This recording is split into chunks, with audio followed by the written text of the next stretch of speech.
There's a pitch. That one in the zone! Outlaws win! Outlaws win!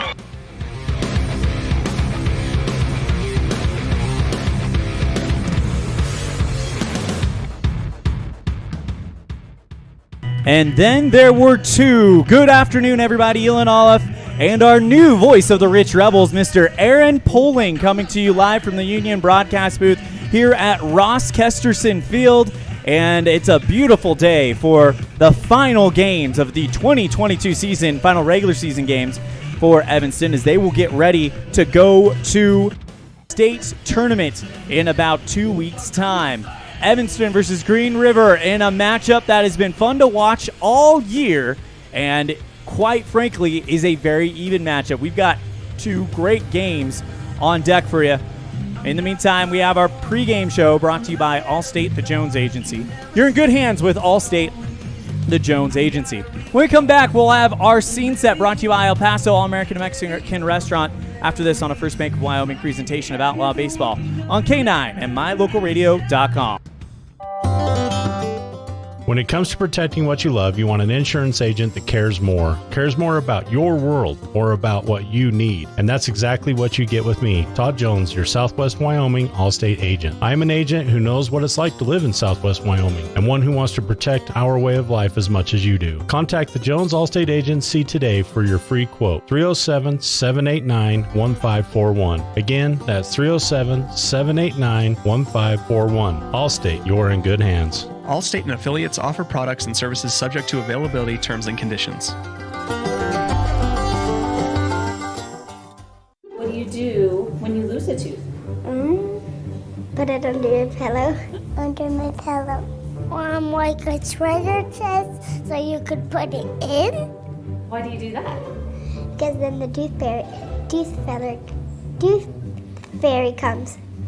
For the tooth fairy, so the tooth fairy can come get them. And then what happens? I get money. We may not be the tooth fairy, but we can still take care of your teeth. Bear River Dental in Evanston. In May of 2019, Uintah County School District Number 1 became the first school district in Wyoming to achieve a certified level 1 on high reliability schools by the Rosanna Leadership Center. We're focusing on 3 levels. Level 1 is a safe and collaborative culture. Level 2, effective teaching in every classroom. And Level 3 is a guaranteed and viable curriculum. We are certified level 1 in safe and collaborative culture. This is Superintendent Ryan Thomas. Congratulations to everyone in our district. Keep up the great work. Uintah County School District Number 1, Pathway to Excellence.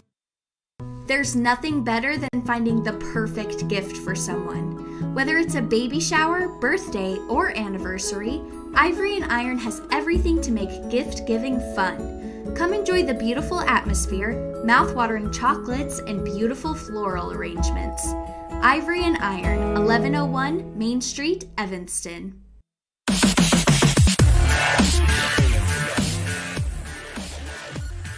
Welcome back to the Union broadcast booth here at Ross Kesterson Field. Elin Olive and new voice of the Rich Rebels, Aaron Poling, bringing you the action live from Evanston, Wyoming's Ross Kesterson Field. It's Outlaws versus the Green River Knights. And Aaron, how you doing today? I'm doing great. I'm excited to be here. This is going to be my first time with the new radio station getting on air, and couldn't ask for a better day. It's a beautiful day for some baseball, and like I said, couldn't be happier to be here.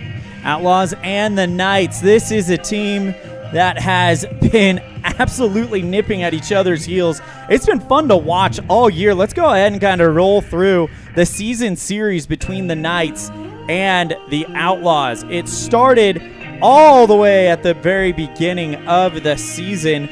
On Saturday, May 14th, Outlaws won 12-9, and then they would meet up again Saturday, May 28th. Knights win 10-3. Then they would meet again on a doubleheader on Monday, May 30th. Knights won 8-2, Evanston won 8-2. Knights won game 2 of the doubleheader, 1-4. And then you move on further and further into this season, and I believe they played each other on Memorial Day weekend. Sunday, June 26th, Knights and Outlaws yet again a doubleheader in Green River. Evanston takes game 1, 13-10. Knights take game 2, 3-4 in a barn burner. And then moving on to tonight, final 2 games of the regular season for both of these squads. Aaron, you hear those scores, you hear how split down the middle this matchup really is. What are you expecting tonight? From those scores, you could expect a lot of offense, a lot of double digits runs scored by both teams in multiple games during this series. And one thing, if you're a baseball fan, a lot of people love to see is people love to see offense, and we should expect that tonight. It's going to be an explosive, fun night here at Ross Kesterson Field in Evanston. That is our scene set, brought to you tonight by El Paso, All-American and Mexican Restaurant. El Paso, the best in the West. When we return on Allstate, the Jones Agency pregame show, we will have our coach show brought to you by Ellingford Brothers. After this, on a First Bank of Wyoming presentation of Outlaw Baseball on K9 and Mylocalradio.com. At Ellingford Brothers, we're known for an excellent steel shop and quality cement. We also provide other products all year round. Sand and different sizes of gravel for road base and landscaping in the summer and fall. Traction in the winter and mud control in the spring. Bark for landscaping in the summer and winterization in the fall. And topsoil. Spring, summer, and fall. Prices are always honest. Pickup or delivery. Ellingford Brothers, your year-round source for so many things. Stop in today at 221 County Road in Evanston. Risk takers, adventure seekers, optimists, authentic people with the fire in their belly and greatness in their hearts. You'll find them here, in a place where the spirit of the cowboy lives and thrives. I am a cowboy. I am a cowboy. Soy vaquera. The world needs more cowboys. Gee, Tommy, you look amazing. Did you try something different with your enamel? No way. I wouldn't do anything to alter these pearly whites, but I did see Dr. McKay Frankham, who told me if I didn't floss, I could miss up 35% of food particles. Really? He told you that? Yep, and you know what? He's 100% right. I started flossing, and now I look better than ever. Wow, I want to see Dr. McKay Frankham. Well, give him a call. 307-789-8910. Easy to remember, right? That's super easy. Dr. McKay Frankham at 307-789-8910. I'll call today.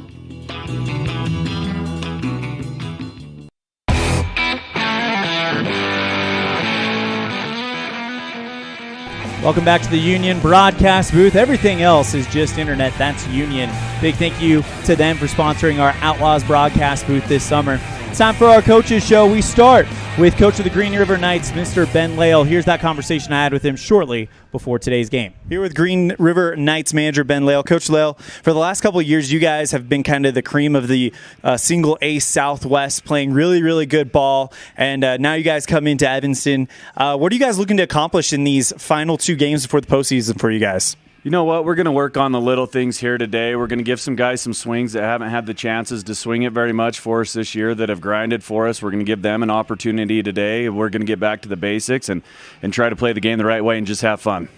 Coach, it's kind of hard to believe I'm asking you this particular question, but the season is 2 weeks left in the season. It's almost over. How do you feel like the season has gone for you guys heading into the postseason? You know, the season's been going well. Our squad's a little bit different this year. We got a mix and match of old guys and young guys. We're kind of Dr. Drekel and Mr. Hyde right now. We're either really good, really bad. There's no in between there. Hopefully, for the next 2-3 weeks, we got our boys that show up and we have fun and compete.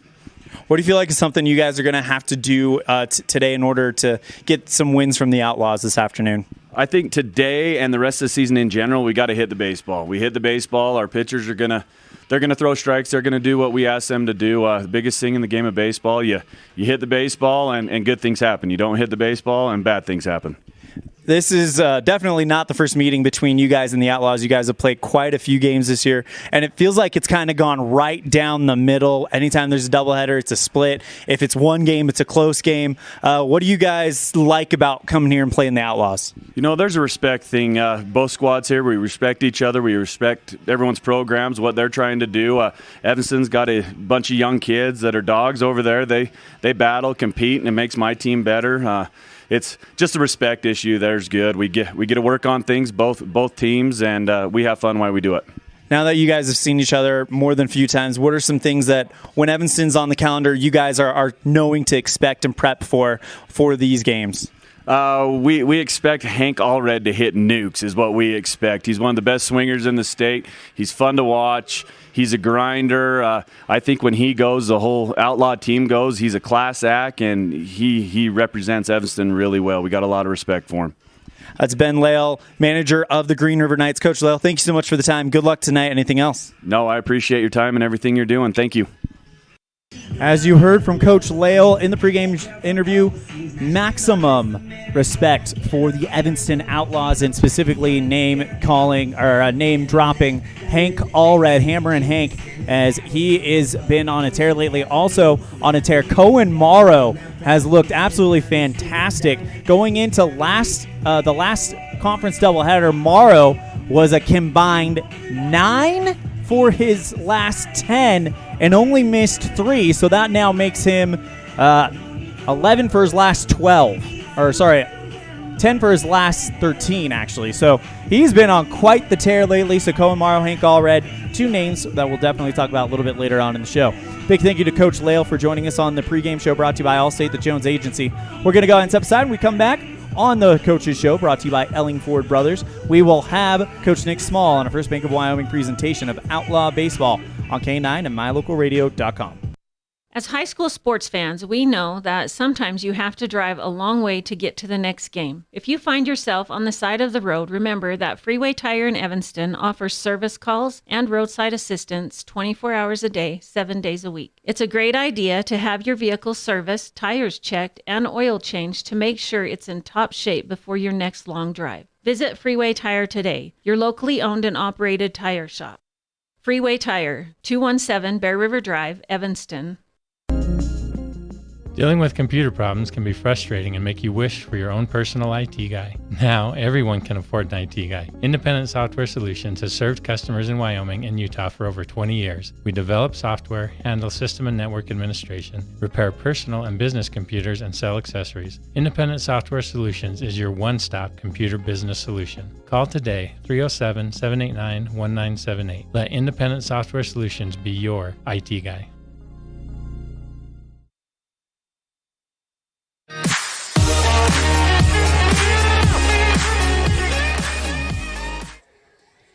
Time now to go ahead and catch up on our Coaches Show, brought to you by Ellingford Brothers. Coach and manager Nick Small. Coach Small, we've seen the Outlaws all summer. We're coming up close to, state tournament time is right around the corner. What kind of things do you want to see from the Outlaws now that we're so close to being ready for some playoff time?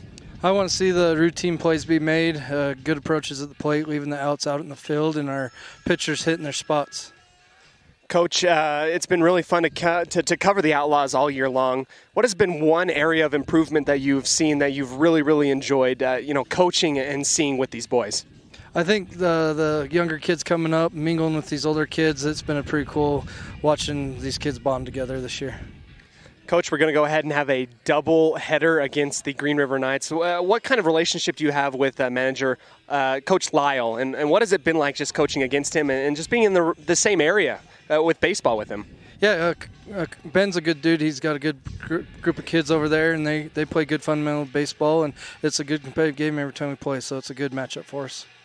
Coach, who are we going to be seeing out at starting up? If you have an idea, what are we going to be seeing pitching by committee again today? No, not really. Walker Wilson will start the first game, and we'll ride him for quite a while, try and get him a long outing, and then Breckenridge will get game 2, and same thing, and then the relief will be by committee if need. Coach and manager Nick Small here as we get ready for more baseball coming up. Coach, anything else from you before we get ready for this doubleheader? Oh, yeah, this will be Ryan Baldwin and Brody Clifton's last game here at Ross Kesterson Field, so we'll have a little moment before the game for those two boys and give them a parting gift, and hopefully they have a good day today. Brody Clifton and Baldwin have been such an integral part of this team. They've been around for quite a while. They add needed experience. What have they done for the team this year? Ryan's brought lots of leadership to us. He's a pretty intriguable player to put anywhere on the field, and Brody brings a lot of speed and just a little bit of grit with him, so they're two good kids. Awesome. Last couple games here at Ross Kesterson Field for both of those fine young men. We'll see what happens against the Knights today. Coach, best of luck to you. Yep, thank you. Go Outlaws. Let's go ahead and head back to the booth. Big thank you to Cody Olson, who will be on the air a little bit later on for talking with Coach Nick Small. And right now, Ryan Baldwin and Brody Clifton being honored as it is their senior day. Of course, Brody Clifton recently graduated high school senior. Ryan Baldwin, his final year of eligibility, and this will be his final game here in Evanston, or final 2 games here in Evanston, rather. When we come back, we'll wrap up our Allstate the Jones Agency pregame show with our starters and our keys to the game, our pregame slice, brought to you by the Pie Hole on a First Bank of Wyoming presentation of Outlaw Baseball on K9 and mylocalradio.com. Trona Valley Federal Credit Union is a not-for-profit financial institution. When you become a member, you are an owner of the credit union. We believe in people over profit, and that impacts the way we do business from our overall structure down to the smallest detail. Our philosophy sets us apart, and we're here for you. Earn more with our high-yield checking account, start a savings goal, check out our competitive loans, and much more. Become a member today. We're a caring partner dedicated to your financial success. Member NCUA. As your local Ricoh, Toshiba, and Sharp dealer, Mountain West Business Solutions represents quality office equipment that lasts. We work with each client to understand your workflow, your goals, and your bottom line. Whether you lease or purchase office equipment, we have many ways to work with you to provide the best products at the best value. We also service and provide supplies for HP printers. Call Mountain West Business Solutions today. Let us help you find the best solutions for you and your business. This presentation on mylocalradio.com is also brought to you in part by Hoover Chiropractic. With over 3 decades of experience, Dr. Todd Hoover can help you with all the chiropractic work you need, plus x-rays, blood work, a weight loss program, and can help you get rid of allergies and migraines. Dr. Todd Hoover with Hoover Chiropractic in Evanston.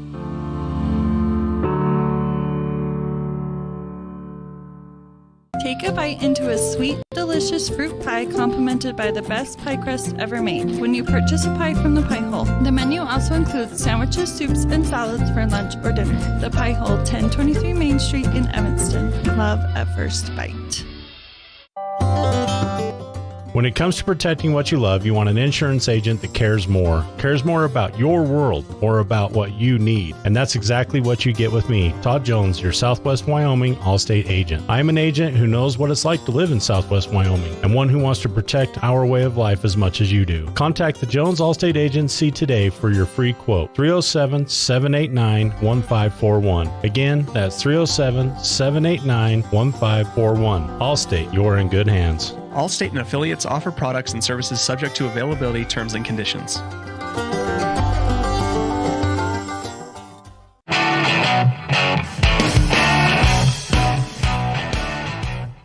Welcome back to the Union Broadcast Booth as we wrap up our Allstate the Jones Agency pregame show. Let's go to our pregame slice, brought to you by the Pie Hole. Love at first bite.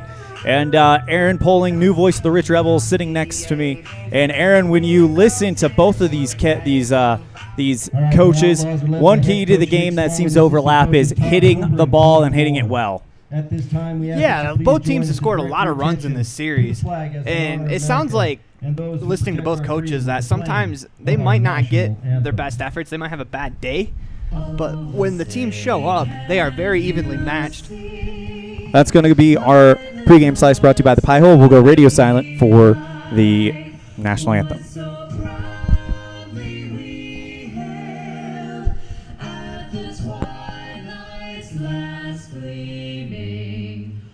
Whose broad stripes and bright stars through the perilous fight, o'er the ramparts we watched, were so gallantly streaming, and the rocket's red glare, the bombs bursting in air, gave proof through the night that our flag was still there. Oh, say does that star-spangled banner yet wave o'er the land of the free?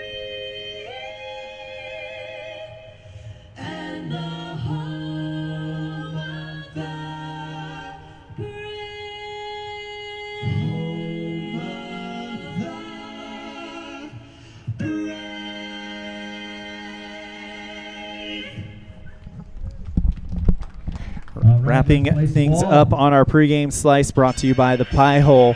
Love at First Bite in downtown Evanston. And you know what? You hear hit the ball well. And another thing I think you have to understand, yes, this is the final regular season games, but the postseason is going to be upon us soon.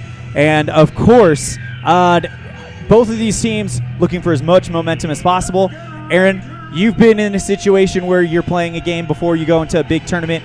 This is not a throwaway game for either one of these teams. No, this is a game where you want to, if you're not right at the plate, you want to work on stuff to get right, where if you're in the field, if you're not in rhythm in the field, you want to try to find that rhythm. If you're on the mound, it's going to be especially key for Walker Wilson, as the head coach before the game said they wanted to get him a long outing. So it's going to be important for him to find his rhythm on the mound.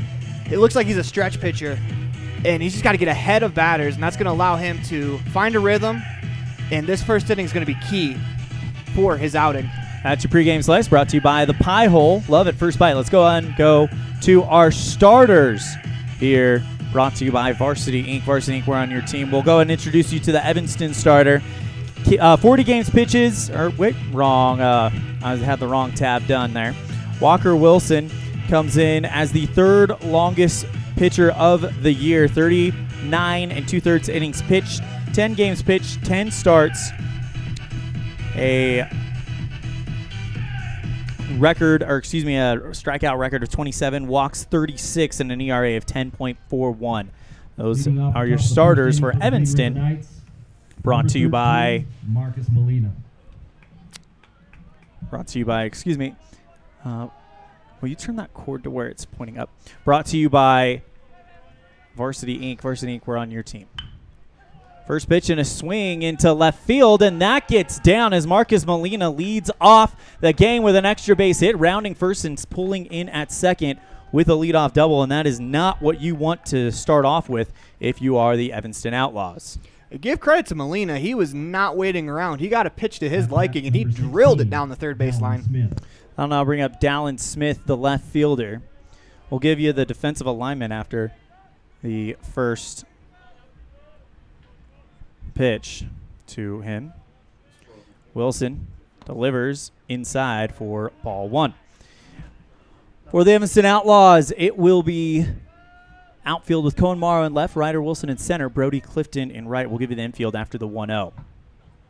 The pitch. Swing and a drive right up the middle, in and out of the glove of Baldwin. Throw over to first in time, though, to get the out. But the runner does advance. So advancing on the fielder's choice is Molina.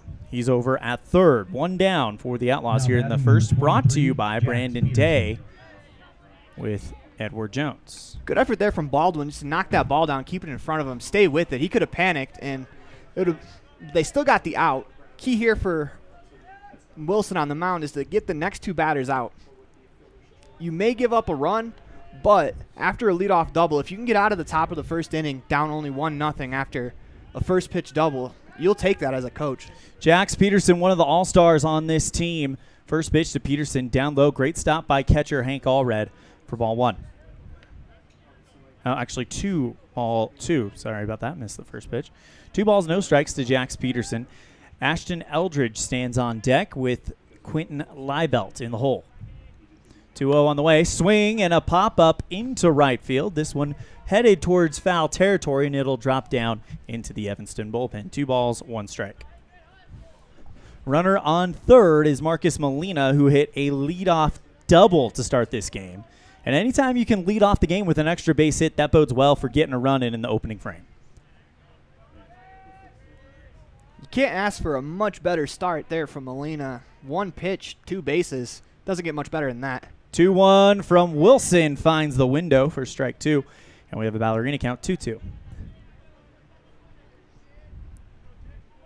It's a beautiful pitch on the outside corner there from Wilson. Swing and a roller into right field. Molina will easily stride in, and it's an RBI single for Jax Peterson. Not necessarily the result you'd want if you're Walker Wilson, but you induced a weak ground ball. It just happened to roll in between the first baseman and the second baseman. If you're facing a 3-hitter and you induce weak contact like that, that's a good pitch that you made. Just unlucky with the result. 1-0 Green River. It says River Riders on the scorebook, but it is Green River. As Walker comes set, first pitch to Eldridge, fouled into the back screen. 0-1. That's a good pitch. 0-0 right there to the 4-hitter. Going off speed with a curveball after you went fastball to the first 3 hitters. Had him way out in front. He fouled it straight back. Outlaw fans are very well familiar with Ashton Eldridge. Was a great Evanston Outlaw last year on that team that made it to the semifinals. He lives right in the middle between Evanston and Green River, so he was able to kind of go to a team that he felt is a little bit closer to him. As the next one misses 1 ball, 1 strike. At least that's what I assume is the situation, that Green River might be a little bit closer, or just might be a little bit closer with some guys on that team. Next one, 2-1. But that is purely speculation. One thing is for sure, we definitely appreciate everything Ashton Eldridge did as an Evanston Outlaw as he'll play at the next level in college. 1-0 on the Impact Physical Therapy scoreboard. The 2-1 bounces down low, and it's a 31 count to Eldridge. Quentin Liebout on deck. Aldridge behind the plate has had a great start to the game. There's been a few in the dirt, but he's done a great job getting down, rolling his shoulders forward, and keeping that ball in front of him. Next pitch to Eldridge. Tries and hit the outside zone, but Eldridge will get on via the walk. And that'll now put runners at first and second for Quentin Liebout. At bat number 10, Quentin Liebout. I'd like to see Wilson right here just step off the mound real quick and take a big, deep breath. It's the first inning. There's been some traffic on the bases, but you can still get out of it. First pitch to Liebout. This one hit up the center. Hops over the shoulder of Gavin Oliver. Rounding third and coming home is Jax Peterson. He scores standing up. And it'll be interesting to see what they score that as. Runners on first and second, and another one coming in. Right there on the mound, Walker Wilson induced a ground ball that took a bad hop. That ball stays down. That very well could be 6-4-3. We're out of the inning. Good pitch there from Wilson. Number 18, Jace Paoli. Liebout is granted, and they're actually saying he reaches on an error, so that's the first error of the game. Peterson comes home to score, and it's 2-0 Green River. That now sets the stage for Jace Paoli. 1 ball, no strikes. This one, swing and a drive into right field, and that's over the head of Clifton. Coming home, Ashton Eldridge rounds third from second, and he scores a double for Liebout. Great start for Green River. Tough play out in right field for Clifton. The hardest play for an outfielder is a line drive right at him. And that ball only landed probably 3 steps behind the right fielder, but it's hard to judge when it's hit directly at you. Lander Welch. I'll bring up Lander Welch, the extra hitter. By the way, infield for the Evanston Outlaws. Braxton Bauer at first, Ryan Baldwin at second, Gavin Oliver at shortstop, Ryan Hoover at third. Battery of Hank Allred catching Walker Wilson as this bloops into right field. Another run scores for the Knights, and it's runners on the corners with 1 down. Great start for Green River. You have to give credit where credit is due. The Knights are not waiting around in the counts. They are getting pitches to their liking, and they are attacking them right away. At bat number 0. I'll now bring up Skylar Lee for the Knights.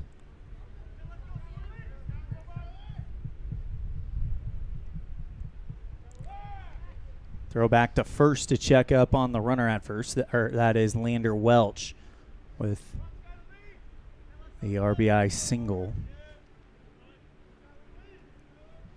Both teams batting 10 around as the next one comes. First one, comes inside. 1 ball, no strikes. Walker goes into the stretch, eyes the runner at first, comes set, the 1-0. Swing and a pop-up into shallow right field. Clifton can't get over there. It's in foul territory. 1 ball, 1 strike to Skylar Lee. Runner at third is Jace Paoli, reached on an RBI double. And then Lander Welch is on first thanks to an RBI single. The 1-1. Catches the bottom part of the zone for strike 2. Good looking pitch there from Walker. It's a good way to bounce back there from Walker Wilson. It's been a little bit of a tough inning. Not a lot that has been hit hard off them. They've just found holes.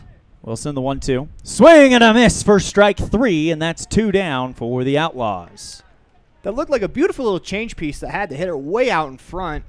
That ball, the hitter had finished his swing by the time the ball got to him. That is a fantastic pitch there from Walker Wilson to pick up the second out of the first inning. Now brings up Benjamin Lale.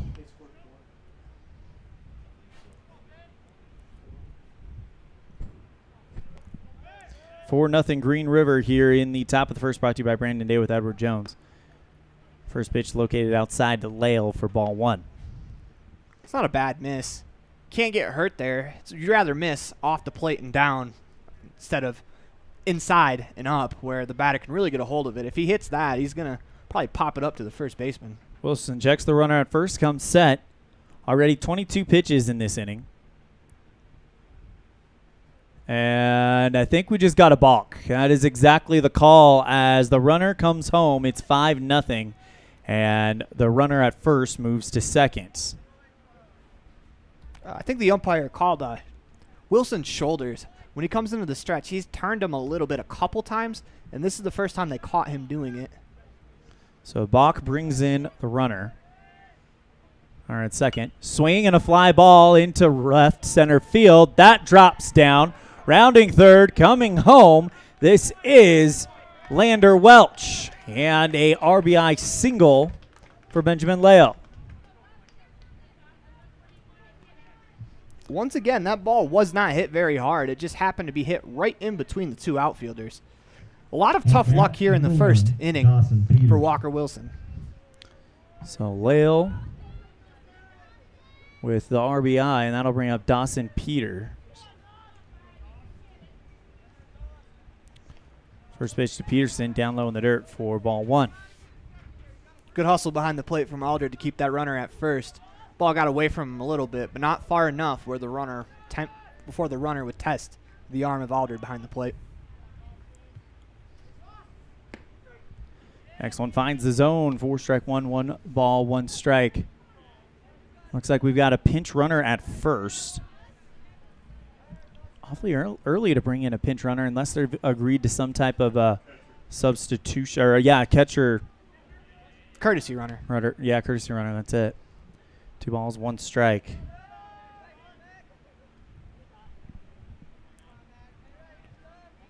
Wilson comes set. The pitch. Swing and a miss, and throw down to first to check up on the runner who wandered off a little bit. But it actually was a drop third strike. He throws over to first. It doesn't matter, and the inning is over. 6 runs come in, and Green River strikes first at 6-0 on the Impact Physical Therapy scoreboard on a First Bank of Wyoming presentation of Outlaw Baseball on K9 and mylocalradio.com. Early mornings, tired muscles, pride, and grit. At Varsity Inc., we know how much work goes into building competitive teams. We work hard providing the gear you need to celebrate the teams you love. Be your athlete's biggest fan in apparel from Varsity Inc. Come in today, 926 Main Street, Evanston.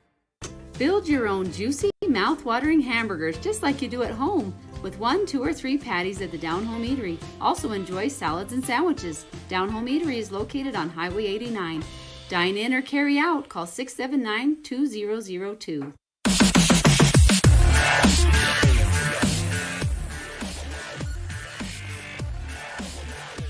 Outlaws got a little bit of work to do as they get ready for the bottom of the first here at Ross Kesterson Field.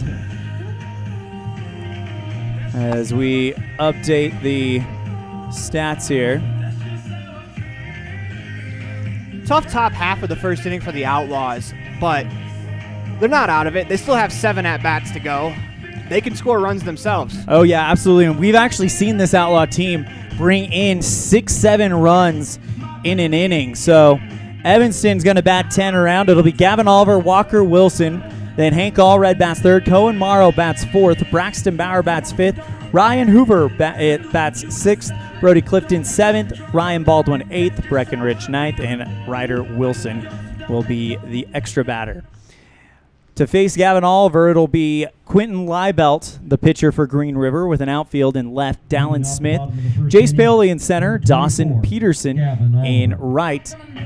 Infield with Skylar Lee at first, Marcus Molina at second, Jax Peterson at shortstop, Ashton Eldridge at third base, and Quentin Liebelt pitching to Benjamin Lyle. I was told it was Mother's Pick on Walk-Up Songs day today as Holla Back Girl plays for Gavin Oliver. 1 ball, no strikes. It's definitely not a Holla Back Girl. The 1-0 on the way to Oliver. Swing and a chopper down the third base line. It rolls high. Throw over to third from Eldridge is in time for out number 1. That is not as easy a play as the third baseman, Eldridge, made that play look for Green River. So that's 1 down for Walker Wilson. And the Outlaws need to figure out a way to get something going here. You want to get runners on base just to give your pitcher a little bit of a breather after that long first half inning. First pitch, fly ball into right field. That one drops fair on the line. Wilson rounds first, digging for second. This is going to be a close play, but he slides in head first, no problem. Good looking run there by Walker Wilson to get to second on the double. Now batting number 7. A little bit of an excuse me swing. That may not be the hardest double that Walker Wilson ever hits, but tomorrow when we look at the book, it's gonna say double. It's gonna be a laser. Yep. And 10 years from now, you can tell your family that you hit that one over the left fielder's head. Speaking of lasers, here's Hammer and Hank Allred. Is it just this game or both games we're doing the Mom's Walk-Up songs? So I'm not going to hear the ride for Hank Allred for another year. I don't know, Andy Wiley, if I can deal with that. He's got the best walk-up song in the state. Just previously talked about trying to give Walker Wilson a little bit of a breather. Well, he's gave himself ignoring that. Yeah. He's going to go run on second base. First pitch to Hank Allred, down low in the dirt. Good stop by Lale for ball 1. But knowing Wilson, I think he'd prefer to be on second base instead of getting a breather in the dugout right now. I'm going to ask Andy Wiley for a personal favor. When Hank comes up for his second at bat, will you just play it one more time for me? I appreciate it. The 1-0 on the way. Down low, great stop by Lale. That could have easily squeaked past his legs, but he kind of puts the hockey goalie squeeze on to keep that in front of him. You can see the respect that they have for Hammer and Hank right here as they've gone off speed both pitches to start this at bat. Throw back to first to check up on Wilson, and that's a close play, but he is in head first, no problem. That was close on the mound too. That body looked like it turned before the foot disengaged from the rubber. Liebelt from the stretch, ball behind the back in the right hand, comes set around the belt. Checks the runner at second, lifts the leg, and deals. Fastball up high for ball 3. 3-0, and at this level of baseball, you don't see a lot of guys have the green light at 3-0. Hank Allred might be an exception. Liebelt comes set. 3-0.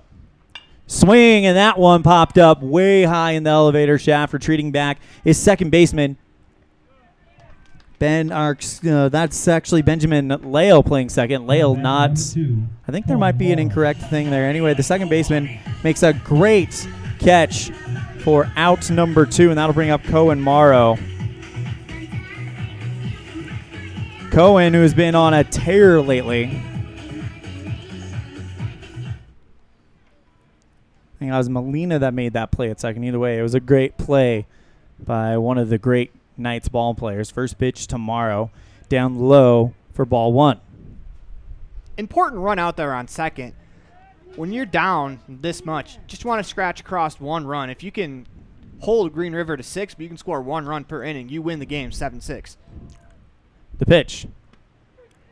Catches that one in the zone as Cohen thought about offering for it. 1-1 counts. It sounds really easy for my comfy chair up here in the booth, but it's kind of the idea. Is you got to scratch away. You can't hit a 6-run home run. The 1-1 tomorrow up high for ball 2. 2 balls, 1 strike. We got confirmation from the Green River game changer. That is Marcus Molina at second, who made a great play. Retreating back into shallow right field grass to retire Hank Allred. 2-1 tomorrow. That one off speed, bounces high and way away from Lael at the catcher's position, and gliding into third on the wild pitch is Walker Wilson. That's a super important 90 feet. Now another pass ball gets a run in without even putting the ball in play. An infield single also scores a run now too. 31 count to Cohen. Liebelt with the pitch. Morrow hard hit this one right at the glove of Ashton Eldridge. Gathers it, throws over the diamond in time, and the third baseman makes the play. No runs come in on one hit, and the Outlaws trail by a score of 6-0 at the end of the first inning, brought to you by Brandon Day with Edward Jones on a First Bank of Wyoming presentation of Outlaw Baseball on K9 and mylocalradio.com. Signage is a critical part of your business. It helps customers find your front door. Rocky Mountain Sign will provide you with expertly designed signs, LEDs, channel letters, as well as skillfully cut signage using wood, metal, plastic, and other mediums to help your customers find you with high-quality signage. Using the best technology, designs, and installation by Rocky Mountain Sign. Your signage says a lot about your business. Work with the professionals at Rocky Mountain Sign, 243 7th Street in Evanston, Wyoming.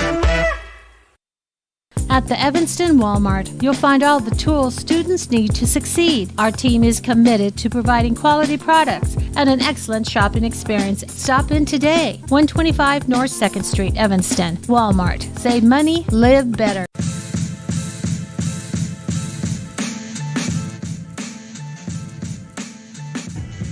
Top of the second inning, Evanston Outlaws trail 6-0 to Green River here at Ross Kesterson Field on a First Bank of Wyoming presentation of Outlaw Baseball on K9 and mylocalradio.com.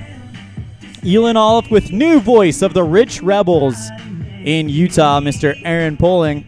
Aaron, this has been fun so far. I think we're going to have a great time. Oh, this is awesome. It's been a lot of fun. Unfortunately, Evanston's off to a little bit of a slow start, but they had some pretty good at-bats. A couple of hard-hit balls just directly at the third baseman. You can't really ask for much when you're hitting. If you turn on one, it just happens to hit the third baseman in the glove. Can't really do much about it. Marcus Molina, the leadoff hitter for Green River, second baseman, hit a double and came around and scored to lead off the game. Leads off the second inning as Green River was able to go 1-10 in that first inning. Keep in mind for Wilson, you got to remember this kid swung at the first pitch. You can't groove him one. Swing, and that one is popped up high. Gavin Oliver goes back and gives it up to left fielder Coder Morrow, who makes the catch for out number one. I like what Wilson did right there. Wilson went off speed, first pitch of the at-bat. That'll bring up Dallin Smith with one down. And after throwing 25 pitches in the first inning, Wilson going to be looking for a very low pitch count type inning. First pitch, ball one to Dallin Smith, who grounded out to the second baseman last time up. Next pitch, down low in the dirt, gets away from Allred, but nobody on, no harm done. I'd like to see Wilson pitch a little bit backwards. He threw a lot of fastballs in the first inning, and I would say every pitch that was put into play was on his fastball. Wilson comes set around the belt. 2-0 on the way. That one just misses the zone down low. 3 balls, 1 strike. Hank tried to present it well, but just a nip off. Wilson comes set to 3-0. That one can't find it as he tried to drop that one in the window, and it's a 4-pitch walk, and that puts Dallin Smith on. Now batting number 23, Jax Peterson. I'll bring up Jax Peterson, hit an RBI single, and came around and scored. He's the one that scored Marcus Molina and kind of got things started. First pitch to Peterson. Misses for ball one. It's a good thought. That looked like that was an off-speed pitch, especially to the 3-hitter. He pitched him very well last at-bat. He didn't hit the ball hard. He just happened to hit it in the right spot.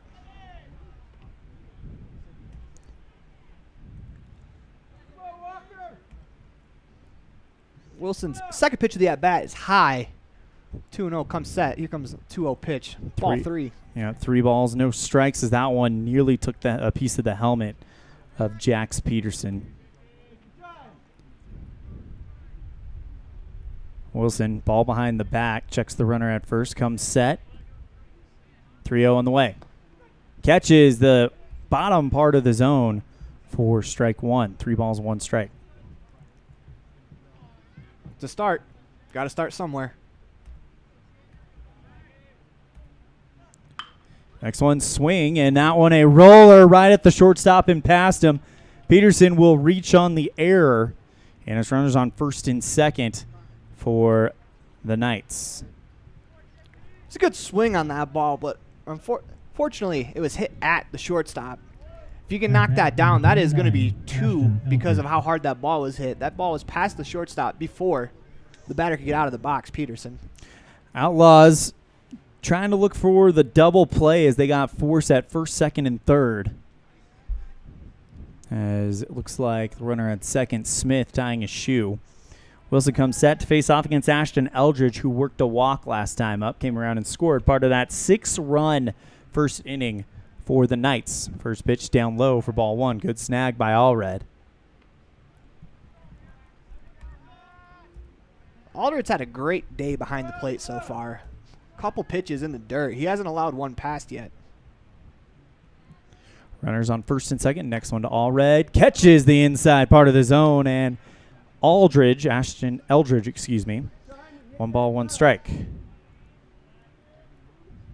Wilson from the stretch. The 1-1. That one just misses. 2 balls, 1 strike. Outlaws trail 6-0 here in game 1 of this doubleheader. Final games before the state baseball tournament in Sheridan at the end of the month. Swing and a miss for strike 2. That's a fantastic pitch, 2-1, especially to the cleanup hitter. You go 2-1 curveball. They're sitting fastball all day. You're going to get a swing like that almost every time. 2 balls, 2 strikes to Eldridge, and he went across the plane for that one. Tried to check it, but he definitely reached across it, and going down swinging will be Eldridge. Now batting number 10, Quentin Liebel. It's a great pitch sequence there from Walker Wilson. 4-hitter up, you throw him 2 straight curveballs, 1 when you're behind and 1 when you're even. He's unable to lay off. That'll bring up Liebel. 0 for 1, reached on an error, came around and scored in the first. This one hit right at Gavin Oliver. Fields it on the bounce. The shortstop throws over to first in time, and the inning is over. Nothing comes across for the Knights, and the Outlaws are able to kind of hold them at 6. They'll have their shot in the bottom of the second when we come back after this on a First Bank of Wyoming presentation of Outlaw Baseball on K9 and Mylocalradio.com. This is Colt Hamilton with Rocky Mountain Yeti Evanston. I'm excited to announce our new Legendary Leadership Award. Each month we are going to be giving away $1,000 to a local legendary leader. We need your nominations. We want to start giving back to people that have stepped up to keep our community thriving. Nominate anyone from leaders among our schools, healthcare workers, first responders, and so on. Who do you know that has made an impact in our community? Together, let's recognize and reward people that have made a difference in your lives. Email me your nominations at leaders@RockyMountainYetiEvanston.com or click the link below. Again, that's leaders@RockyMountainYetiEvanston.com. Whether you're a high school student or a community member looking for change, let Uinta BOCES #1 and Western Evanston Outreach help you get started. Career opportunities await you when you further your education. Programs include workforce training, college credit for high school students, and college and career readiness. What are you waiting for? Find your passion. Enroll today. Call 789-5742 or email info@uintaeducation.org.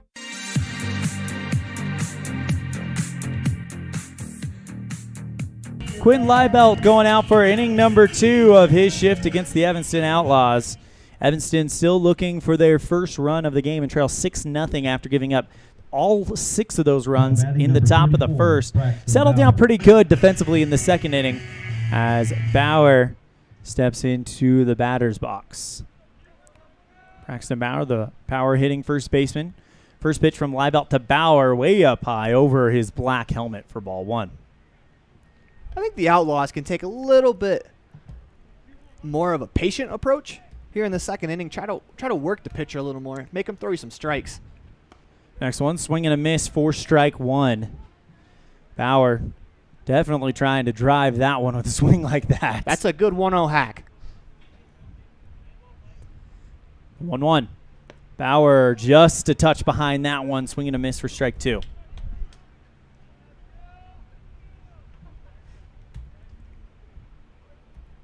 1 ball, 2 strikes to Bauer. He'll foul off the 1-2 lightly into the back screen, and we'll do it all over again.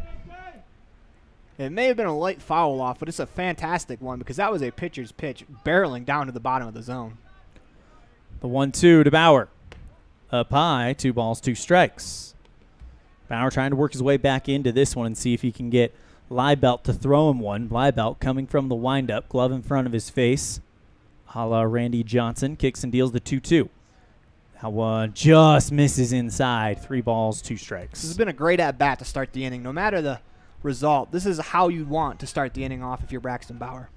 Full count to Bauer, the pitch. Up high, and Bauer is getting on. Even better. At bat, number 15, Ryan Hoover. With a walk.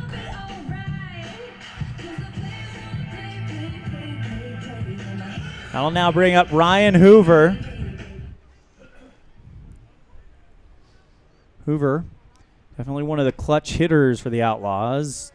Kind of offers a half swing at a ball way up high, and his dad, Todd, over off the third base line, touches the top of his helmet, has no problem letting him know that was a little high.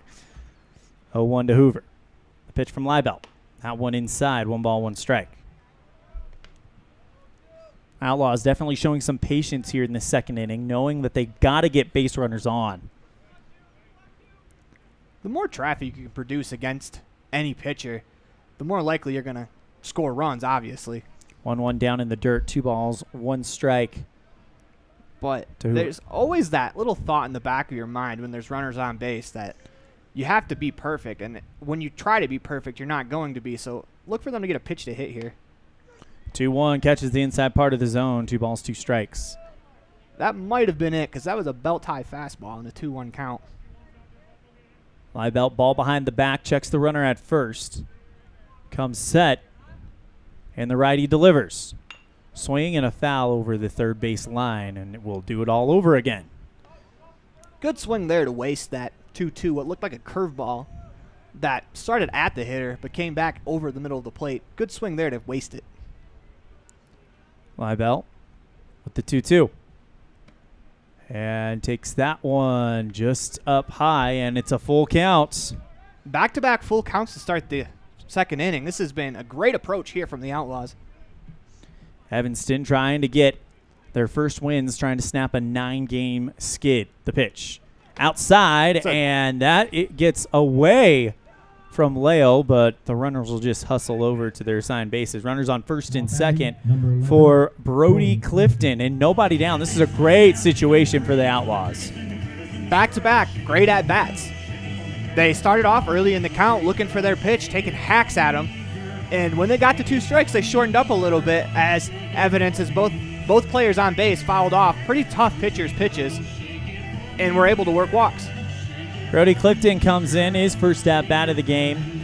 He hit a double back on July 4th weekend at Orem against the Rawlings Tigers Utah Orange. That's a bit of a mouthful. First pitch to Clifton, who was honored as part of the Senior Day celebrations. He's a recently graduated senior. Takes the first pitch down low for a ball. Haven't been many strikes this inning. Even the 2 batters on base, they swung outside of the zone. So there's only been maybe 3 that could have been called strikes that have been thrown this inning. The 1-0. That one tags him on the shoulder, and the Outlaws have loaded the bases for Ryan Baldwin. As you mentioned, or as Coach Small mentioned, their senior leader, returning senior, so he's a super senior, college returner, bases loaded. And he has been clutch in situations like this. A big opportunity for the Outlaws. Liebelt with the pitch to Baldwin. Swing, and that one goes right up the middle, right into the glove of Molina at short. Throw home is wide, and the Outlaws are able to bring it home. The Outlaws caught a break there because shortstop could have went 6-4-3 for a double play. He's playing back. And most of the time when you're playing back, you're not trying to throw the runner out at home. He could have gotten a for sure out. Nobody down. Bases loaded for Breckenridge. Young freshman Rich sends this one towards right field and foul. sometimes when you're down, you need a little help. And the Outlaws got some help there as they had the ball was fielded cleanly, just weren't able to make the play.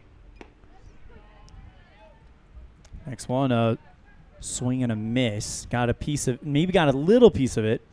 0-2 count to Rich. Bases loaded, nobody down, one already in for the Outlaws. The next pitch to Rich. This one popped up high into right field. This could be trouble. It drops. One run's going to come home, and it's going to be Hoover. Now Clifton scores, and the Outlaws have cut the gap in half, 6-3 on the Impact Physical Therapy scoreboard with a 2-run RBI double by Breckenridge. Number 27, Ryder Wilson. Once again, maybe not the hardest hit double of Breckenridge's career, but he hit it in the right spot. That's 2 RBIs, and that cuts the lead in half. Fantastic approach here from the Outlaws. No outs in the inning still, with the top of the order up. Outlaws trailing 6-3 on the Impact Physical Therapy scoreboard, and you're right, nobody down. And that now sets it up beautifully for Ryder Wilson. This is for a ball. This kind of shows the importance of those first 2 at-bats where they fell behind with 2 strikes but were able to battle back, and runners on base, they come around to score. A little bit of a fun baseball fact, 80% of the time that a pitcher walks a batter to lead off an inning, that runner scores. Once again here for the Evanston Outlaws, that runner did score. This one hit down the third base line, and another run scores. And the Outlaws have runners on the corners and have cut this thing down to 2. Great base running there from 24, Gavin Oliver. From Ryder Wilson as he saw that throw come home. He took second base. Now you got 2 runners in scoring position with a chance to tie the game with a base hit and the top of your order coming up. Little bit of a break there as that ball hit the edge of the grass and it came back and it bounced over the right hand or the left hand shoulder of the third baseman. But good things happen when you put the ball in play consistently, and after the 2 walks, that is what the Outlaws have been able to do. Rich, by the way, 0 for 1 on the day, opening this one up. Next one to Rich finds the zone for a strike. It's not a bad take there. Excuse me, that's Gavin Oliver. It's not a bad take from Oliver. You don't necessarily want to swing at a curveball for the first strike.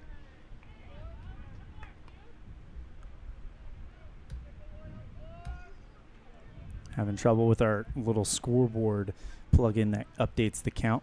0-2 to Oliver. That one is the Jagger Mitchell special right down the third base line. Outlaws looking to tie it up. Here comes Ryder Wilson, and they have done it. 2-run RBI double into right field for the Outlaws, and it's 6-all.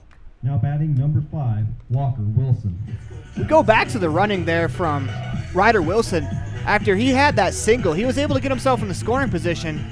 If he doesn't do that, it's still 6-5, but now tie ball game, runner in scoring position. Why not, add on? Try to go for the lead as Walker Wilson looks to help himself out. First pitch is a strike as they appeal to the field umpire on a check swing. There are no rules in baseball against tacking on, so why not get a little greedy? I like it.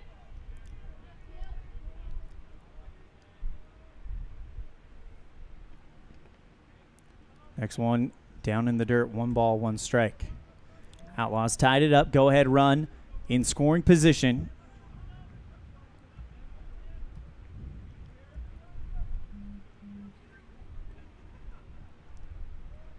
One on the way. Up high, 2 balls, 1 strike to Walker Wilson, who could help himself out here on the mound. If he could deliver an RBI, that puts his team on top. 35 pitches thrown by Quentin Liebelt so far in the game. 2-1. Swing and a fly ball into center field. It drops. Gavin Oliver thought it was going to be caught, so he leaves late. Throw down to third from the center fielder, Jace Paoli, is in time to get Gavin Oliver at third. What a play there from Paoli. It might not have been the greatest base running, but to be able to throw a runner out from third on that play, that was a fantastic play there from Paoli to keep game winner, or to keep the go-ahead run off of third base.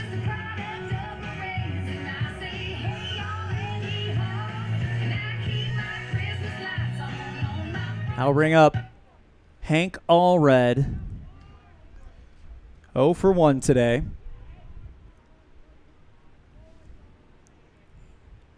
Grounded out to the shortstop, swinging a miss for strike one. Cohen Morrow and Braxton Bauer, who got it all started in the hole. In the first inning, it was all Knights batting their entire order. Evanston looking to do the same thing and could very well with only one down and a runner on first. 6-6 ball game. Throw back to second as Walker Wilson got over there. That was a pretty well executed daylight play. That was a lot closer than you'd expect a pickoff at second base to be. Absolutely. For the fans at home, the daylight play is when you're on the mound, if your shortstop will come behind the runner on second, and if you see daylight there between the runner and your shortstop, you're going to spin, and as you spin, the shortstop will come to the bag, the pitcher fires to the bag, and the key and the hope is to get the runner out.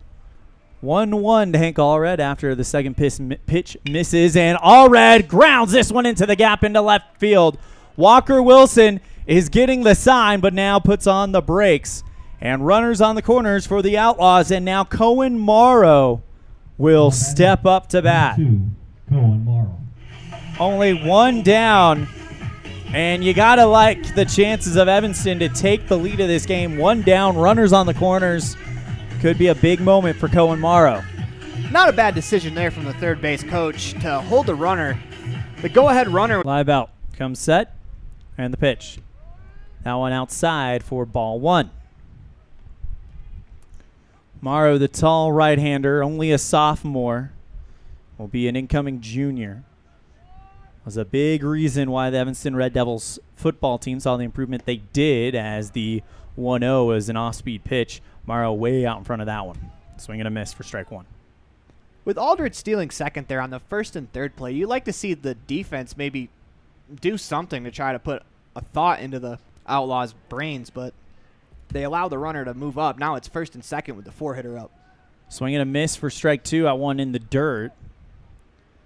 Liebelt trying to get out of this inning with it still being tied, but the go-ahead run stands 90 feet away. Next one way up high, and a clutch grab by Lale, who looked like he had to get on his tippy toes to bring that one in at the tip of his glove. That gets away. Outlaws take the lead with Walker Wilson coming home to score. 2-2. Swing and a line drive right at the second baseman, Molina, who takes that one away. What a catch by Molina, and that's two down. Wonderful swing, great at bat. Unfortunately, just right at someone. Atom ball. Can't do much about it. Here's Braxton Bauer, who got us started with a walk and came around and scored as part of this 6-run inning. Can he be the catalyst for 7? First one to Bauer is just a touch up high for ball one. It'd be a pretty good 2 innings, or it wouldn't even be 2 innings. It'd be a pretty good inning for Bauer. If you spark the offense and then give your team the lead. 1-0. That one bounces, and a good stop off of the chest protector by Lale. That's 2 balls, no strikes. If Bauer gets on, it'll bring up Ryan Hoover. Bauer second on the team in RBIs at 26, I believe. As the pitch from Liebelt, Bauer pops this one right into the glove of Molina at second. And the inning's over, and we're off to a brand new game, tie game, going into third. Brought to you by UNTI Envision on the First Bank of Wyoming presentation of Outlaw Baseball on K9 and Mylocalradio.com. Now you can get your oil changed, have minor repairs made to your vehicle, and get it completely detailed at one location in one appointment. T-Bar Body Shop in Evanston does body work and more, a lot more. If you need to have a trailer rewired, your brakes replaced, a chip repaired in your windshield, or your windshield replaced, you can get it all done at T-Bar Body Shop. This is the manager, Jeremy Rex, inviting you to stop in for a free quote today. T-Bar Body Shop, 515 County Road. Let T-Bar fix your car. Dad, did you know that the iris of your eye is more unique than your fingerprint? Yes, I did. I learned that in optometry school. I'm Dr. Trent Clooney with UNTI Eye and Vision, where we understand that every eye is unique. We are dedicated to carrying on the tradition of great vision care in Evanston. quality care like I received growing up here. I care about your individual and unique eye health. With over a decade of experience, I'm excited to return to Evanston and once again cheer on the Evanston Red Devils.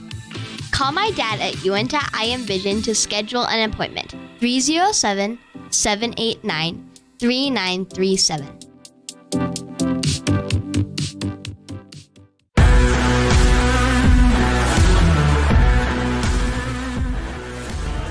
Welcome back to the Union broadcast booth. As I am Aaron Poling. This is along with Elon Olaf. We are going to the third inning, brought to you by Uinta Eye and Vision. We are in a brand new ball game.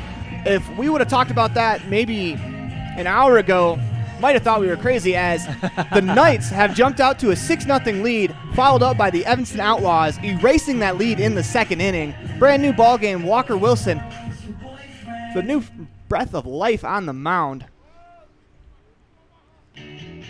Yeah, it really has been a great inning for the Outlaws, as they were able to kind of take some control there, trailing 6-0 at one point going into this inning, and they have really come back from the dead. One thing that'd be huge here for Walker Wilson to come out and get a 1-2-3 inning. Yep. Get right back in the dugout and let the sticks play, because you guys have the momentum. Absolutely. They have looked very good in that inning. Leading off the top of the third inning, number 18, Jace Paoli.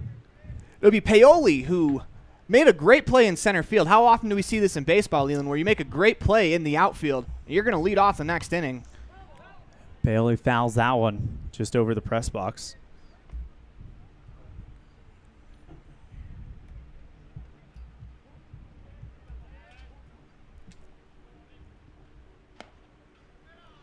Second pitch on the way, misses up high. 1-1 to the center fielder of the Green River Knights. As Wilson comes set, holds his glove at the belt.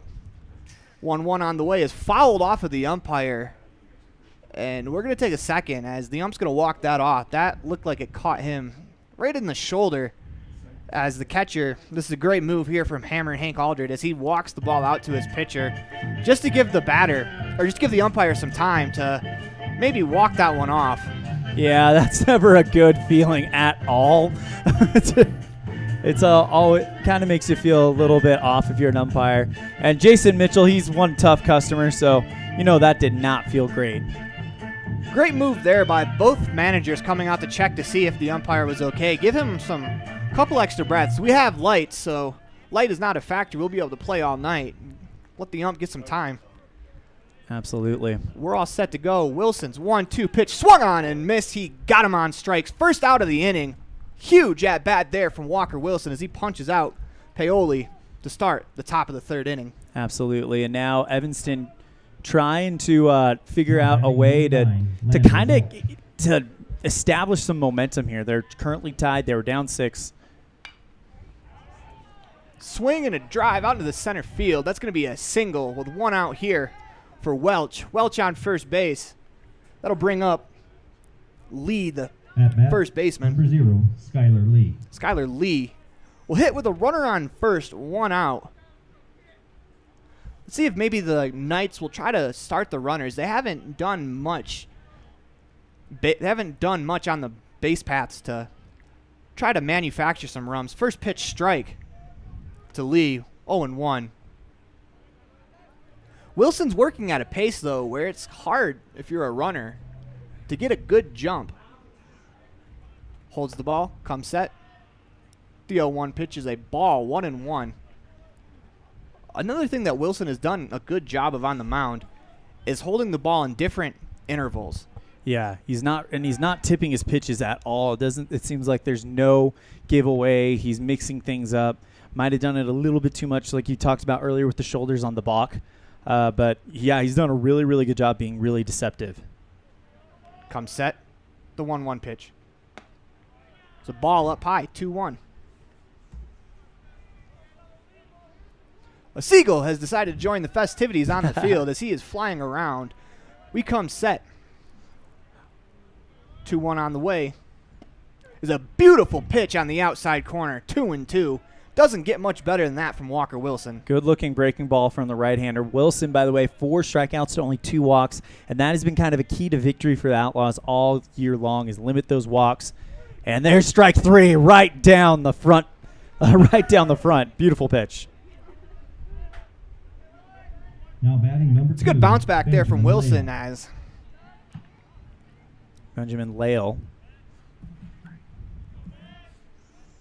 Wilson comes set, first pitch, bounces into the dirt. Great stop there from Aldred as he's able to keep it in front. He's done a great job so far today keeping all the pitches that have been in the dirt in front of him. Yeah, Hank Allred, one of the top catchers in the state. The 1-0 pitch. Beautiful on the outside black.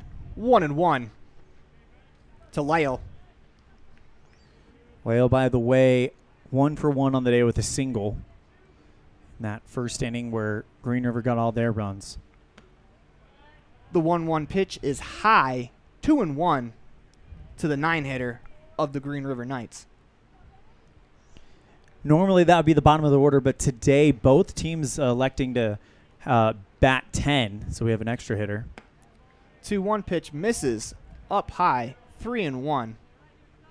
Wilson definitely just needs to lower that down just a little bit. And if I didn't know any better.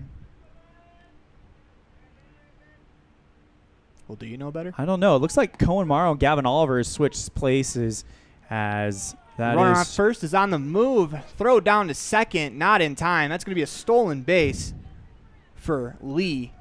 As we have a full count, 3-2, 2 outs, runner on second. This is a huge pitch in this game. If Wilson can get the out here, it allows his team to get back in the dugout with the momentum still. Wilson gets the sign from his catcher. Yeah, I think that's Cohen Morrow at shortstop now for the Outlaws and Gavin Oliver in left. Holds the glove at the belt. The 3-2 pitch swung on and missed. He got him on strikes. The Outlaws come to bat. 6-6 tie going into the bottom of the third inning. I'm Aaron Poling. This is Elon Olaf. We'll be right back here on Mylocalradio.com. Ready has provided safety and excellence in the industrial construction and support services since 1982. We have the crews and equipment for hydro excavation, dirt and equipment hauling, as well as produced and potable water hauling. We also offer septic tank cleaning services, portable toilets, and roll-off dumpster rentals for facility shutdowns, on location or for your next outdoor event. Call us today to discuss how we can help with your next project. Interested in joining our team? Visit ReadyUSA.com. We are ready. In the state where life is elevated, live your life in a higher gear. Cash Honda Yamaha can help you enjoy our beautiful local terrain, whether it's in the valleys, mountains, snow, or water. So get out and enjoy all nature has to offer at a higher speed. Visit Cash Honda Yamaha in Cache Valley to start living your life at your new speed. Visit us in Hyde Park, just north of Logan, Utah. Whatever takes you to Evanston, whether it's high school sports, a teaching conference, music festivals, speech and debate, or your job, always book your hotel reservations at the Best Western Dunmar Inn. With 165 ground-level rooms on 10 acres, the Best Western offers everything you need, including newly renovated rooms, a business office, workout room, outdoor pool, and full-service restaurant, plus complimentary breakfast with every stay. Whenever you're in Evanston, make your hotel reservations with your friends at the Best Western Dunmar Inn.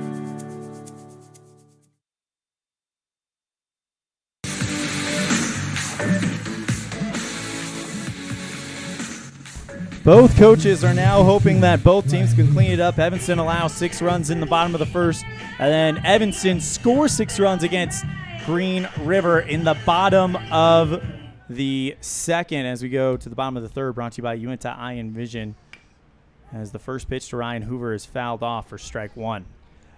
I would say the big difference in the 2 innings that have been played offensively for the Outlaws has been the approach. In the first inning, they kind of got themselves out on pitches that might not have been in the zone. They've got the pitcher into the zone. Hoover puts this one down the third base line, and that's going to be fair and rolls into right field. Hoover will get on. And once they bring the pitcher into the zone, they've been able to square the ball up and get hits and hit the ball hard. I think you would score that as singles. It was hard to hit down the third base line. Eldridge did have a play on it. We'll see what they score. It's I would bet everything that I own that is a single. That is definitely more than an extraordinary effort to make that play. Agreed. If he makes that play, I think we're talking about maybe possibly a web gem. Play of the game type situation. First pitch popped up into center field, and Brody Clifton sees one, and that's it. A little bit of a hit and run action there from the Evanston Outlaws. I really like that. Get the infielders moving. Unfortunately, a fly ball that the center fielder was able to track down. But it's the right idea for the Outlaws. I'll now bring up Ryan Baldwin. Got an RBI, but reached on an error and scored. Runner on first, one down to Baldwin. Liebelt, tall right-hander, delivers outside for ball one.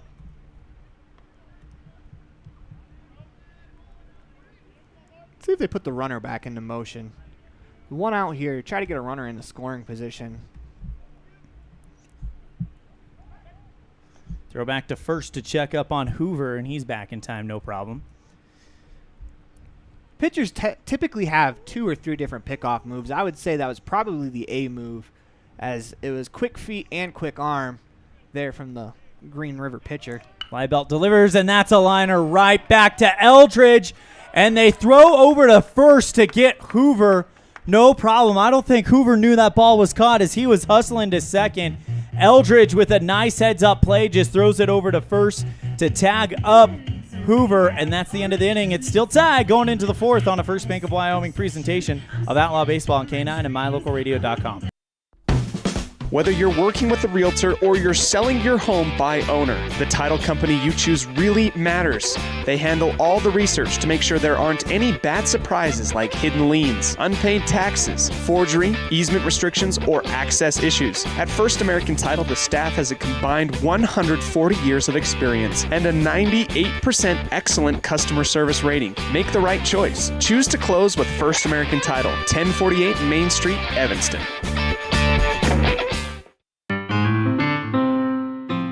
Music is a path to lifelong learning and knowledge of self and culture. When we sing or create music, we use all parts of the brain and supports healthy social development. Music training can improve recall and retention of verbal information, advance math achievement, boost reading and language arts skills, and even increase the average SAT scores. Music's fun. Lessons can be in person or online. This is Mindy Olive, owner of Piano with Mindy K.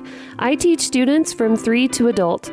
Visit pianowithmindyk.com today for more information or to sign up for lessons.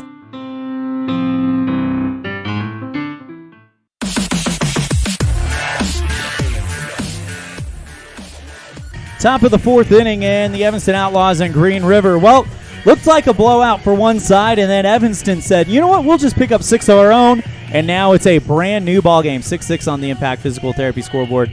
Elin Olive with new voice of the Rich Rebels in Utah, Mr. Aaron Poling. And Aaron, how excited are you to get out to Rich County and be the voice of the Rebels? Oh, I'm super excited. It still really hasn't hit me yet that I am going to be broadcasting sports as a career, and this is going to be a fantastic start. The state of Wyoming, state of Utah, we're in a beautiful part of the country that personally I'm from Michigan. I've never seen before, and I'm just speechless by it. It still hasn't set in yet. You were telling me you were blown away by the mountains around us as a swing and a miss from the number 2 batter, Dawson Peterson, for strike one. At bat, number 1, Dawson Peters. A little bit of tough luck there for the Outlaws to end the last inning. Is a hit and run. The ball's crushed right at the third baseman. The base runner can't do anything about it. By the way, new pitcher for the Outlaws, Jackson Osborne, 31 innings pitched, a 3-1 record, 25 strikeouts to 20 walks, and a 6.32 ERA. Next one misses down low. 2 balls, 1 strike to the current batter. That is Dawson Peters. 0 for 1 on the day. Next one to Peters, and he just lazily hits this one out to the shortstop, second baseman Ryan Baldwin, who makes the grab on the floater for out number 1. Great start to the outing for Osborne. Getting out. That makes you more comfortable. You breathe a little easier. Pitches start to feel a little better coming out of your hand. I'll bring up Marcus Molina, the second baseman, 1 for 2 on the day. First pitch finds the zone for strike one. You get that first out, and maybe you have the confidence to spin a first pitch curveball for a strike on the next batter. Jackson Osborne, one of the more effective pitchers for the Evanston Outlaws this year. Only a freshman already playing at the AA level. 1 ball, 1 strike as the 0-1 misses down low. Osborne with the 1-1. Floater up high and misses for ball 2. You got it a little bit underneath that breaking ball. You can kind of see it coming out of his hand. He wasn't quite on top of it. When he's on top of it, it has some sharp bite down. The 2-1. Misses down low. 3 balls, 1 strike. Let's give you the new defensive alignment for the Outlaws. Starting the outfield, Gavin Oliver in left, Ryder Wilson in center, Brody Clifton in right. We'll give you the infield after the 3-1. Finds the lower away part of the zone to load the count 3-2. First baseman Braxton Bauer, Ryan Baldwin at second base, third base Ryan Hoover, shortstop Cohen Morrow, Hank Allred catching Jackson Osborne. 3-2 on the way. This one got under it, shallow left field. That's not so shallow after all. It just took off. It goes over Gavin Oliver and drops down to left field. Stand-up double for Marcus Molina.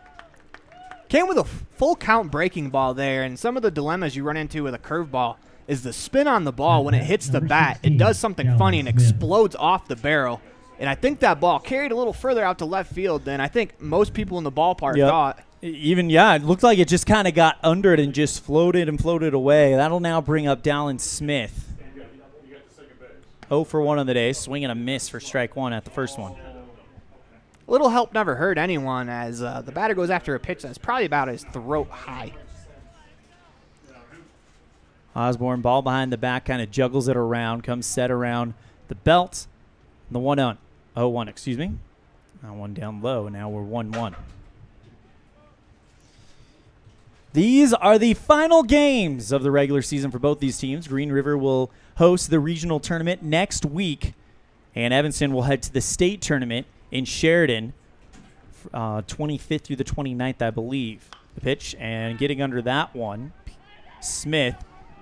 And that one just kind of drops down in the Bermuda Triangle. Right fielder Brody Clifton goes wild to the third baseman Hoover, and scoring on the error will be Molina. You could see right off the bat the second baseman did not know where that ball was. He threw his arms up in the air. Unfortunately, it wasn't hit high enough for the rest of the infield to recognize and cover up for him. But after one mistake, you can't compound it with another. Green River takes the lead 7-6 on the Impact Physical Therapy scoreboard. First pitch to Jax Peterson finds the zone for strike 1. It's a tough pill to swallow there for Osborne as he threw a great pitch, jammed the hitter, got him to pop it up to the infield. Unfortunately, they weren't able to make an out of it, and they also threw it away, so now he's down after making a fantastic pitch. So it is an error that Smith reaches on. So he'll reach on the air. Then Molina will score on the air, breaking the tie. Next pitch in there for strike 2. 1 ball, 2 strikes to Jax Peterson, who has been great today, 1 for 2. It is definitely a lonely feeling when you're in the infield and a pop fly goes up and you can't find it. The only thing that maybe they could have done better is just let your infielders know you have no idea where the ball is. Peterson, fly ball deep left field. This is back, and that is clear for landing over the left field wall. A 2-run shot for Jax Peterson of Green River. Put a buggy whip on that ball as it was in his zone, and he did not miss it as that ball cleared the fence, and it looks like that ball will roll for a while as it goes down the hill. Might be in the Smith's parking lot when all is said and done. Peterson with the 2-run shot now makes it 9-6 on the Impact Physical Therapy scoreboard. Now I'll bring up Ashton Eldridge with the bases empty after the shot. And before the game, you were saying this is a deep ballpark, and Jax Peterson just hit his 8th homer of the year. First pitch inside to Eldridge for ball 1. Absolutely crushed that pitch. Interesting at bat here, if you're Osborne. How do you respond to giving up a home run? Osborne definitely shown to be one of the most mental tough pitchers in this team. First pitch outside, 2 balls, no strikes. I would love for him to go back to the windup where he found success earlier. I don't know if he's so locked in right now that he doesn't realize there's no runners on, but he was successful out of the windup to start the inning. 2-0 down in the dirt, 3 balls, no strikes, and Ashton Eldridge will find out soon if he's the type of batter that has that green light on a 3-0 count. Cleanup hitter, 3-0, momentum, just watched one fly out. Why not give it a go? Osborne comes set, the 3-0. Puts on the brakes, off speed, right down Front Street for strike 1. Even if you have the green light, 3-0 curveball is not a pitch you want to swing at. That is a great pitch from Osborne. Osborne comes set, 3-1. Off-speed pitch misses outside, and Eldridge gets on via the walk. Only 1 down, 3 in, though, for now batting the number 10, Knights. Quentin Liebelt. And now they lead it by 3. I'll bring up Quentin Liebelt, 0 for 2 on the day, and the Outlaws. I don't know if I'm Evanston, I'm hoping we can get a ball hit to one of the inside infielders. As that one is not going to happen. It goes a pop fly into left, drops down, and Liebelt, sitting and waiting, gets a beautiful pitch to go to first and put Eldridge over at third. Great effort out there in left field to keep that a single. It may not seem like much, but that 90 feet that he saved, that could be the difference between another run scoring or getting out of the inning with the score still intact at 9-6. So a single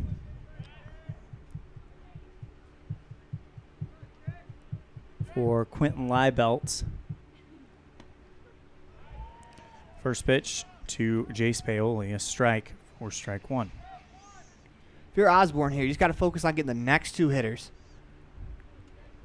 Obviously, you don't want the run to score, but if you can get the next 2 hitters, your team has already proved that you guys can score. That's coming back towards us. Foul. 0-2 counts to Paoli, who hit one over the center field wall in Green River earlier in the year when these 2 teams played.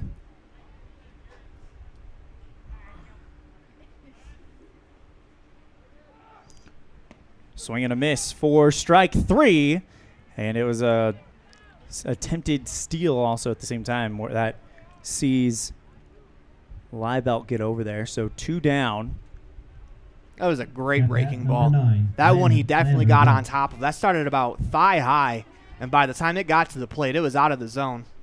Beautiful pitch there from Osborne. That'll bring up Lander Welch. Runners on second and third. First pitch to Welch in there for strike 1.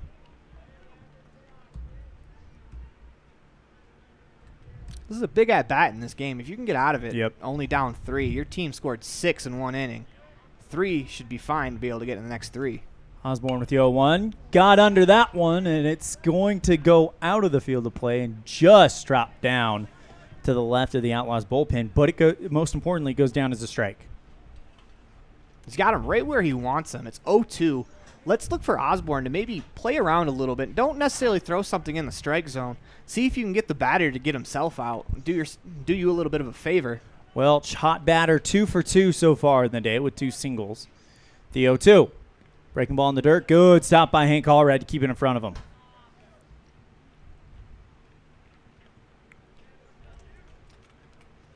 Osborne also the second catcher on this team.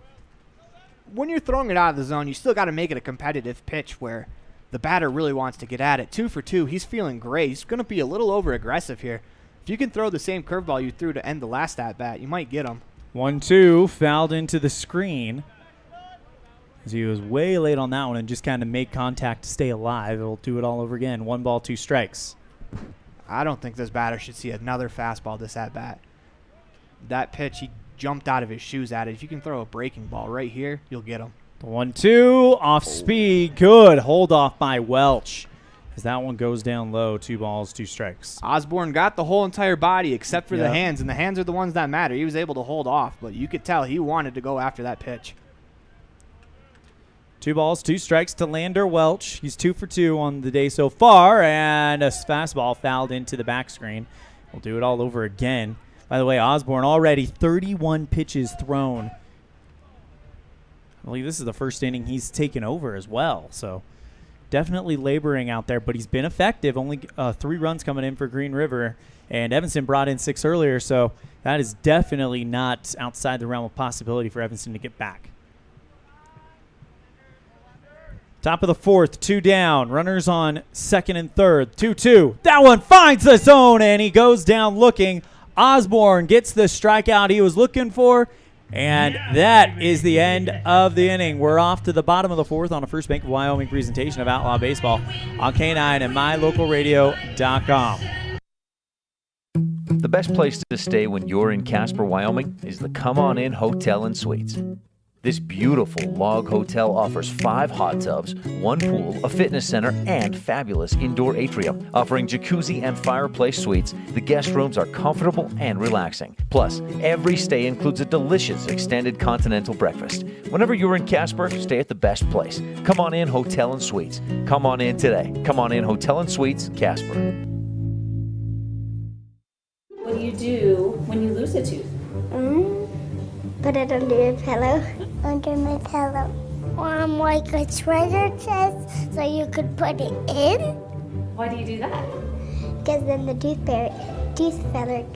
tooth fairy comes for the tooth fairy. So the tooth fairy can come get them. And then what happens? I get money. We may not be the tooth fairy, but we can still take care of your teeth. Bear River Dental in Evanston.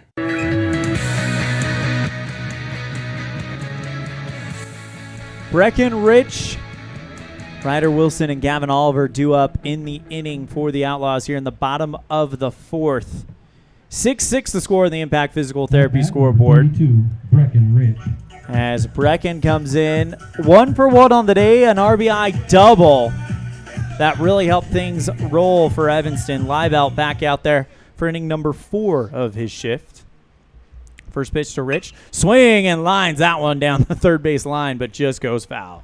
Didn't even flinch the third base coach down there. Got to respect that because that ball was smoked. He's been hit before this year. And Ogden Todd Hoover took one off the thigh. 0-1 on the way. Rich right up the center, and that gets booted around by the shortstop, and Rich will reach on the air. Take base runners any way you can get them at this point. It's been the bottom of the order for the Outlaws really today that have done the damage. Yes. And if you're the Outlaws, you have to feel good about that because the top of the order hasn't produced yet, but you know they're going to, so. First pitch to Wilson. He slaps that one high over the left field line. Foul. That's a good 0-0 swing right there. If you're going to attack the first pitch, I like that. You try to pull it down the third baseline, get yourself extra bases. I love that approach. Liebelt had 62 pitches so far in the game. Comes set. The 0-1. Up high, ball 1. One thing I've noticed about Liebelt, he is much better out of the windup. The stretch, he doesn't seem to get his balance when he's pitching. He seems to go, and his body has to try to catch up. Looks over, throws back to first to try to catch Brecken, but he's back in time, no problem. 1 ball, 1 strike to that's Ryder Wilson. Ryder, another one of that young talent of Evanston.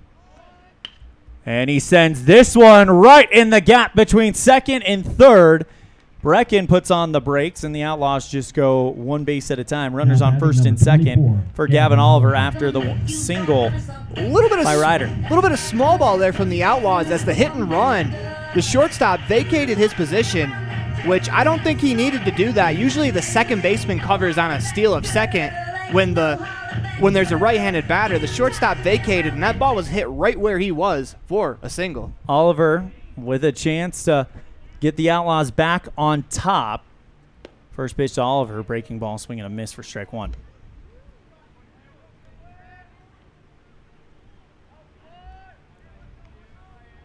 Couple runners on for the top of your order. You got to feel good. No outs. got the pitcher in the stretch, you're going to get something to hit. Bunt shown by Oliver, and he just puts it right back at the pitcher. Tries to throw back to second to get Breckenridge, but the ball goes sailing into center field. Outlaws lucky not to get doubled up there. 18, Jackson Osborne. So that's one down for Jackson Osborne, who has not batted yet this game.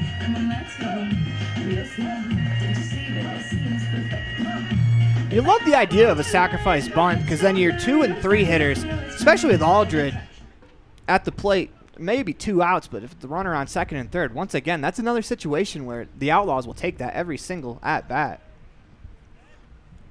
Osborne with runners on first and second.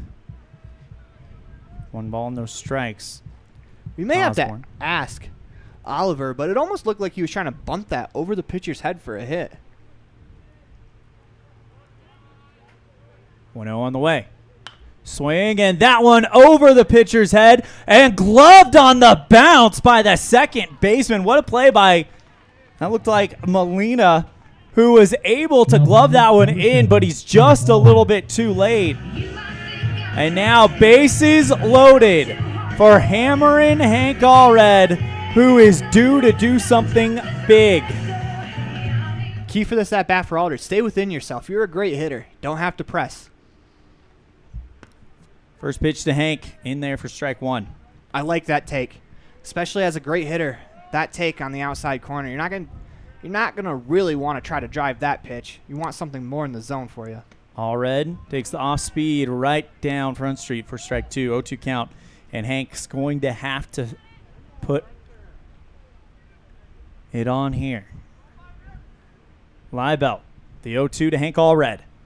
Swing and a chopper headed for the gap and rolls into left field. 1 run scores. Here comes Ryder Wilson, and he's in standing up, and the Outlaws cut the gap to 1. Great swing there on an off-speed pitch. 2, Cohen Morrow. He kept his hands back just long enough to hit a hopper right between the third baseman and the shortstop. Sometimes it's not about how hard you hit it, it's where you hit it. And that is a great spot to bring the Outlaws within 1. Now bring up Cohen Morrow. 0 for 2 on the day as Morrow sends this one into center field. Center left field, caught by the left fielder Smith, and runners hold. Now batting number 34. So Morrow flies out. That'll bring up Braxton Bauer, who kind of got things started for him in the second, where Evanston got going. Bauer 0 for 1 on the day. The first pitch to Bauer outside for ball 1. When you go back and you got to tell the story of this ball game, you're not going to be able to tell it without Braxton Bauer. He drew a 8-pitch walk in the second inning to start that inning off. It started the rally. Rally that brought in 6 runs and tied the game for Evanston. Next one inside nearly unbuttons the jersey of Braxton Bauer. 2 balls, 1 strike. Or no strikes, excuse me. Never a bad pitch to maybe brush the batter off the plate a little bit. Can't be afraid to come inside as a pitcher. Liebelt goes down low, 3-0 to Bauer. That's a great take. 2-0, geared up to swing, try to tie the ball game. He spins you a curveball out of the zone, you take it. That's a sign of that he's locked in right now. Next one down low, and it's a 4-pitch walk to load the bases. Now batting number for 15, Ryan Hoover, the fireman. 2 down as Bauer draws his second walk of the game. And here's your situation. Osborne on third, Allred on second, Bauer on first for Hoover. First pitch up high and away from Lale. Here comes Osborne. He's in standing up, and the Outlaws have tied it up at 9. They've come back again. It's about that time for Christmas in July. Everyone enjoys a gift. This is why you got to get runners on. You get runners on. Weird things happen and you score runs. Next one to Hoover, swinging a fly ball into center field. That one is gloved easily by Paoli. And the inning's over. So Outlaws trail by 3 going into the inning. They score 3, and it's 9-9 going into the 5th on a First Bank of Wyoming presentation of Outlaw Baseball on K9 and Mylocalradio.com. School. It's the right path indeed, where we learn to read and learn to write. School's the ticket to reach new heights. We make new friends, learn social skills, art, foreign language, music, and more. Science, technology, engineering, math, history, and health in that PE class. With computers and books and teachers and more, our brains will grow and our dreams will soar. So do whatever it takes to never miss school, because a great education, why, that's really cool. My friends, be cool. Go to school. There's nothing better than finding the perfect gift for someone. Whether it's a baby shower, birthday, or anniversary, Ivory and Iron has everything to make gift-giving fun. Come enjoy the beautiful atmosphere, mouth-watering chocolates, and beautiful floral arrangements. Ivory and Iron, 1101 Main Street, Evanston.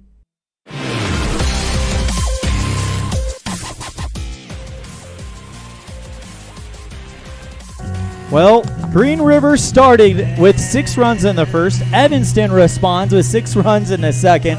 Green River scores 3 in the fourth, and Evanston responds with 3 in the bottom of the fourth. And we are all level going into the 5th on a First Bank of Wyoming presentation of Evanston baseball on K9 and MyLocalRadio.com. Elon Oliphant, new voice of the Rich Rebels, Aaron Poling, bringing you the action from the Union broadcast booth.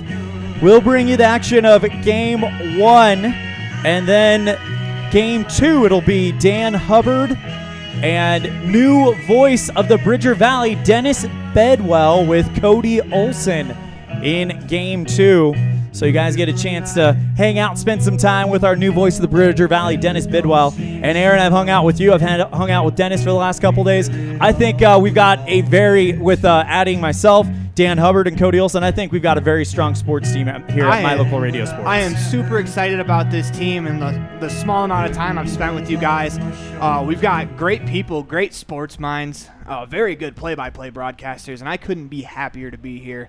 And what a way to kick off my first outing here at My Local Radio. A back-and-forth tilt between two teams in the Southwest. Of course, Green River, a single-A team, Evanston, a double-A team. But we read the scores of every game in the series before. They've all been close. This is no exception. Leading it off will be Skylar Lee. First pitch to Lee, down low for ball 1, as Osborne just misses the zone. Have to respect the art of framing there from Aldred, as that pitch bounced and he still framed it. I respect that. Next pitch finds the zone, and Allred able to hold it in there for strike 1. Skylar Lee, by the way, 0 for 2, 2 strikeouts, trying to avoid the sombrero. The 1-1 on the way inside for ball 2.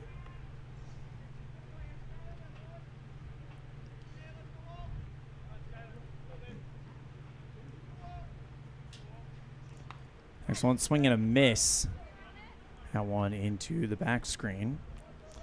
And it's 3 balls, 1 strike to Skylar Lee, according to Game Changer. And it is 2-2, down low, full count. I thought it was 2-2, but for some reason I'm looking at Game Changer and they gave it 3-1. We are a full count now. Osborne's best pitch so far has been his breaking ball, so I wouldn't be all that shocked to see him try to spin one up there, 3-2. The pitch. Breaking ball misses down low, and going to first on a full count walk, Skylar Lee. You executed a good pitch. Just batter had a better take. Sometimes the batter just has a better take than the pitch that you make. I'll bring up Benjamin Lale. 1 for 2 with a single back in the first, then struck out swinging to end the third. We've had quite a bit today in this ball game. The one thing we haven't had is a nice little tailor-made ground ball double play. Yep. I'm kind of feeling that right here. Osborne comes set around the belt. The first pitch to Lale catches the outside part of the zone for strike 1. Beautiful pitch there from Jackson Osborne. If you're going to induce a ground ball double play, a great spot to throw the pitch is on the outer corner at the knees. Looks like we got some action in the Green River bullpen, as this one is hit down the first base line, foul. 0-2 count to Benjamin Lale. You'd like the double play here, but because you are up 0-2 and on that last pitch it was down in the zone, you've been away.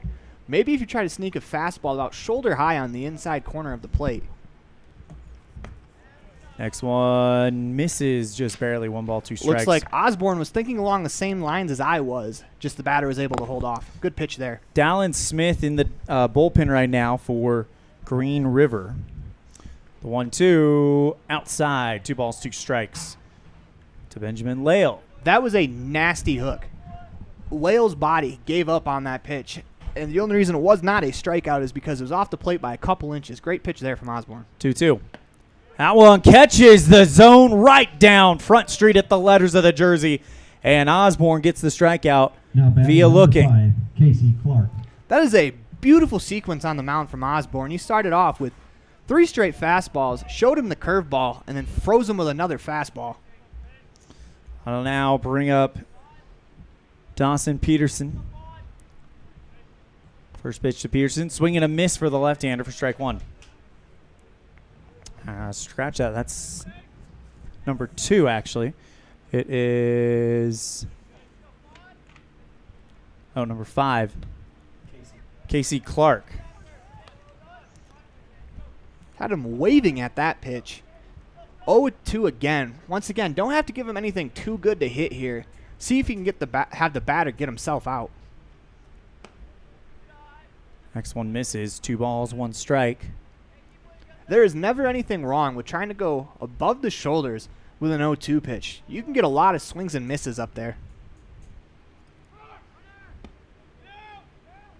Runner goes on the pitch. The throw is going to be late. It's a stolen base for the base runner.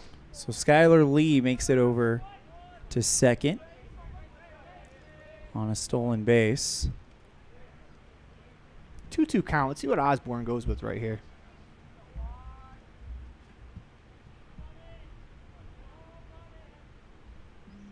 Swing and a foul ball behind the back screen. And we'll do it all over again. Kind of something you can put in your memory bank there. As he is on the fastball, you're going to have to show him something maybe a little different to try to get him off the fastball. Osborne checks the runner at second. That's Skylar Lee. Comes set at the belt. The 2-2. That one up high and in for ball 3 and another full count. Moving the hitter's feet after he fouls one off straight back. 1 down, runner on second. Outlaws and Knights tied at 9. If he can paint the outside corner right here, I think he's going to have a good result. This one hit right at the glove of Ryan Baldwin. He'll run over and tag the bag to double him up for the inning-ending double play. May not have been a ground ball, but it's still a double play. Exactly. It's all tied going into the bottom of the 5th on a First Bank of Wyoming presentation of Outlaw Baseball on K9 and Mylocalradio.com.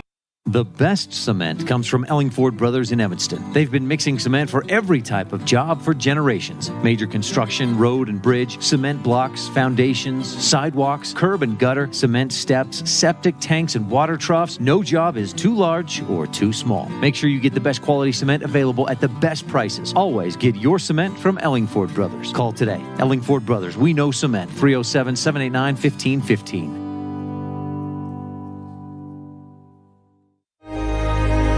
Risk takers, adventure seekers, optimists, authentic people with the fire in their belly and greatness in their hearts. You'll find them here, in a place where the spirit of the cowboy lives and thrives. I am a cowboy. I am a cowboy. Soy vaquera. The world needs more cowboys.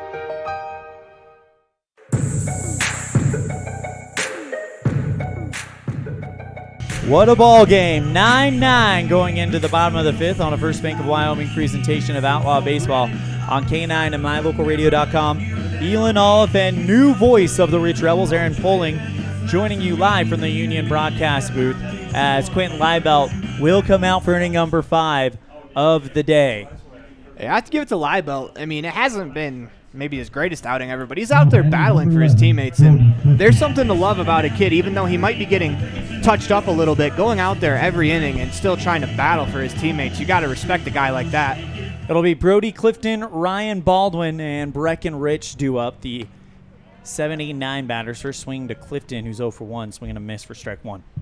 kind of the key for the Outlaws to get to Liebelt is to be able to get him into the stretch. When he doesn't pitch from the stretch, he's been much better. 0-1. Swing and a hard chopper at the second baseman, or excuse me, shortstop. Peterson fields it, throws it across the diamond in time for out number 1. Ryan Baldwin.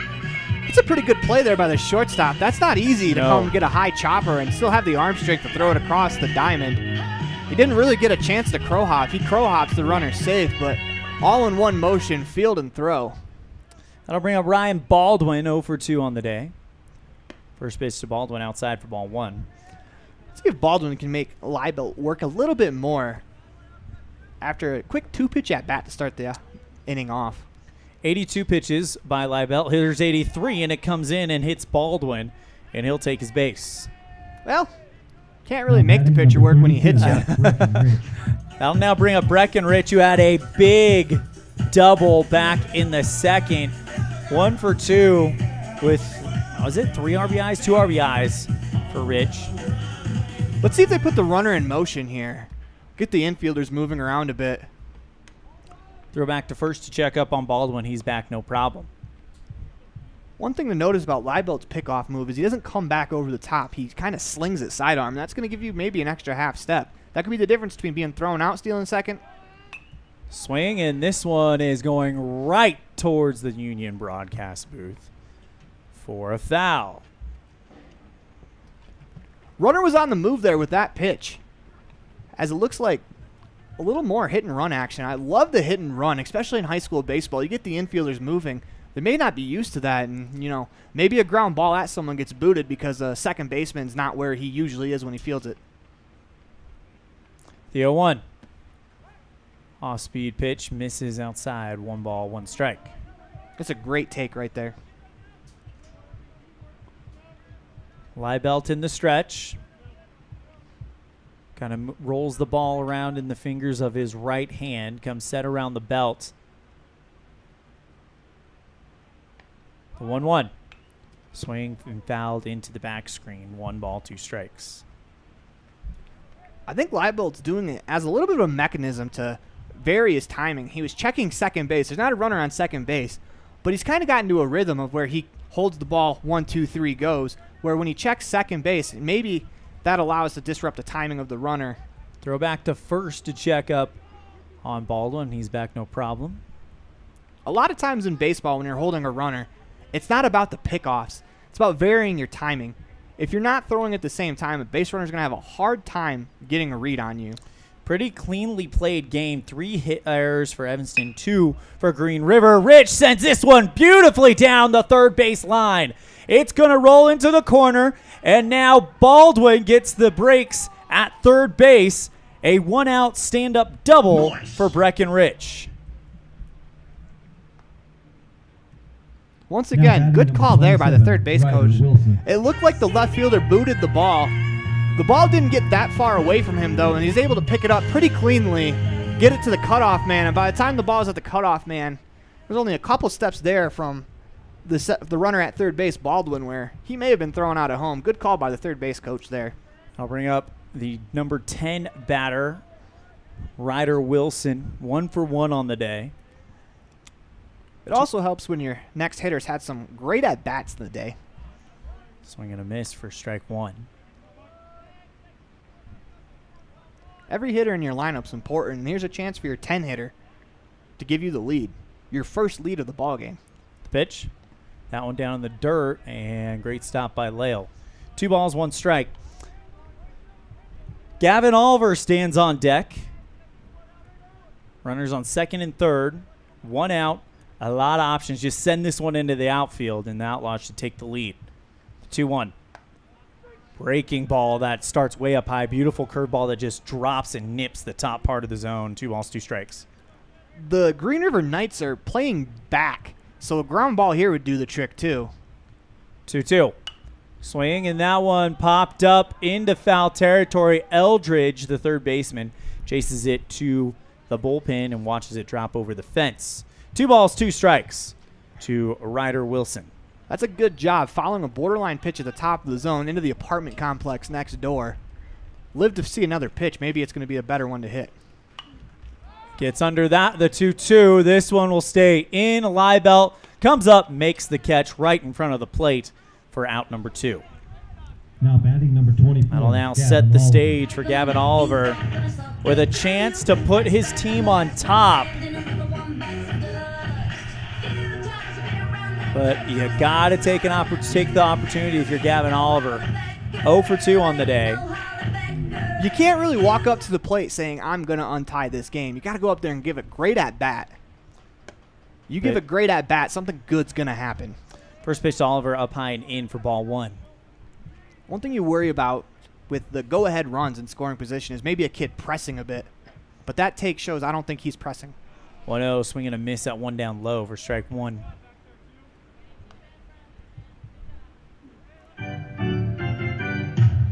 Oliver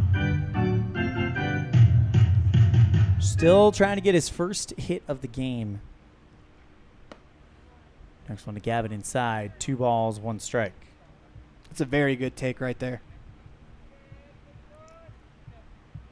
Oliver with the stars and stripes sleeves under his gray uniform. The pitch. Oliver lines this one down the first base line, but it goes foul. 2 balls, 2 strikes. That'll officially be scored in the scorer's book as E1BC, their first base coach.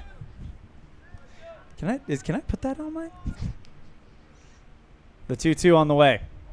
Oliver swings and miss, drop third strike. Lale picks it up, throws it over to first, and the inning is over. Outlaws get the go-ahead run 90 feet away, but they can't bring it home. We are all knotted up going into the 6th, 9-9 on a First Bank of Wyoming presentation of Outlaw Baseball on K9 and mylocalradio.com.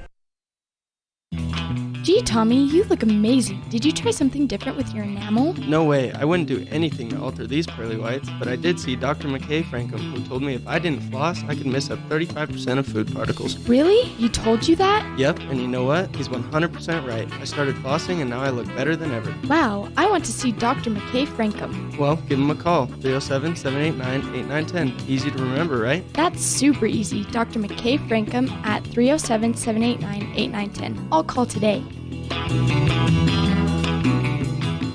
As high school sports fans, we know that sometimes you have to drive a long way to get to the next game. If you find yourself on the side of the road, remember that Freeway Tire in Evanston offers service calls and roadside assistance 24 hours a day, 7 days a week. It's a great idea to have your vehicle serviced, tires checked, and oil changed to make sure it's in top shape before your next long drive. Visit Freeway Tire today, your locally owned and operated tire shop. Freeway Tire, 217 Bear River Drive, Evanston.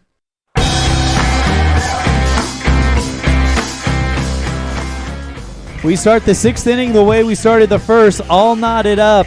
Each team has scored 9 runs, though, since now and then. 6 by Green River in the top of the first, 6 by Evanston in the bottom of the second, and each with 3 in the 4th, as the Outlaws looking to try to get a win here to set up some momentum before they go to the state tournament in about 10 days-ish in Sheridan. It's been a rough stretch for the Outlaws recently, but one way to wash all that away heading into the state tournament, pick up a huge win right here is a great start. Have a good doubleheader. You may not win both games, but if you play very, very competitive baseball like they have so far, that's going to bode well for your chances going into the tournament. Marcus Molina having a day, 2 for 3 for the leadoff second baseman with 2 doubles. He hasn't seen very many pitches in his at-bats either. He's been aggressive. I know it's going to be his first pitch of the outing, but it would not be a bad idea for the new pitcher Common to spin a curveball here, see if he can get a chase. Damian Common now in for the Outlaws. His first pitch on the way to Molina, and that one right down Front Street for strike 1. Or if you paint it at the knees and they're not going to be able to do damage with it, yep, it's another option. It's a great pitch there from Common. Common, another one of those young guys here on the Evanston Outlaw team, the 0-1. Bounces in the dirt and behind for ball 1. 1 ball, 1 strike to Marcus Molina. Looked like he slipped a little bit there as he's fixing his footing on the mound. The mound looks pretty deep from up here. A lot of pitches have been thrown in this game. Common comes set, the 1-1. Swing and a drive into right field. This is going to drop down right at the first base line, in between the first baseman and the right fielder, each charging up to try to get to it.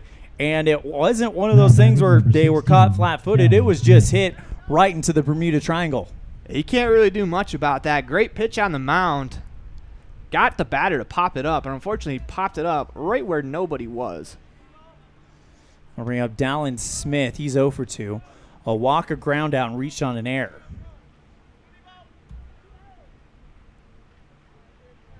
First pitch to Smith. Down low for ball 1. Marcus Molina stands on first. 3 for 4 today. Top of the order has been very, very good for the Knights. Obviously, the Molina 3 hits, but Smith hasn't been bad either. The 1-0 from Common to Smith. Down low, 2 balls, no strikes. Jax Peterson on deck. Ashton Eldridge in the hole. Peterson 2 for 3, and Eldridge 0 for 1. Common comes set. The 2-0. Up high for ball 3. So 3-0 count to Smith.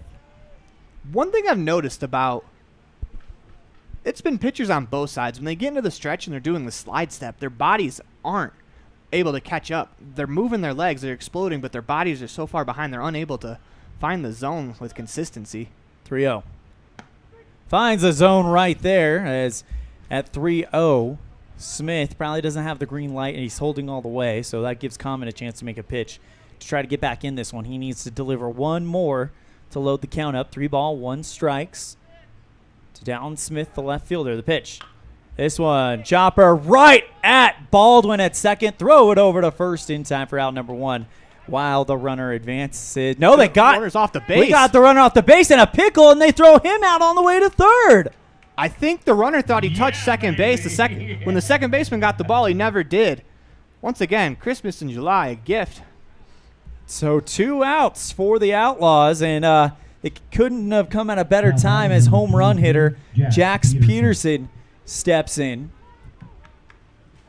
Right there, Common, the last 2 pitches he threw, he went, instead of slide stepping, he kicked his leg and was able to find the strike zone. The runner stole on that play. That's how the second baseman was honestly able to get to that ball, because it was right up the middle. Peterson into center field, and that drops down for a base hit. Bobble by the center fielder. Peterson will slide into second, and he'll get to scoring position just like that.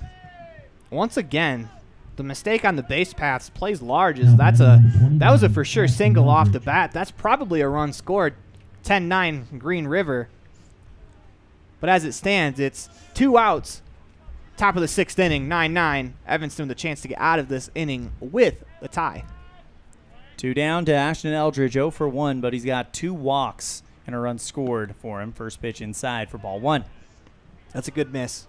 Missing off the plate. The batter tries to swing. He's going to jam himself up. Even if he does get the barrel to it, there's no way he's going to be able to keep it fair. Common from the stretch comes set. Nobody on. And this one, chopper to the shortstop.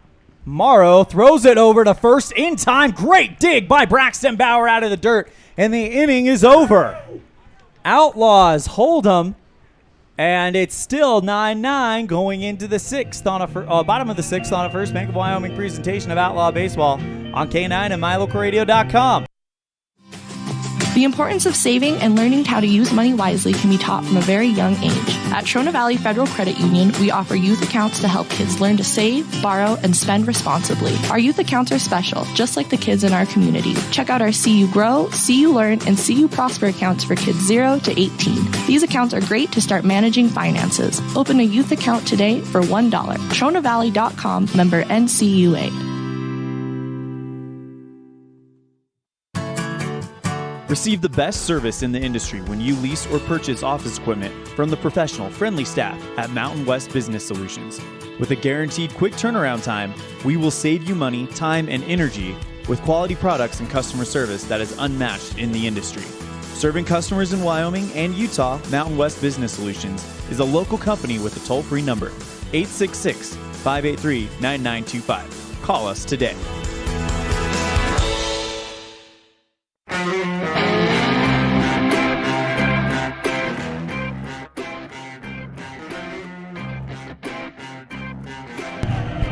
Buckle your seatbelts. Bottom of the 6th, and it's a 9-9 ball game. Evanston and Green River playing another highly contested game as Dallin Smith will come in. 7 2/3 innings pitched, a 1-0 record. 8 strikeouts to 2 walks, so not someone that Coach Ben Lale usually puts out there on the mound. He doesn't have a lot of experience coming into this year, but that doesn't mean you can necessarily wait around for him. If you get a pitch you like, jump it, but you got to make sure you get him into the zone. Not a lot of good ones in his warm-ups. Let's see if the Outlaws can take advantage. One thing, though, about this game is it was the offense early on for the Outlaws, but the last 2 innings, there's been a couple of twin killings that have been huge defensively. And last inning, that double play probably saves a run, and now you just got to scratch across 1, go to the top of the 7th, up 1. You're in a great spot. Get your 3 outs and get out of here. First pitch to Damian Common, and that one almost looked like it kind of went behind him a little bit, but instead it was extremely inside. 1 ball, no strikes. Good way to help yourself get a W on the mound right here is to lead off the inning, get on base. This one lined in and out of the glove of the third baseman Aldridge. Throw over to third is not in time. He beat it out. He smoked that ball. Now batting He may have number hit it 7, through the glove. Yeah, and we'll see what they score that as, but that was a very hard hit ball by Damian Common. It's about time the Outlaws got a little lucky on some of the pitches that they've absolutely smoked. It's about the third time that someone has smoked a ball right at the third baseman. They're saying that their Outlaws called an error. That's tough. I know. Your home bookkeeper can't give you a hit on that. That's tough. So Outlaws with 1 on. Bring up Hank Allred. The pitch. Hank gets under that one, and tripping on the way to second was Common as he knew that was probably going to be caught.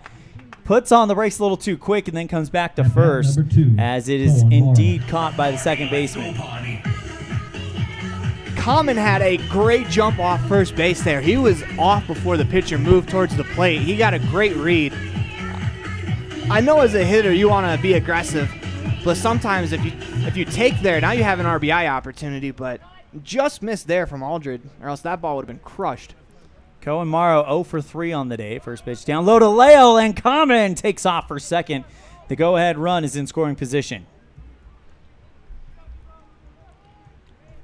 It's a good take there. Obviously, it was out of the zone, but it allows you, now you have an opportunity to drive in the go-ahead run.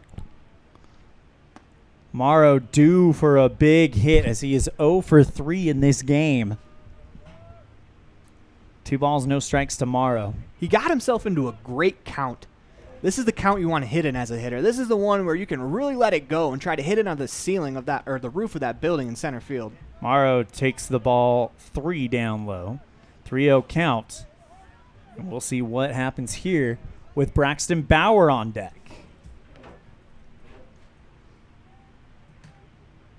The pitch. And a 4-pitch walk to Cohen Morrow. Now batting number 34. Didn't get to swing the bat, but you know what? That moves that score, that winning or potentially winning run over to second the easy way. However, Common was already standing there, but now you've got a big chance for Braxton Bauer. And Cohen Morrow's got some speed. A ball hit in the right area by Bauer could score both of them. First pitch down low to Bauer for ball 1, and Lale wants to talk it over.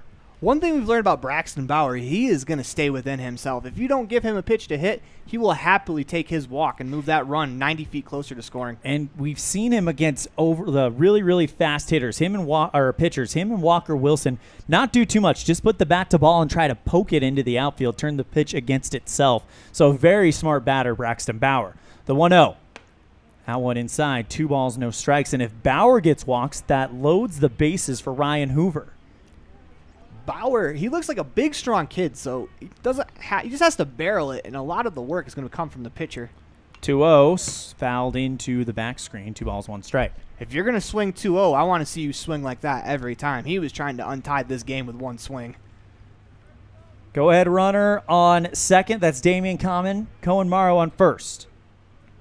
The 2-1. Bauer takes it down low. 3 balls, 1 strike. Bauer's had some really good at-bats. 2 walks and a line out to second. So it was a really well-hit ball. Just found the glove of the second baseman, Marcus Molina, who's having himself the game. Bauer, line drive into deep right field. This could be trouble. Caught by the right fielder, and it holds all the runners. Great job by Peters to just make the catch and hold everyone there. That was absolutely stung the opposite way by Bauer. Unfortunately, another Adam ball right at the right fielder. He stands still, hits him in the chest like it was thrown to him from 10 feet away. I'll now bring up Ryan Hoover, 1 for 2 on the day, a single, a walk, and a fly out to center field. Hoover with the pitch. Gets under that one and fouls it onto the roof of the Union broadcast booth. Whoop. Well, actually, almost could have come in the window on the bounce for strike 1. I think that's classified as EPXP. Error play-by-play? Error play-by-play. Yeah, that could be. I see the color guy's behind a window, so I can't really make a play. 0-1 count to Hoover. That one down in the dirt. 1 ball, 1 strike. Runner goes for third, and the throw is bobbled by Eldridge. So they do the double steal, and now everyone is in scoring position. Fantastic base running there from Common. Saw the ball get away, and the ball beat him to third base, but he did a good job sliding to the outfield part of the bag away from the tag, and that's the difference between him being out and safe. The 1-1. Hoover gets a hold of this one and fouls it over the Outlaws' dugout off the first base line. 1 ball, 2 strikes. I think he hit the light pole because that ball bounced back in. So far, he's fouled one almost into the booth and off the light pole. Straighten it out, and Hoover swings and fouls that one into the back screen, and we'll do it all over again at 1 ball, 2 strikes. Good battle. This is the at-bat you want with runners on second and third. Outlaws trying to take the lead going into the 7th inning. They have a great opportunity. 2 down, runners on second and third. The pitch by Smith. Off speed, and Hoover will fight it off. As the in-house public address announcer has pointed out, he was staying alive. Once again, he stays alive with a good foul off of another really good pitcher's pitch. You foul off a bunch of these, eventually you're going to get something that leaks over the middle of the plate that you're going to be able to drive. A lot of room between the third base line and the left fielder, and a big gap between center and left field.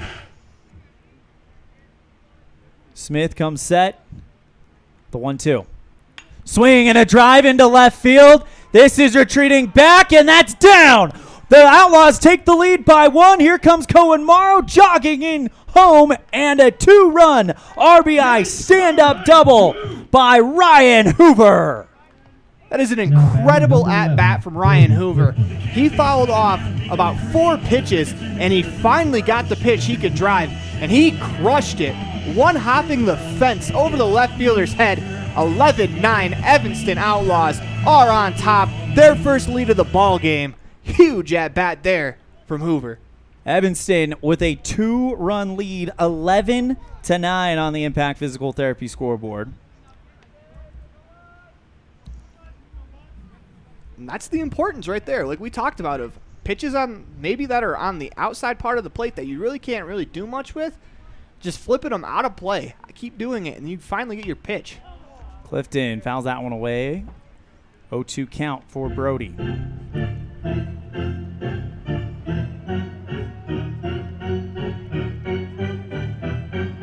Once again, let's see if we can get another battle from a outlaw hitter that has fallen behind with 2 strikes. See if he can find a way to reach base. Hoover stands on second. This one ripped down the third base line. Caught on the bounce by Aldridge. Long throw. Got him in time. And the inning's over, but the Outlaws 2 outs away from the victory. They lead 11-9 going into 7th on a First Bank of Wyoming presentation of Outlaw Baseball on K9 and mylocalradio.com. This presentation on mylocalradio.com is also brought to you in part by Hoover Chiropractic. With over 3 decades of experience, Dr. Todd Hoover can help you with all the chiropractic work you need, plus x-rays, blood work, a weight loss program, and can help you get rid of allergies and migraines. Dr. Todd Hoover with Hoover Chiropractic in Evanston.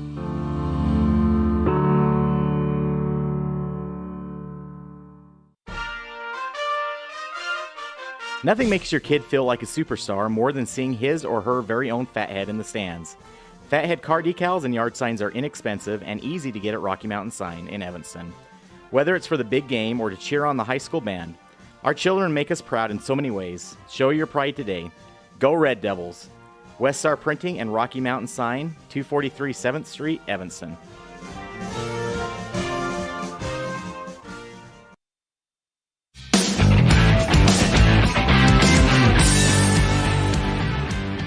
Damian Common, 11 pitches thrown in the appearance so far, so he has been effective as we roll into the top of the 7th.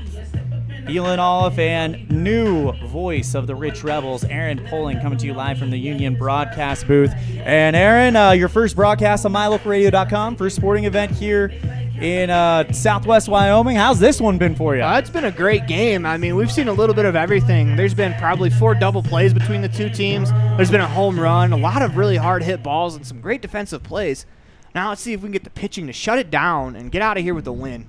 Damian Common, 11 pitches thrown through his appearance so far. And for the Knights, it'll be the 5, 6, 7 batters due up here for Green River. Haven't scored since the 4th inning. One thing to remember if you're the Outlaws, you're in the field. It doesn't matter if you win the game by 2 runs or 1 run. Just you get need it to done. get outs. They have to score almost as many runs as you have outs to get. First pitch to Liebelt, misses for ball 1. So whenever there's a ball in play, make sure you can keep it in front of you and try to get an out. Obviously, if it's a single, you can't do that, but you got to keep it a single. 1-0. Swing and a drive into right field. Clifton on his horse, and that drops foul. It's a good pitch there to get back into the count by Common.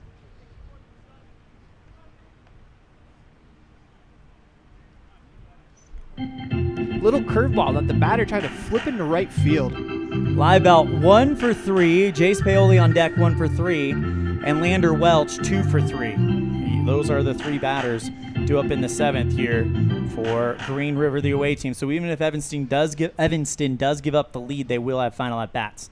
The 1-1 finds a zone. Beautiful pitch by Common. Strike 2 at the knees. That's a great pitch on the outside corner. It's a good thing he didn't induce a swing because I don't think his right fielder was quite ready yet. He was still walking back to his position as the ump called for a strike. Common comes set. The 1-2. This one, solid hit into right field. And throw to first. That one is close to stretch by Braxton Bauer. Did they get him? They got him. What a throw by Clifton. Bauer with the stretch, keeps the foot on the bag, and that's out number 1. When you're playing baseball to win a baseball game, sometimes you got to steal an out. Wow, that is your lead candidate for your Dr. McKay Frankham precision play of the game. A 9-3 putouts. Another lesson that can be learned there is you got to bust it out of the box if you hit it to right field. They still throw you out if it stays in front. I think the batter was a little too happy with the swing he put on that ball and may have been in cruise control heading down the first baseline as the first pitch is fouled straight back. First pitch to Paoli, strike 1 on a foul ball. Paoli again 1 for 3, 2 strikeouts and a double. Next one inside, 1 ball, 1 strike. I don't mind that pitch. Get the batter off the plate a little bit. That opens up the outside part of the plate. Mr. Bauer with what might be the defensive play, not just of the game, but the best one we've seen of the year. Laying down off the bag and keeping his foot on it. The 1-1 outside for ball 2. Behind every great infield, even in the majors, you look at most teams that are considered great defensively on the infield, is a great first baseman there to help out his fielders. Obviously, this was coming from right field, but you help out your right fielder. That doesn't happen as often, but it's huge for this team. 2-1 finds the zone. 2 balls, 2 strikes. Don Conger, the sports editor at the Uintah County Herald, just texted me, was that your play of the game? Yeah, most likely. The 2-2, this one hit down the third base line. A diving third baseman can't get to it. It's past Hoover, and a 1-out single for Paoli. Good effort there at third. That ball just got underneath his glove. He gets up and fires that across. Maybe we have a 2-way tie. But as it stands, that huge play in right field, it'd be first and second, no out. Instead, 1 runner on, 1 out. I'll now bring up Lander Welch, 2 for 3, 2 singles and a strikeout. I'd like to see the Outlaws not necessarily forget about the runner, but the guy at the plate is far more important than that runner on first base. And you're also at that point where you're almost okay trading an out for a run. I think in this situation, I mean, not on first, but if they were in scoring position, yes. And we're going to get a nope, that's going to be called dead because someone threw the ball back into play. Thought we were getting a second balk of the game.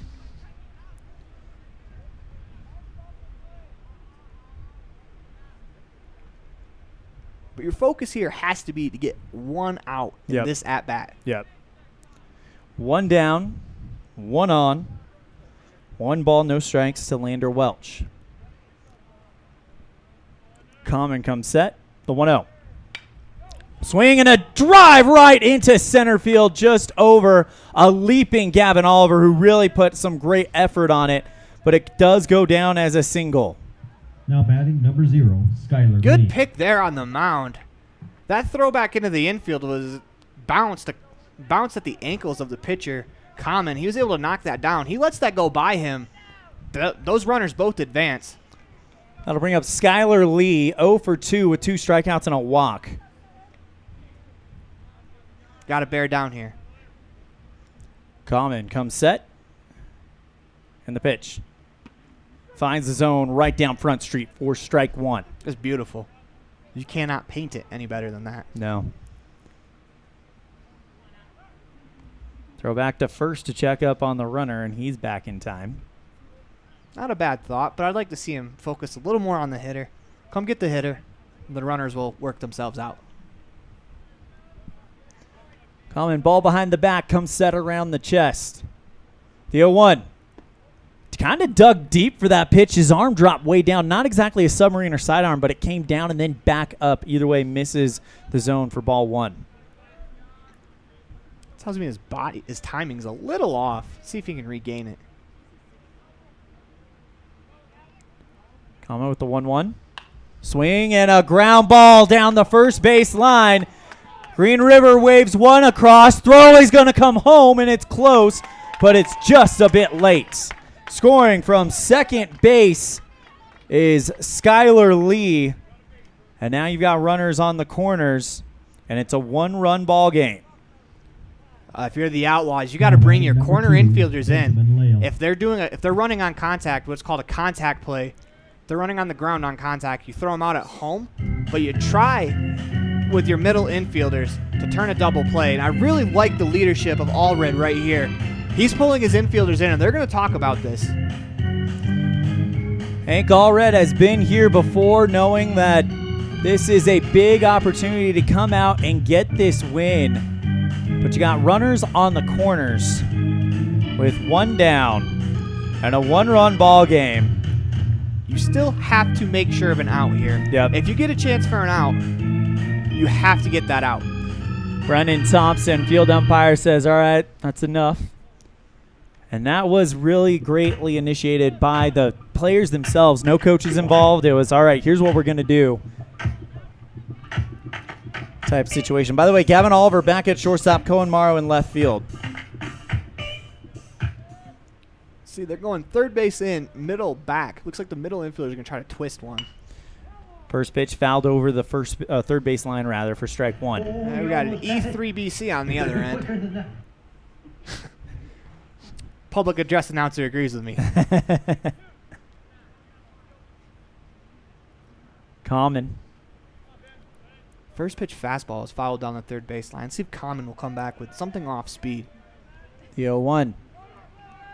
Goes up high. Throw to second is not going to happen. As looked like Hank just kind of faked the throw and then just went to the catcher as the runner from first takes second. Now all of the infielders have to come in. On that play, I'd like to see Allred come up with a little more conviction and fire that ball hard at Common. Common's got a glove on, and he should be able to catch the hard throw. That's going to be what draws the runner. 1-1 to Lael, down low. Great stop by Hank. 2 balls, 1 strike. But I do love that they tried to get the base runners to see something. Maybe in the next game, because they did that, maybe they throw it to second, they fake the catch on the mound, you get the runner out at second, runner at third stays. 2-1. That one just misses up high. 3 balls, 1 strike. Smart move here by Common, taking his time getting back to the mound. Runners taking a lead. Lee at second, Welch at third. Welch is the tying run. 3-1. Catches the zone. Good looking pitch there by Common. And if you can get a strikeout here, that'd be huge. Strikeout here will allow your infielders to relax and play at normal depth. Give them a little more range to get the final out of the game. Common comes set. Full count offering. Swing, and that one popped up into foul territory. Hank Allred tripped getting up. Otherwise, he could have had that one, but just couldn't get there in time. Love the effort, though. He tripped, and then he dived forward to try to bring it in. You can tell he wants to win this ball game, and you love to see that out of your catcher. Your catcher is, they say that the general of the infield is your shortstop, but I think the person that makes the team go is your catcher behind the plate. With an effort like that, if you're out in the field, you got to be fired up. Hank Allred and Ryan Baldwin, only returners to the Double-A team that made it to the semifinals last year at state. Common comes set, the 3-2. Swing and got under that one, fouled over the first base dugout. We'll do it all over again at a full count. Benjamin Leal 1 for 3 on the day. Got a base open, so maybe that will... You don't necessarily want to pitch with the bases loaded only up by 1, but if you do want to try to maybe spin one up there, see if you can get the batter to chase maybe a little bit, or you can freeze him with a curveball in the zone. You have that option with it being a 3-2 count with that extra base open. Common comes set. And the full count offering. Swing and a miss for strike 3. And the Outlaws are 1 away, but the Knights still have the tying run 90 feet away. That is a huge punch out right there from Common. That now brings up Casey Clark. 0 for 1. He's only got 1 at bat. Ground out to the second baseman. Outlaws 1 out away from getting the win. Common comes set, and the pitch. Up high and an outside, great falling grab by Hank Allred for ball 1. Hank Allred's probably going to sleep pretty well tonight because he's gotten some exercise behind the plate. Common comes set, the righty delivers. Swing and a miss for strike 1. Lefty Casey Clark, again 0 for 1 on the day. Ground out to the second baseman last time up. Throw back to third. Did they get him? No. It was very close to ending the game, though, there. Risky play. Not a high percentage play, but you get the out that way. That's still an out. Lander Welch taking the lead. Common comes set, by the way, Welch, the tying run, and timeout called by either the batter called it or the umpire took it. I think it's the batter as Welch steps out of the box. Common off the mound. Runners on second and third. Your runner on second, Skylar Lee. Lander Welch, the tying run at third base. That runner on third base is getting way off the bag. He's trying to distract the pitcher. The 1-1.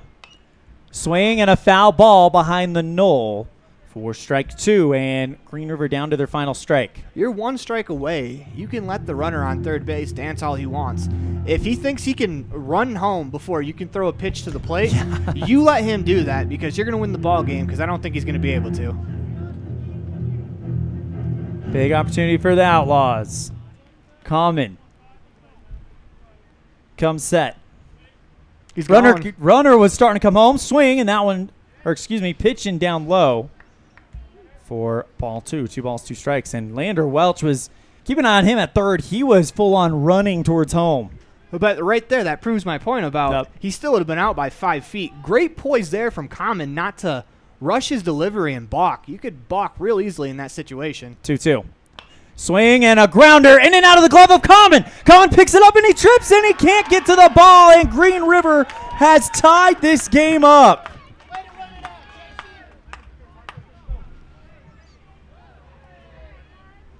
Heck of an effort there. Yep. That wasn't an easy play by any means after it bounced out of his glove.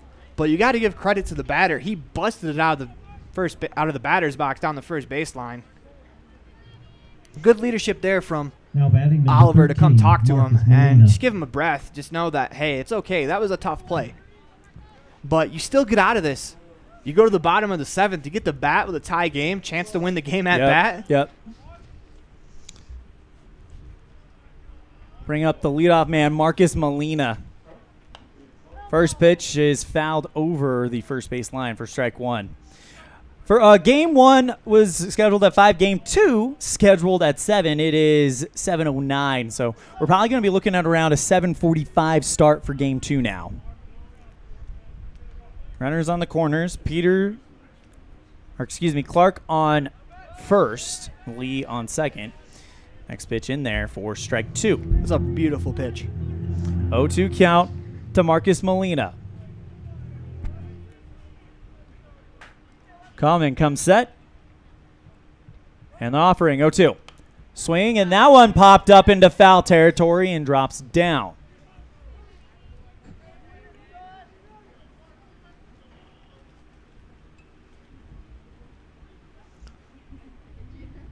Molina 3 for 4, and this would be a big out if you could get to your offense with this out. It does sting that you weren't able to close it out in the top of the 7th, but if you hold them here, you scored 11 runs in 6 innings. I'm not a math major, but that's almost 2 runs per inning, and you don't need 2 to win. Common. The 0-2. Swing and a foul ball into the back screen, and we'll do it again. Outlaws and Green River, since the 4th inning, have each scored 5 runs. It's been that type of game. And it's not like they weren't scoring runs before because they scored 6 before that. No separation really between these two teams, exactly as it was advertised. The 0-2. Up high, 1 ball, 2 strikes. That's not a bad pitch. The previous 2 pitches were kind of high in the zone, and Molina chased. You might as well see if you can go higher to get a chase. But what I'd really like to see right here, if he has confidence in his breaking ball, I'd love to see him spin one off the outside part of the plate right here. Common checks the runner at first, comes set, the 1-2. Swing and a miss for strike 3 and out 3. And the Outlaws will have a chance to walk it off when we come back after this on a First Bank of Wyoming presentation of Outlaw Baseball on K9 and Mylocalradio.com. This is Colt Hamilton with Rocky Mountain Yeti Evanston. I'm excited to announce our new Legendary Leadership Award. Each month we are going to be giving away $1,000 to a local legendary leader. We need your nominations. We want to start giving back to people that have stepped up to keep our community thriving. Nominate anyone from leaders among our schools, healthcare workers, first responders, and so on. Who do you know that has made an impact in our community? Together, let's recognize and reward people that have made a difference in your lives. Email me your nominations at leaders@RockyMountainYetiEvanston.com or click the link below. Again, that's leaders@RockyMountainYetiEvanston.com.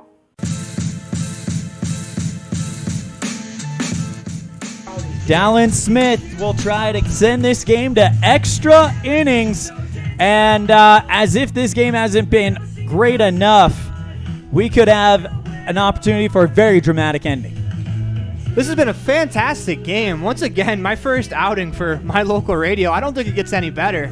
Maybe I'm a good luck charm. Just be around more and, get some awesome games.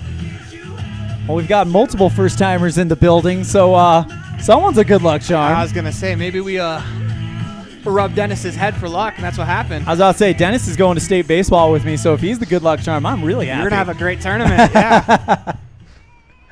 Ryan Baldwin, 0 for 2, but he has been very aggressive on the bases. He was hit by a pitch, reached on an error. You got to preach patience in this situation. And Baldwin, one of the most patient players on this team, so this is a good leadoff man to have in this type of situation. Dallin Smith going back out there. From the windup first pitch to Baldwin, swing and hits that one down the third baseline, but foul. I was just about to say, that's a good attack on that pitch because it was a strike, but I'd love to see them force the pitcher to throw a strike. But that was in the zone, so might as well swing. But I don't think Smith has been in this situation very often. He doesn't pitch much. Smith with the 0-1. down low for ball one. So how often do you think he's been in bottom of the seventh inning? Only 7 innings pitched going into this match. I mean, he could be the type of person they bring in for this type of situation, but I'm not sure. The 1-1 swing, and Baldwin gets under that, sends it to shallow center field, and that one will be gloved by Jax Peterson from shortstop on the run out to the shallow center field grass. He hit the 2-run bomb, and he just had a great defensive play. Willie May style over the shoulder back to the infield. Beautiful catch there from the shortstop of Green River. You have to tip your cap. That is a great play, especially with the center fielder barreling in on him. I'll bring up Breckenridge, 2 for 3 on the day. 2 doubles, too, so that would be big.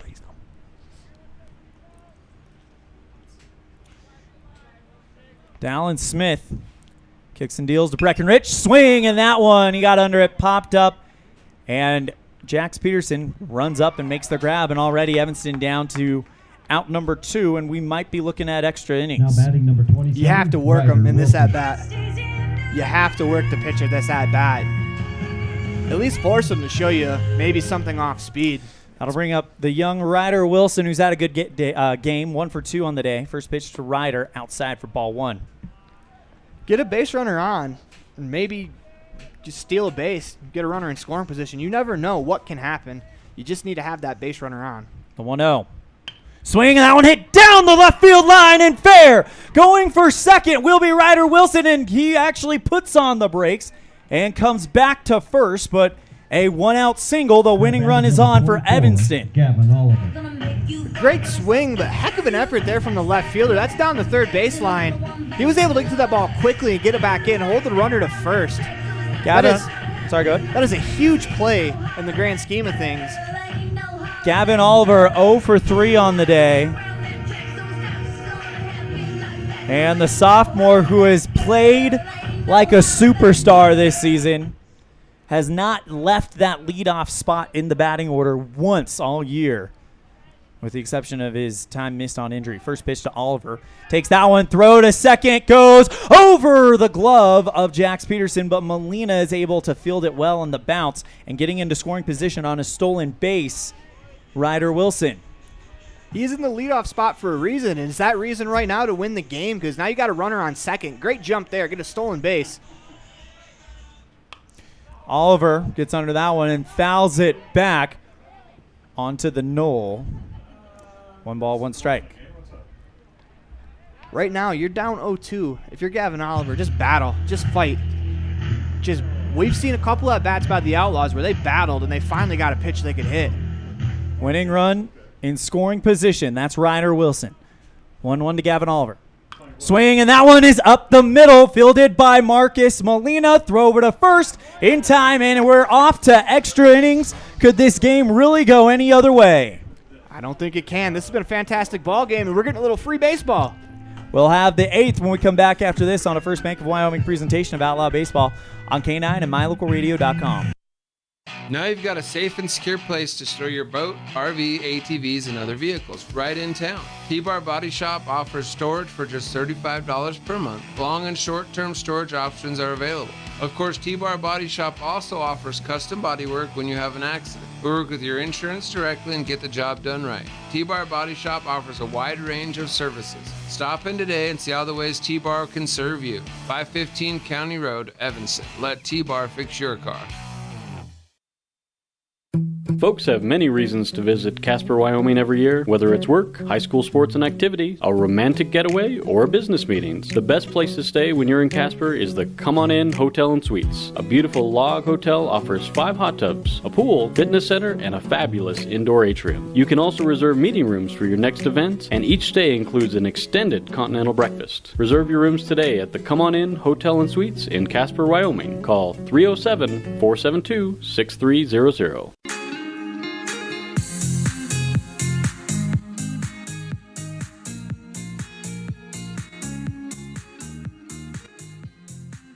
Outlaws ready to go here in the top of the 8th. We are in extra innings here.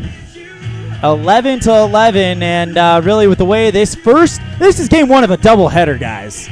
There's another one? This is not the end of the night by any stretch of the imagination. We may not get game 2 till 8 o'clock tonight. So when you're playing in a super intense battle like this, it is important to win this ball game because it's going to give you a ton of momentum.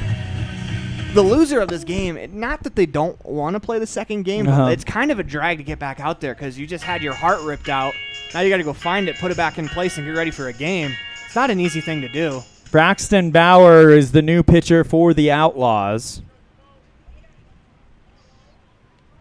Bauer's had his fingerprints all over this game, offensively, defensively. You know now what? Now he's going to touch it up on the mound. Why not? 13 and a third innings pitched in 10 games, 1-0 record. 5 walks, 10 strikeouts. So kind of like what we saw from the Green River pitcher. Not a whole lot of experience, but enough. First pitch down low in the dirt for ball 1 to Dallin Smith. Smith, by the way, 0 for 3. Ground out, reached on an error. A walk and a ground out to second. Smith, chopper, off of the glove of Cohen Morrow at shortstop, and Smith will reach to lead off the 8th. Good play out in left field. That ball got redirected. It was hit pretty hard. It almost got by the left fielder who was cutting to his left, to his left. The ball bounced off the shortstop, went back right. He was able to get it in and keep the runner at first. I'll bring up Jax Peterson. Hit a 2-run shot over the left field wall earlier in the game, back in the 4th. First pitch to Peterson. Wow, great breaking ball that started up high and dropped down in the zone for strike 1. It's great pitch selection. You might want to get that a little lower to the power hitter. The 3-hitter getting a curveball to the top of the zone. It's a great pitch for a strike, but you want to live low to him. Next pitch misses for ball 1. 1 ball, 1 strike. Yeah, you don't want to leave anything up high for Peterson. He's hit 8 home runs this year, which is a monster number for an American Legion ball player in Wyoming. The pitch up high for ball 2. They're being extra careful with him, which obviously you should. And honestly, you don't want to give him anything to hit. You want to try to see if he can get himself out. The 2-1. Swing and a fly ball into deep left field. Back, and off the wall. It's fair. Tracked down by Common. He throws it in, but it's only held as a single. Great play by Damian Common in left field. That's a big break for the Outlaws. That looked like extra bases all over the place. That was off the bat. I thought that was... I didn't think there was a chance for that to be caught, but hey, you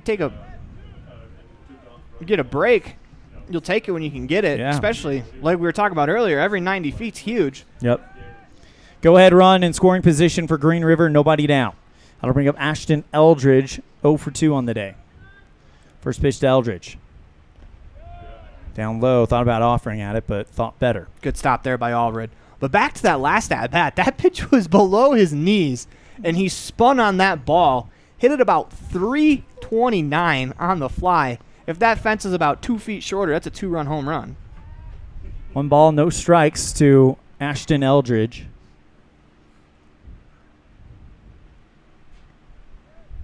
The 1-0.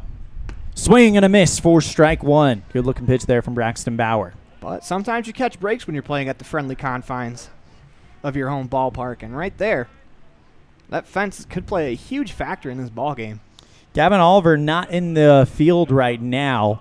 And they may bring him in to pitch a little bit later if needed, as this one, a grounder right past the third baseman and the shortstop. Rounding third, coming home is Smith, and Green River takes the lead.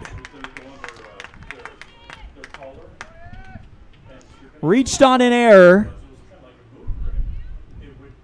Now batting number 10. Smith comes home,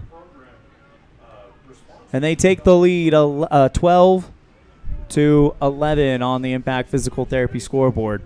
And the heart of the order does the job for Green River. You can see the third baseman there. Took a peek at the base runner as that ball was coming to him. He was maybe starting to think about what he was going to do a little too quickly. Got to make sure you get the ball in the glove. Bauer comes set, and the pitch. Down low in the dirt. Great stop by Hank Allred. 1 ball, no strikes. I don't know where we would be right now in this game if it wasn't for Allred behind the plate. He has made probably 9 or 10 stops behind the plate that have saved runs. 1-0 on the way. Up high and inside, 2 balls, no strikes. So now Green River will probably turn the ball over to Dallin Smith and say, hey, what you did last time with those 3 outs, do it again. Power comes set, the 2-0. Swing and a ground ball in the gap between second and third, and another runner comes home. An RBI single. And the lead is 2 now for Green River here in the 8th. It's important here for the Outlaws to get an out. Just get 1 out.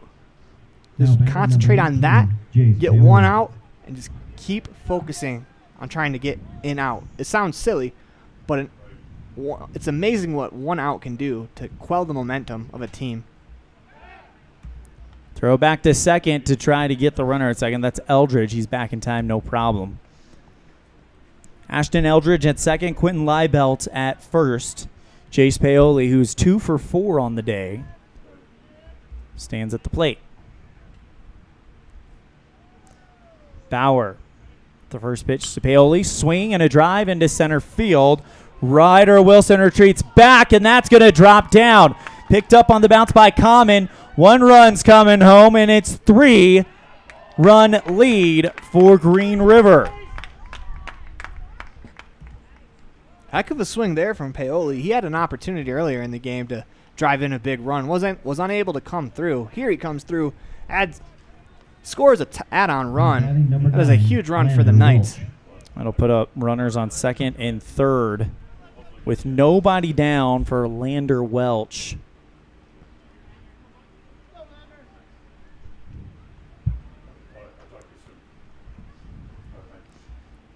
Welch, by the way, 3 for 4. First pitch down low for ball 1.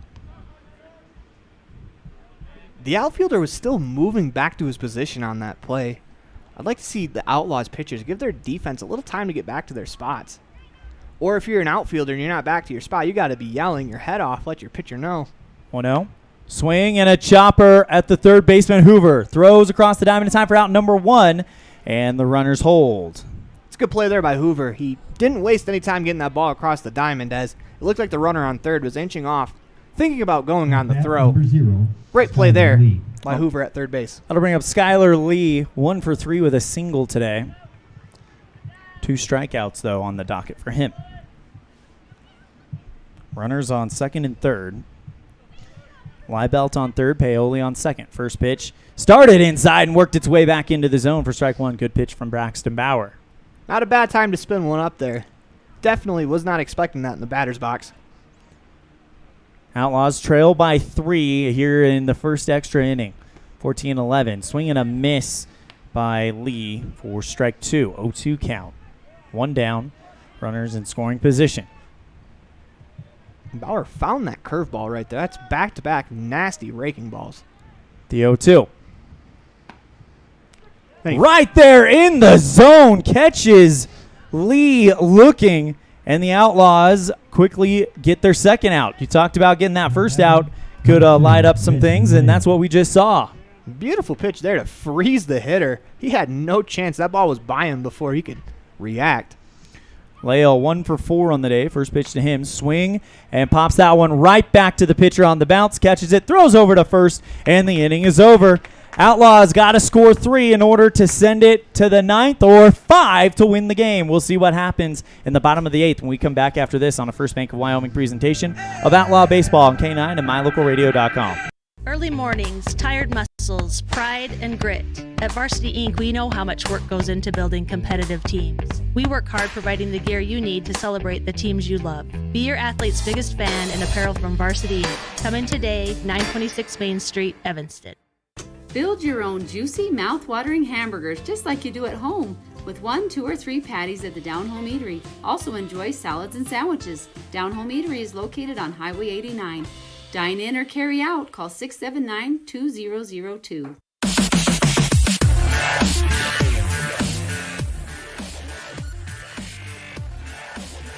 Outlaws and Green River in a great game, and it could only go to extra innings. Listen to this inning recap. 6 for Green River in the first. Evanston responds with 6 in the second.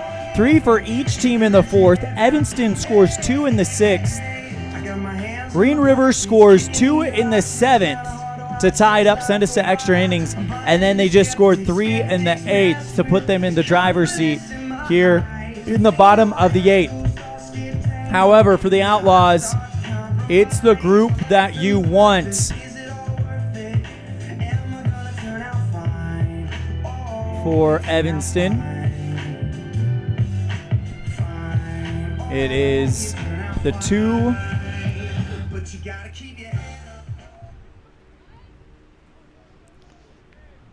2, 3, 4 hitters up for the Outlaws. Now batting, number 6, Damian Collins. I'm a huge proponent down in extra innings. You have to take a strike.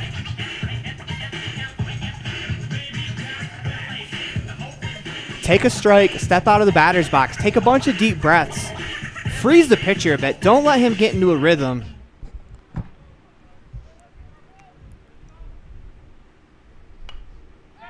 First pitch popped up high, and the catcher, Lale, pulls it in for out number 1. Now batting, number 7, Hank Allred. Back to what I was saying about patience. You can't hit a 3-run home run without 2 runners on base. You need runs.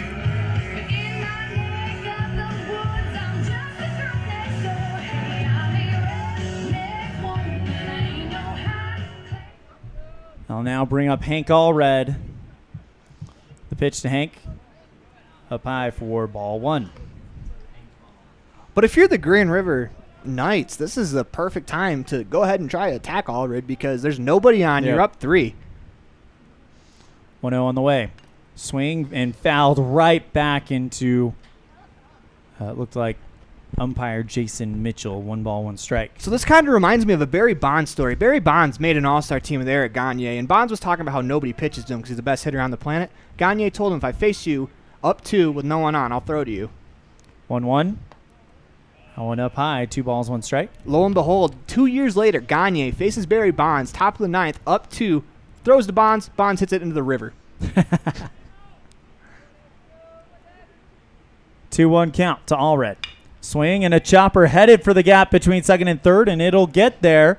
Hank digs for first, and he'll get there no problem. Thought about taking extra bases for maybe a split second, but that is a single for Hank Allred. It's a great at-bat from Allred. Not trying to do too much, getting on base, understanding. Like you said, he's one of the few returners from last year's team. Understanding that you need runners on base in order to tie this ball game. Dallin Smith now will pitch to Cohen Morrow, 0 for 3 on the day. The pitch, Morrow takes strike 1. Not a bad take. Not a bad take to take 0-0 when you need to score runs in the bottom of the last inning. After this game, we'll have an abbreviated version of our post-game show, and then we'll take a break between games 1 and game 2. Throw to first gets away from the first baseman. It's a throwing error. Hank Allred round second, heads for third, and they put on the brakes. That one rolled a mile away, and now Hank Allred is 90 feet away. The only thing you can do picking off up 3 in the last inning is build momentum for the other team. It's not a very high chance you're going to pick the runner off. A lot of times that happens where you throw it away, and now you've given the Outlaws momentum. Cohen Morrow swings and fouls this one over the Outlaw dugout for strike 2. 0-2 count to Cohen Morrow. Just got to battle. If you're Morrow, you have to battle. 1 down, runner on third, 0-2 count.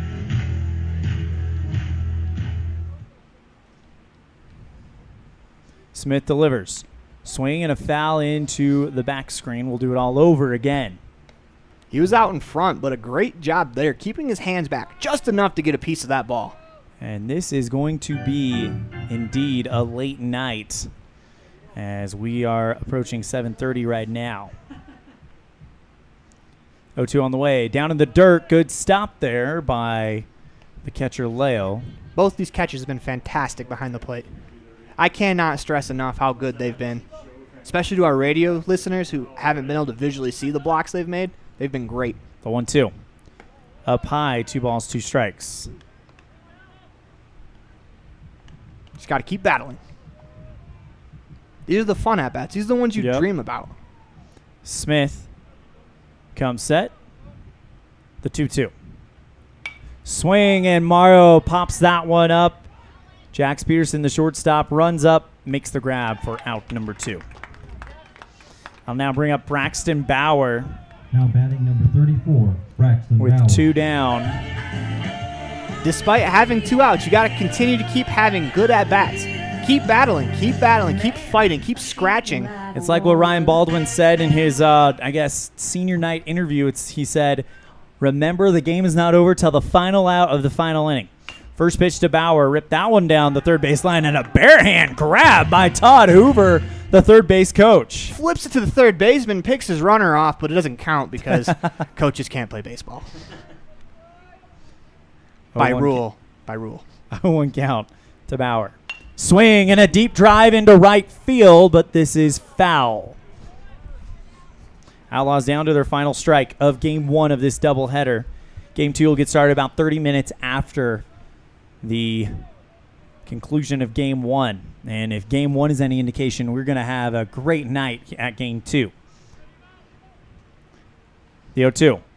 Up high for ball 1. 1 ball, 2 strikes. I'm a big proponent. I was usually the kid on the field that would tell the guy to wear it, but that one was a little close to the head. Yeah, that would have been a bell ringer. The 1-2 on the way. Bauer fouls this one just past the Union broadcast booth, and we'll do it all over again at 1 ball, 2 strikes. Hank Allred standing on third. 2 down, bottom of the 8th here in extra innings. Green River leads 14-11. Smith comes set. 1-2. Swing and a light hit, but foul over the first base dugout, and he is battling here.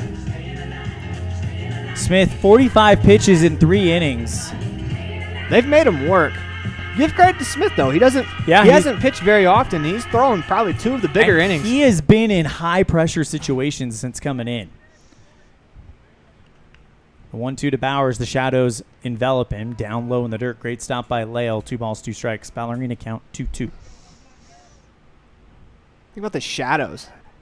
The shadows aren't out to the pitcher's mound yet, but it makes it a little harder to see the ball. Luckily for the batter right now, they're not in that area yet. 2-2 on the way. Swing and fouled. Into the dirt. And, man, both of these managers have got to be very proud of these teams with how they've battled. Each have gone down big. Each have battled to come back. There's been no quit in either team. This has been a fun baseball game.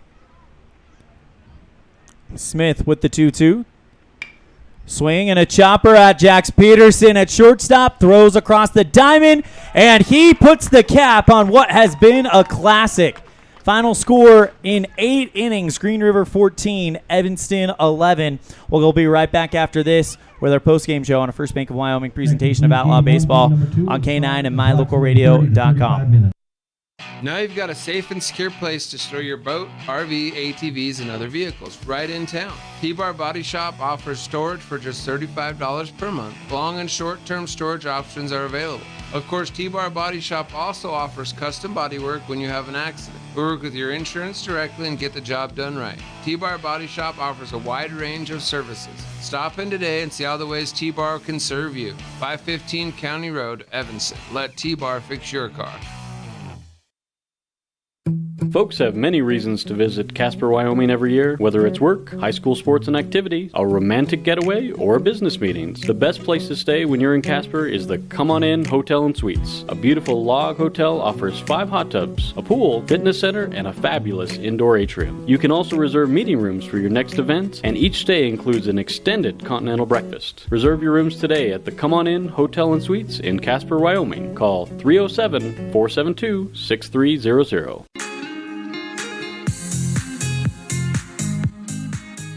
Welcome to our post-game show. Let's kick it off with our Jimmy John's Freaky Fast Recap, brought to you by Jimmy John's on 113 Front Street in Evanston, where fast and fresh meat. And this has been a great game. Green River started out scoring 6 runs in the top of the first. Evanston responds with 6 of their own in the second. Each score 3 in the fourth. Evanston takes the lead in the sixth for the first time, taking it 11-9. And then Green River responds with 7 in the second, forces it to extra innings. Green River scores 3 in the top of the 8th. Evanston unable to bring any runs across in the bottom of the 8th. Green River takes the win in game 1 of this doubleheader, 14-11. Your final score on the Impact Physical Therapy scoreboard. That's your Jimmy John's Free Fast Recap, brought to you by Jimmy John's on 113 Front Street in Evanston, where fast and fresh meat. Moving on to our Dr. McKay Franklin Precision Play of the Game, and it's going to go to Braxton Bauer. A fly ball into right field. It dropped short. I believe it was Brody Clifton in right. Throws it towards first. Bauer does a Superman, lays off of the bag, foot planted, makes the grab, and they get the 9-3 putout of the runner at first, robbing him of a single. Braxton Bauer, your Dr. McKay Franklin Precision Play of the Game, brought to you by Dr. McKay Franklin Precision Dentistry for the whole family. Call 307-789-8910 for your appointment today. Yeah, that was a huge play. We wouldn't have gotten to extra innings without that play, because it was back-to-back singles after that, and they were able to shut the door. Wonderful stretch. Like we were talking about earlier, you're only as good on the infield as your first baseman. And when your first baseman's making plays like that to bail you out, although it's a throw from the outfield, it's huge for your baseball team. Hank Allred gets our player of the game, 3 for 5 with 2 RBIs. And just an absolutely great game for Hank Allred. 3 total bases. Also, you got to look at Breckenridge as well, 2 doubles. But Hank Allred gets our player of the game. That's going to do it for our broadcast of Game 1 of this doubleheader. We're going to go ahead and step inside for our friends listening on K9. We'll go back to music for everyone watching on mylocalradio.com. It's going to go back to the starting soon screen. Then you're going to see it buffer because we need to turn the hotspot off so we can save our data. On behalf of my broadcast partner, the new voice of the Rich Rebels, Mr. Aaron Poling, I'm Elon Off. It's been a pleasure here this regular season. I will be with you at the state tournament in Sheridan at the end of the month. Game 2, it's going to be Dan Hubbard, Cody Olson, and we're going to introduce the new voice of the Bridger Valley, Mr. Dennis Bedwell. We'll talk to you guys soon, Outlaw fans. Thank you guys so much and take care.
There's the pitch.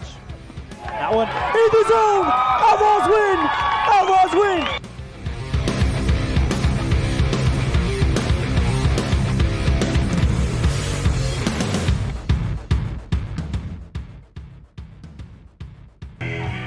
And welcome back to the ballpark, everybody, here at Ross Kesterson Field as we get ready for Game 2 of the doubleheader of the Evanston Outlaws against the Green River Knights, as Green River holding on to win in extra innings by the final score of 14-11 in the first game of the doubleheader, as we're getting ready to start Game 2 here, as we'll try to get to the lineup the best we can for Green River as we get started, because we don't have it as of yet. They haven't got the lineup card up here to the press box yet, so we'll try to figure out who's who as we go along. As the first pitch, as this is Marcus Molina to lead off here in the top of the first inning.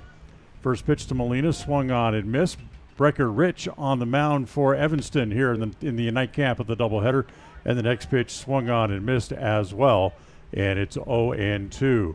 Along with me here this afternoon Dennis Bedwell, who will be the new play-by-play voice for out in Bridger Valley as the 2-0 pitch is down low, and it's 1 ball and 2 strikes. Dennis, glad to have you with us here, and glad to have you along here in the nightcap of the doubleheader as well. Yeah, thank you, Dan. Yeah, this is my first time here, so it's exciting. Looks like Evanston starting out here pretty strong, got 2 strikes, and then got the ball right there, but looking pretty good so far in the start of this game. Yeah, the 1-2 pitch bounces up there, so it's now 2 balls and 2 strikes here in the top of the first inning.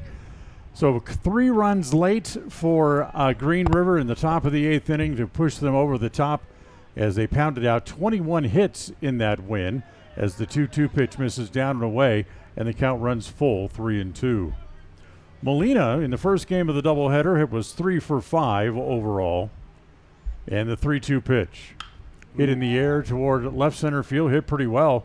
Going back on the ball is Commons. It's over his head, and it's going to go 3 hops out to the fence. Molina to second. He's going to keep on going to third, and the throw is not in time. Yeah, that was quite the hit there. He was definitely moving there pretty quick to get to third, so yeah, quite the hit. So Molina leads off the top of the first inning with a triple out to the left field fence. Number 16, Dallin Smith. And he'll bring up Dallin Smith. Yeah, we got no outs here, so he's on third and definitely ready to rock and roll, looks like. Smith, who figured very prominently in the first game of the doubleheader, had a couple of hits and 4 at-bats. He also ended up being the winning pitcher in the game. That's right. That was kind of a heartbreaker for Evanston for that first game, but let's see what happens tonight here, this second one here. Next pitch from Rich is down low again, 2 balls and no strikes. So the leadoff man, Molina, stands over at third base. Rich's 2-0 pitch, fastball, that is on the edge for a called strike, and it's 2-1. That's a pretty pitch there, though, pretty quick and nice on the edge, so it made him think a little bit about it. Rich ready again, and the 2-1 offering. Ooh, another nice pitch there. Wanted to take a poke at it, but ended up taking the pitch and it was on the corner, so it cost him a strike for the privilege. And it's 2 balls and 2 strikes. Rich ready again, the 2-2 pitch. Check that, the 3-2 pitch, I should say, misses down and away as Dallin Smith will walk and put runners at the corners and nobody out. Yeah, this is kind of a dangerous spot here for Evanston. They got one on first and one on third, so if there's anything going to happen here, it might happen here right now. So let's see what they can do here to stop this. So here's Jax Peterson. He is the shortstop with runners at the corners. And the first pitch to Peterson, taking inside, ball 1 ball and no strikes. Peterson, 4 hits in the first game, including the 2-run home run. He ended up going 4 for 5 in the opening game. Yeah, see what he can do here on this. Runner goes, and the pitch hit foul back into the screen. So Peterson trying to keep that hot bat moving, hits it foul back into the screen, so Smith will have to come back.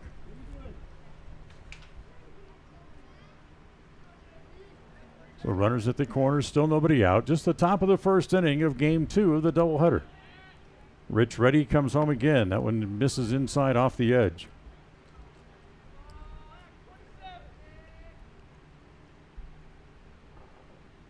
So Peterson takes a little walk, now climbs back in. And the pitch home from Lookout. And just nearly hits the third base runner there for the Knights. That was pretty close. Nice little duck to get out of the way of the ball. And he hooked it down the third base line, and Molina had to little bob and weave to get out of the way of it.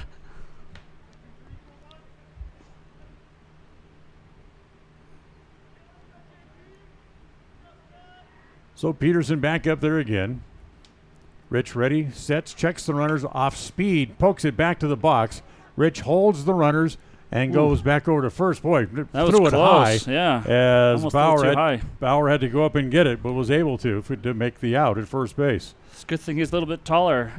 Anybody shorter would have lost that ball. Would have been a bad deal. So here's Ashton Eldridge with runners at first and second, 1 out here in the first inning.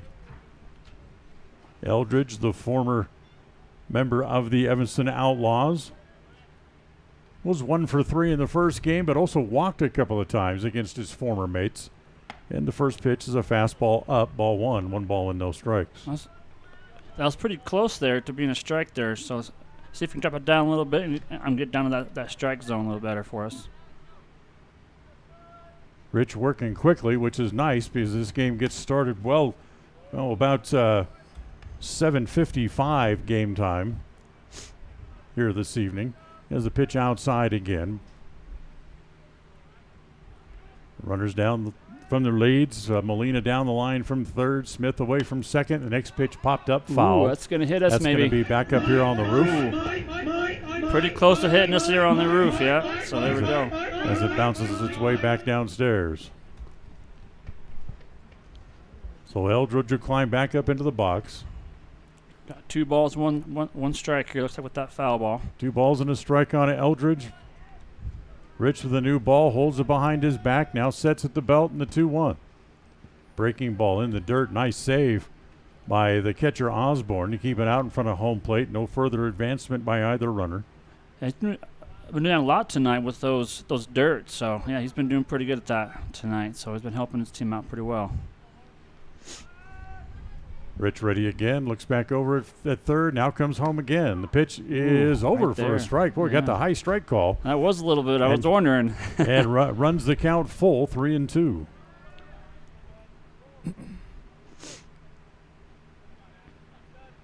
So a 3-2 count upcoming here with 1 out.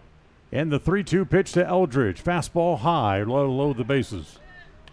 Yeah, see what we can do here for Evanston. With loaded bases, it can definitely changes the game here pretty quick if you get a good, decent hit. So we'll see what happens here for us. So second walk here in the first inning. Loads the bases.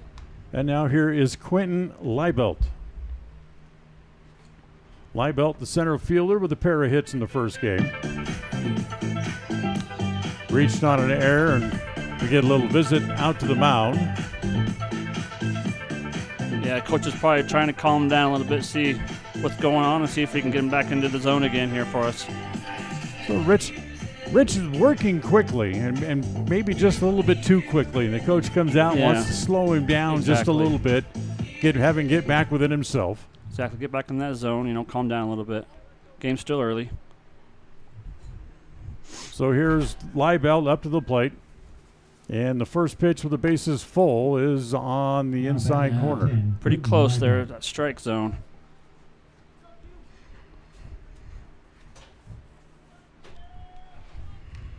Rich holds the ball behind his back, now sets at the belt, and comes home with a 1-0. That's rolled foul, and it's now 1 ball and 1 strike. Yeah, he wanted that, but he was a little bit slow getting around on that swing. So I definitely fouled it off a little bit there. So a ball and a strike. 1 out here in the top of the first. Got the bases loaded here for us as well. And the next pitch home from Rich again misses inside. Max Leibelt off the plate, but it goes to 2-1. Molina led off the inning with a triple, and then a pair of walks load the bases. And the next pitch home, hitting the air towards center field. Coming up is the center fielder. That's Wilson to make the catch. Tagging and coming home is Molina, and the Knights take a 1-0 lead here in the top of the first inning. Yeah, that was a good catch, but when the bases are loaded, you really can't do much if that third base decides to run. So kind of a catch-22 there, unfortunately. Get the out, but get the score. Scoring fly ball brings the run in. 1 out. Now here is Jace Paoli. Both other runners stayed at their bases, so runners at first and second now with 2 outs.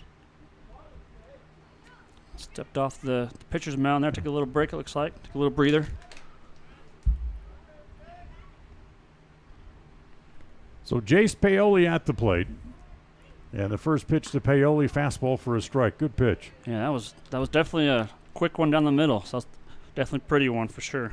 Get out in front of him. So much more you can do ahead in the count rather than behind. Absolutely.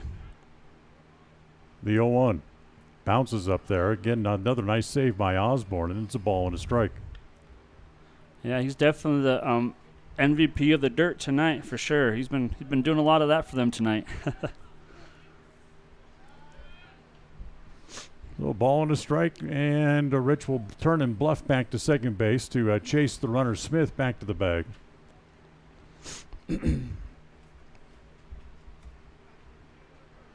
Rich ready again, sets at the belt, and comes home. Fastball again, nice pitch on the outside edge, and it's 1-2. Yeah, it seems like whenever he kind of calms down and takes his time, he definitely delivers better pitches. So let's see what we can keep doing here in this inning. Trying to get it to wiggle off the hook, and the next pitch popped up. First base side, coming over to have a look is the catcher sliding, but not be able to get there quite in time as it drops untouched for a foul ball, and everybody will go back to their spots. Yeah, they definitely were trying to get that ball, that's for sure. They're putting some team effort there, but it did drop down just in front of them. So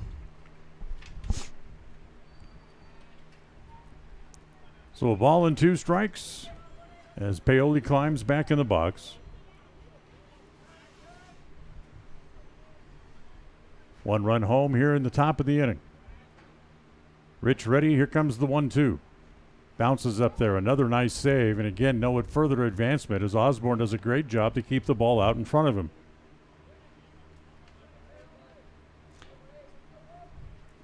He's got a lot of dirt on him tonight, doesn't he, Dan? Well, that's the idea. You got to be able to trust your catcher to keep the ball in front of him. The 2-2 pitch on the corner is strike 3 called. So he gives up a run after loading the bases with only 1 out. Comes back and gets Paoli on strikes. 1 run, 1 hit, a pair of walks in the inning, and they leave 2 in the inning as well. So we're done with a half inning. We'll go to the bottom of the first. After a half inning, it's the Knights 1 and the Outlaws coming up on this First Bank of Wyoming presentation of Outlaw Baseball on KNYN and Mylocalradio.com. Early mornings, tired muscles, pride, and grit.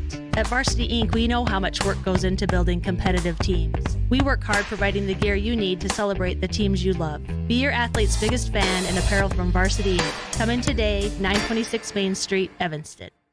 Build your own juicy, mouth-watering hamburgers just like you do at home with 1, 2, or 3 patties at the Down Home Eatery. Also enjoy salads and sandwiches. Down Home Eatery is located on Highway 89. Dine in or carry out. Call 679-2002.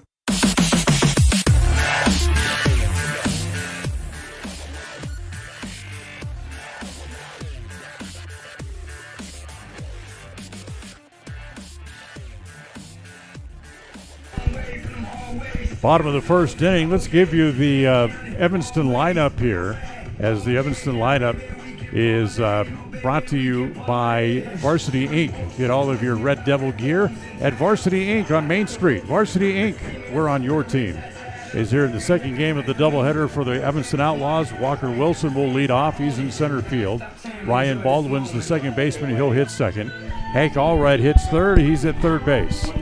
Cohen Morrow is the shortstop. He'll hit fourth. Braxton Bauer is the first baseman, and he will hit in the 5 spot. Ryan Hoover is the extra hitter. He'll hit 6th. Jackson Osborne hits 7th behind the plate.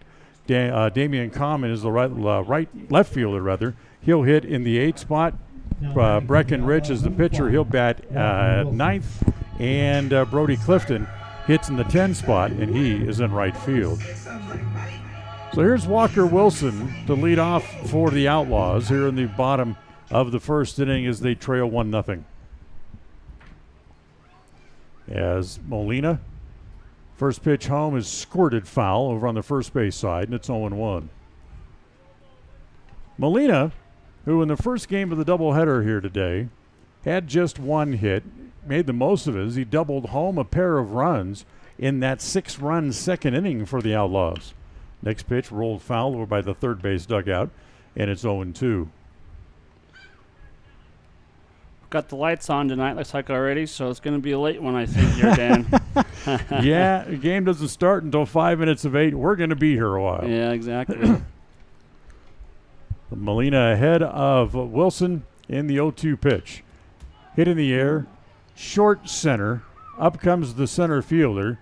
He'll give way instead to the left fielder coming over to make the play. That's Welsh to cut him off and make a tumbling catch in short center field. Yeah, I was kind of wondering there who's going to take it, because they kind of all wanted it at once, and then that one decided to go for it. So, beautiful catch by the Knights there. And here's Ryan Baldwin.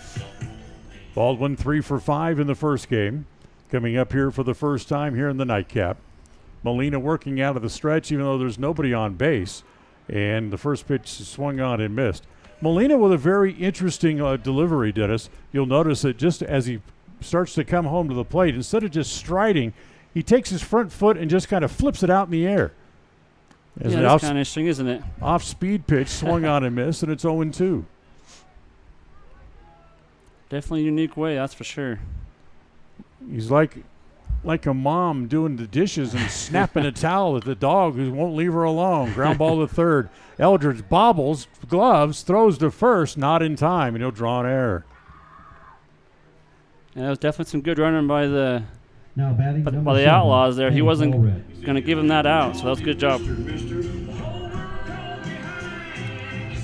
Green River committed 3 errors in the first game, and they have one here in the bottom of the first inning, and now here is Hank Allred. Allred also with 3 hits in the opening game today, as the first pitch is up high and running on the pitch, and there goes Baldwin down to second base. So Baldwin steals second base without a throw.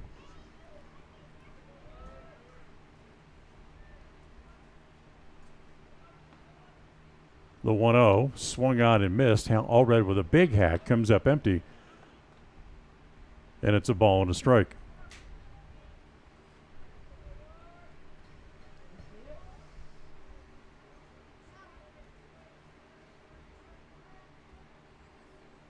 Molina takes a little time to walk around behind the mound for a minute.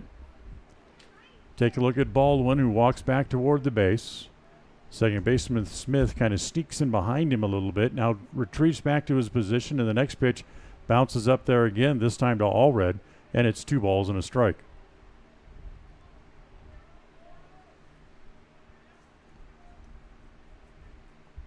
So just the first inning here in the nightcap.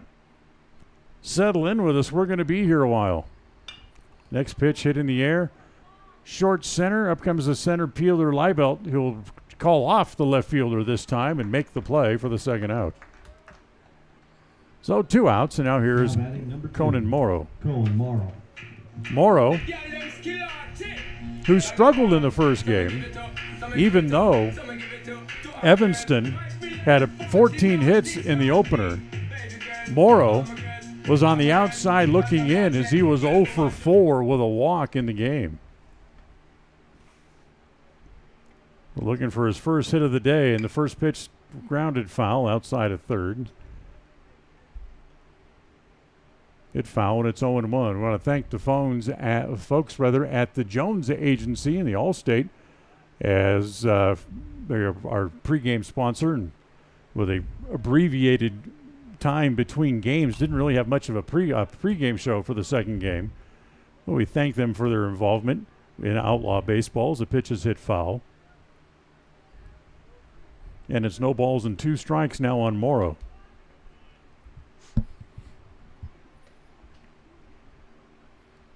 Molina ready again. Sets in the 0-2. Off speed. Stays inside the breaking pitch, and it's 1-2.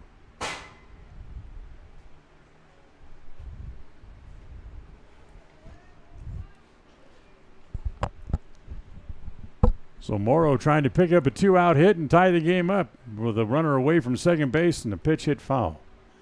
Just over the back top of the screen, back behind home plate, and it stays at 1 ball and 2 strikes.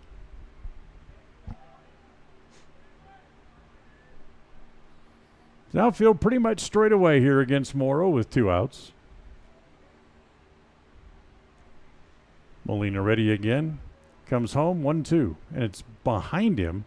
And does not hit him, is knocked down by the catcher, Leal, and instead it goes to 2 balls and 2 strikes. As Morrow saw that thing coming right at his bahunkus and had to get it out of the way. Yeah, that was pretty close there. The 2-2.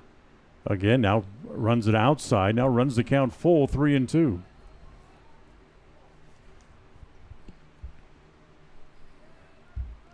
So 3 balls and 2 strikes with 2 outs. Baldwin not going to be running on the pitch with nobody at first base. And the 3-2 offering is lined back up the middle into center field, base hit. Leibel up to get it, but turning and coming home and in time for the score of the run to tie the game is Baldwin, and down to second base goes Morrow. Yeah, he was running pretty quick. He wanted to come home, so good for him on that run. So Morrow goes down to second base on the throw to the plate. And Evanston turns that error into a run and ties the game at 1s. So here's Bauer. And the first pitch to Big Braxton is over on the corner for a strike, and it's 0-1. Bauer, just like Morrow in front of him, drew the collar in the first game as he was 0 for 3, but drew a couple of walks. As the next pitch, look out, that's up and in.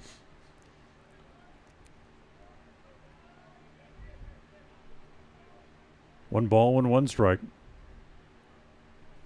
Morrow the walking lead away from second base. The next pitch home. That misses down and away this time. And it goes to 2-1.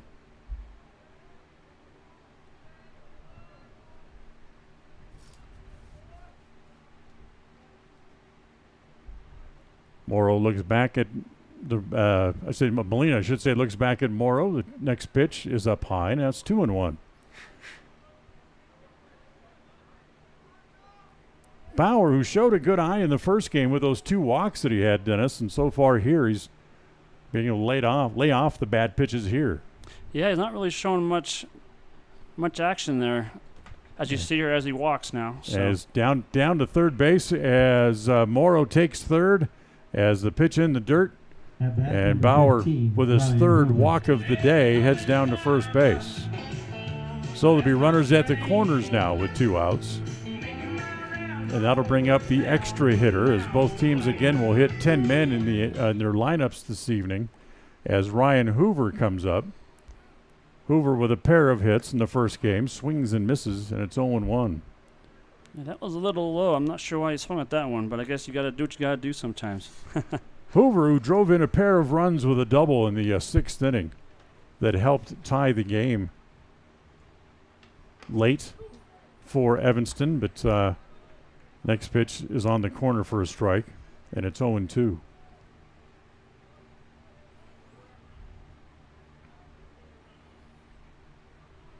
So runners at the corners, and the 0-2 pitch to Hoover. Ooh. That one does hit him as he takes that one right in the wallet. Yeah, and he took that one. He'll head down to first base. That'll load the bases. Take one for the team, I guess, right, Dan? Yeah, it's coming at you. There's not much you can do. Yeah, exactly. Just stand there and, like you said, take it for the team. So the bases are loaded. Now here's Jackson Osborne. As head coach for Green River steps out of the dugout, yells something out toward Molina, who takes a little walk around, now climbs up on top. Morrow at third, Bauer at second, Hoover over at first. 2 outs here in the bottom of the first inning as the pitch misses outside, ball 1 to Osborne.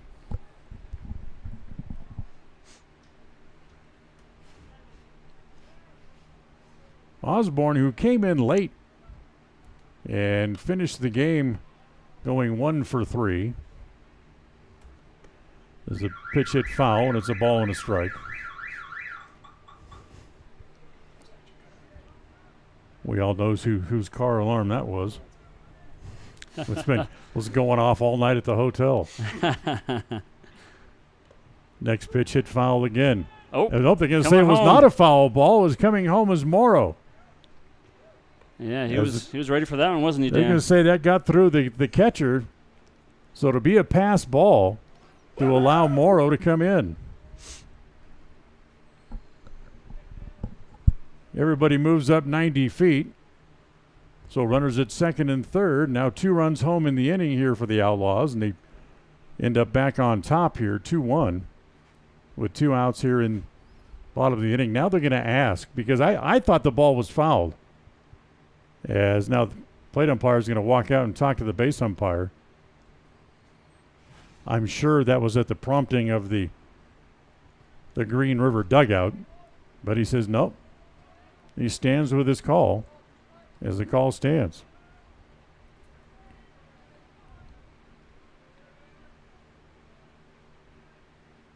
Molina ready again. The next pitch home. Again in the dirt. Another nice save by Leal as he dives over toward the left-hand hitter batter's box to keep that one from going to the backstop. It's been kind of a catcher's game tonight, hasn't it, Dan? So far, both the pitchers have been a little wild so far here in the first inning as the next pitch hit foul, and it stays at 2 balls and 2 strikes.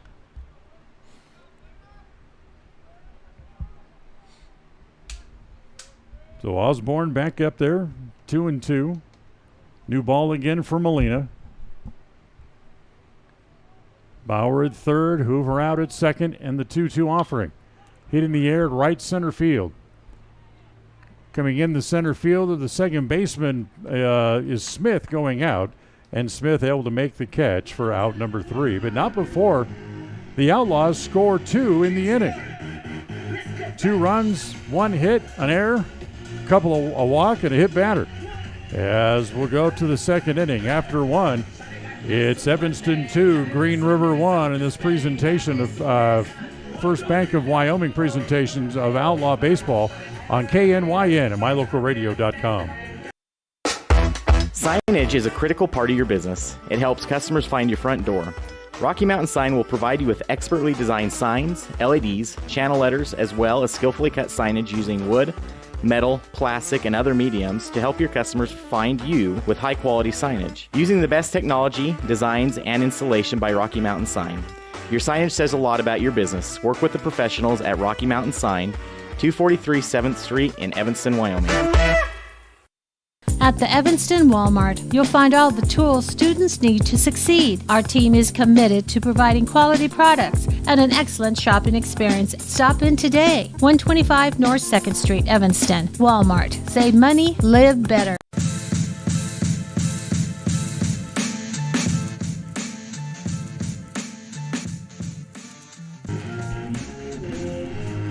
2-1 as we go to the top of the second inning, and this inning brought to you by Brandon Day with Edward Jones. It'll be Welch, Lee, and Leal to lead off here in the top of the second inning for Green River, as Breckenridge had to kind of bob and weave a little bit, but got out of the first inning only giving up 1 run. And he's ready to go to work here in the second inning here tonight. So your first broadcast here, Dennis, in the Evanston area. Yes. You're 1 inning in, but like me, you sat around and watched the first game here tonight. It's been an exciting day of baseball. Yeah, definitely. The first game was back and forth. There's a lot of runs scored. And it was exciting the whole game. So yeah, this has been a good night so far. Now the interesting thing is this is something brand new for you. You haven't ever done this before. That's right. Yeah. So I've done sports my whole life, but I've never broadcasted sports. So this is a new game for me. So I love it. So here's Welsh to lead off as Rich out of the stretch comes home, and the first pitch is up and in, ball 1 ball and no strikes. Of course, you're going to be the new voice of Bridger Valley sports. That's right. So what kind of sports have you covered? You said you haven't done play-by-play before. As the next pitch misses inside, ball 2 balls and no strikes. What kind of sports has drawn your interest so far? Well, my number 1 sport is basketball, so that's going to be here in the winter, obviously. But I do like football as well, so I played both of those, and a little bit of baseball when I was little. But yeah, so those are kind of my main loves, I guess. 2-0 pitch, swung on and missed. It's 2 balls and a strike. As Rich pitching with the lead here in the second inning, as the next pitch, breaking ball, is on the corner for a strike. And it's 2-2.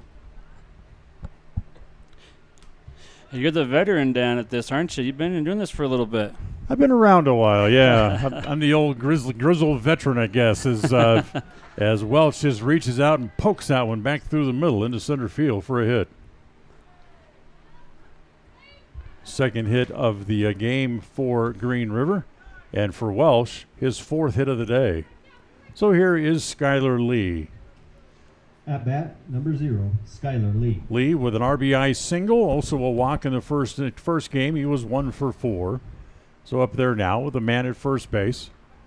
And Rich comes home, and the first pitch is a little up, ball 1. 1 ball and no strikes. But you're going to be covering football and basketball, as you mentioned. Of course, out there in Bridger Valley, you'll be doing a little soccer.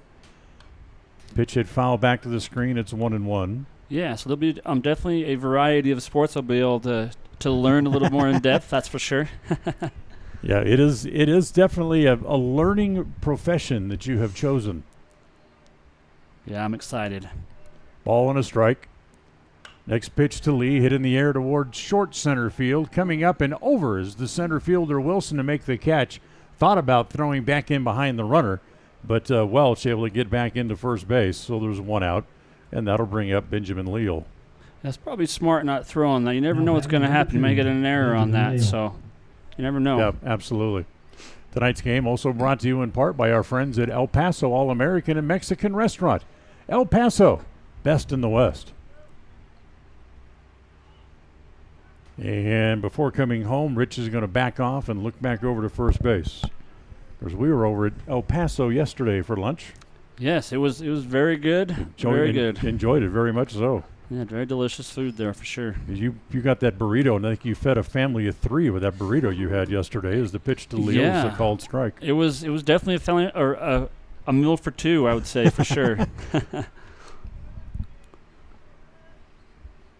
Rich ready again, looks back at first, comes home. The next pitch swung on and missed. There goes the runner on a late break, and it bounces off the glove of Morrow, and then finally getting up, and Welsh will get up and head to third. That was a good try there, but it was a little bit high of a throw, so it's always risky doing that sometimes. I never know what's going to happen. But that'll be stolen base and a throwing error charged to the catcher on a little bit of a throw that sailed on him a little bit. So that let Welsh get all the way over to third base.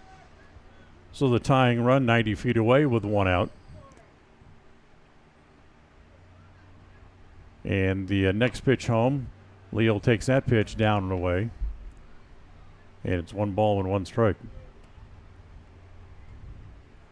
Of course, you're new to the Evanston area. That's right. I'm actually from Idaho Falls originally, Idaho to be exact. There. So yeah, this is new to me as well here in this area. So the pitch is a called third strike. That's the first strikeout for Rich. Comes at a very big time with the tying run standing at third base. So with 2 outs, it'll bring up Casey Clark. As Clark will try to pick up the run, as the left-hand hitting Clark is up there, and the first pitch is swung on and missed. Yeah, I've spent of course 4 years. I've been working in Preston, so I've spent a little bit of time in the Idaho Falls area, so I'm a little bit of familiar with the area that you're coming from. Ground ball to second, as that runs up the arm of Baldwin, and nice. able to still make the play over to first base. So he hangs with it and able to make the play. Clark is out 4-3, and they leave the tying run standing over at third base. No runs, a hit, 1 man left. We'll go to the bottom of the second. It remains 2-1. Evanston on top on this First Bank of Wyoming presentation of Outlaw Baseball on KNYN and Mylocalradio.com. This is Colt Hamilton with Rocky Mountain Yeti Evanston. I'm excited to announce our new Legendary Leadership Award. Each month we are going to be giving away $1,000 to a local legendary leader. We need your nominations. We want to start giving back to people that have stepped up to keep our community thriving. Nominate anyone from leaders among our schools, healthcare workers, first responders, and so on. Who do you know that has made an impact in our community? Together, let's recognize and reward people that have made a difference in your lives. Email me your nominations at leaders@RockyMountainYetiEvanston.com or click the link below. Again, that's leaders@RockyMountainYetiEvanston.com. Whether you're a high school student or a community member looking for change, let Uinta Bosie's #1 and Western Evanston Outreach help you get started. Career opportunities await you when you further your education. Programs include workforce training, college credit for high school students, and college and career readiness. What are you waiting for? Find your passion. Enroll today Call 789-5742 or email info@uintaeducation.org.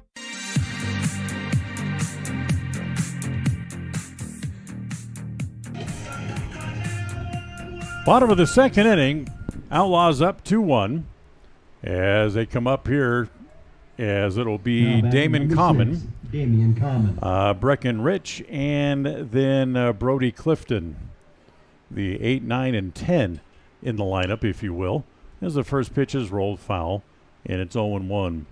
One thing you'll learn about me, Dennis, is having worked in baseball for 13 years, I'm become a little bit of a baseball aficionado and history buff. And when you look back in the history of baseball, today is the anniversary of a very interesting event as the pitches hit foul back in out of play, and it's no balls and 2 strikes.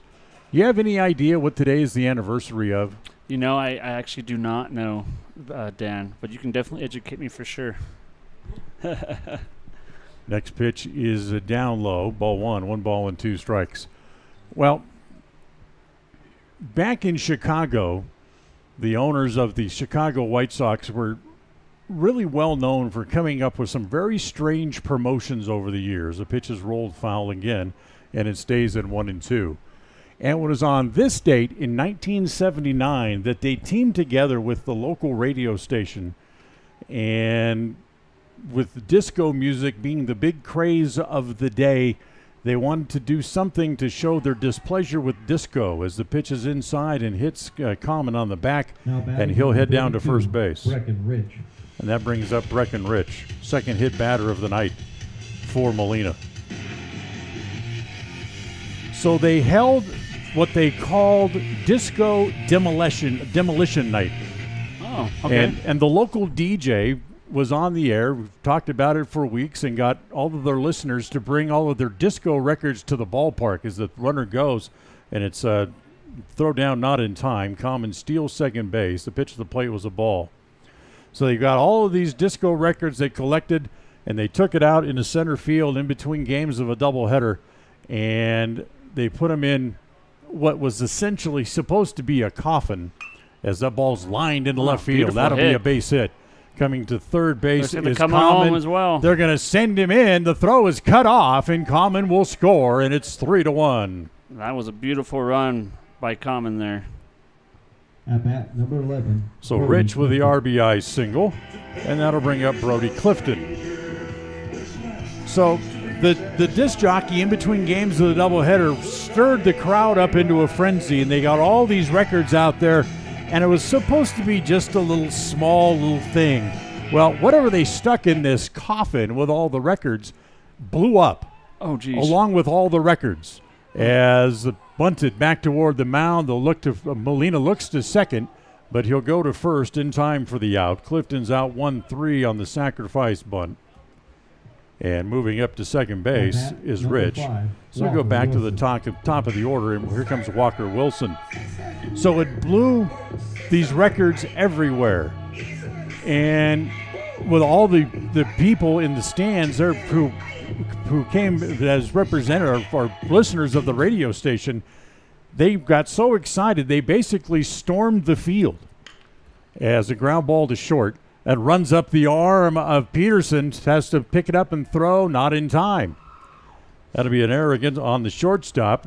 Staying at second base is Rich, and that'll bring up Ryan Baldwin.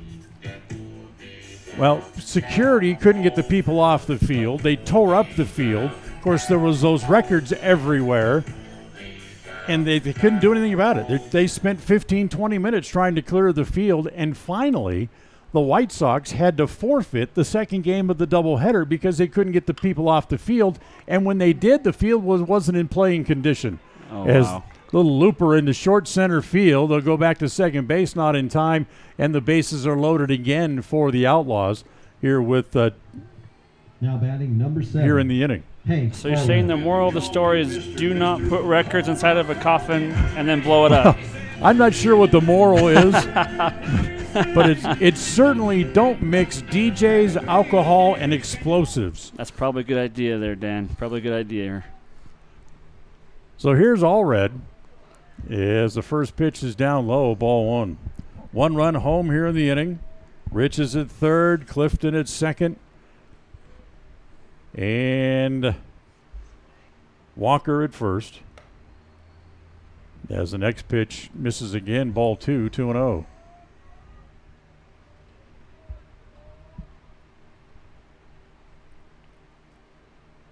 Molina finds himself in a spot of trouble for the second inning in a row. The next pitch, look out, that misses inside, almost hit him. Backs Rich out of the box, and it goes to 2 balls and a strike. But anyway, that's the kind of thing that draws my interest. Not blowing up, not explosives and getting games forfeited, but Absolutely. certainly an event that becomes part of baseball history. As the next pitch is swung on and missed. And here in a couple innings, we'll talk more about some of the things that happened on this date in baseball history. I look forward to it. That's pretty good information. I like that. Next pitch popped up. That'll go out of play again. It stays at 2 balls and 2 strikes. All Red flew out to center his first time up this evening here in the nightcap of the doubleheader after collecting 3 hits in the opener. As the next pitch, again, grounded foul. It'll stay at 2 balls and 2 strikes.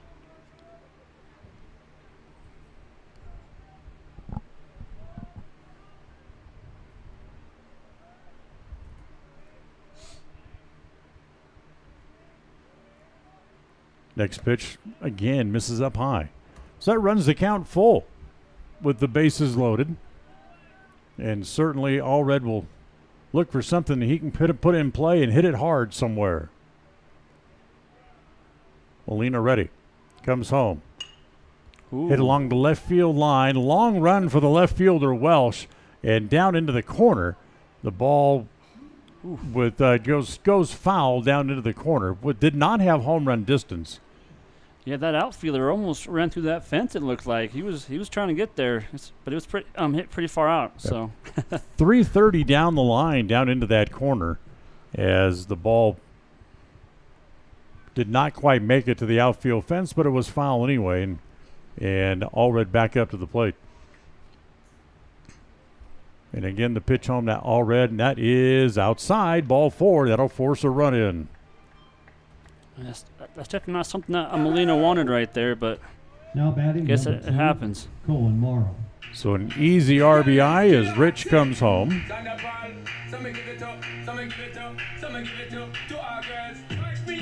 Second run of the inning for the Outlaws. It's 4-1. And now here's Cohen Morrow. Morrow with an RBI single in the first inning. Jammed. It hits it foul. Coming over the first baseman to have a look, but he's going to run out of room. And it's 0-1 on Morrow. We also want to remember and thank our friends at Ellingford Brothers for sponsoring Outlaw Baseball. Again, not enough time to be able to have a true pregame show, so I want to thank them for their involvement in Outlaw Baseball on the year as the final regular season game of the season. As a pitch to Morrow missed up high, 1 ball and 1 strike. Just 1 out here in the inning. Next pitch to Morrow. In the dirt. Nice save again by Leal. Keep it from going to the backstop. Walker at third. Baldwin at second. All Red over at first. Just 1 out here in the bottom of the second inning. As the next pitch popped up. Behind home plate. Coming back Leal to have a look, but that's going to fall untouched back here behind home plate amongst the customers.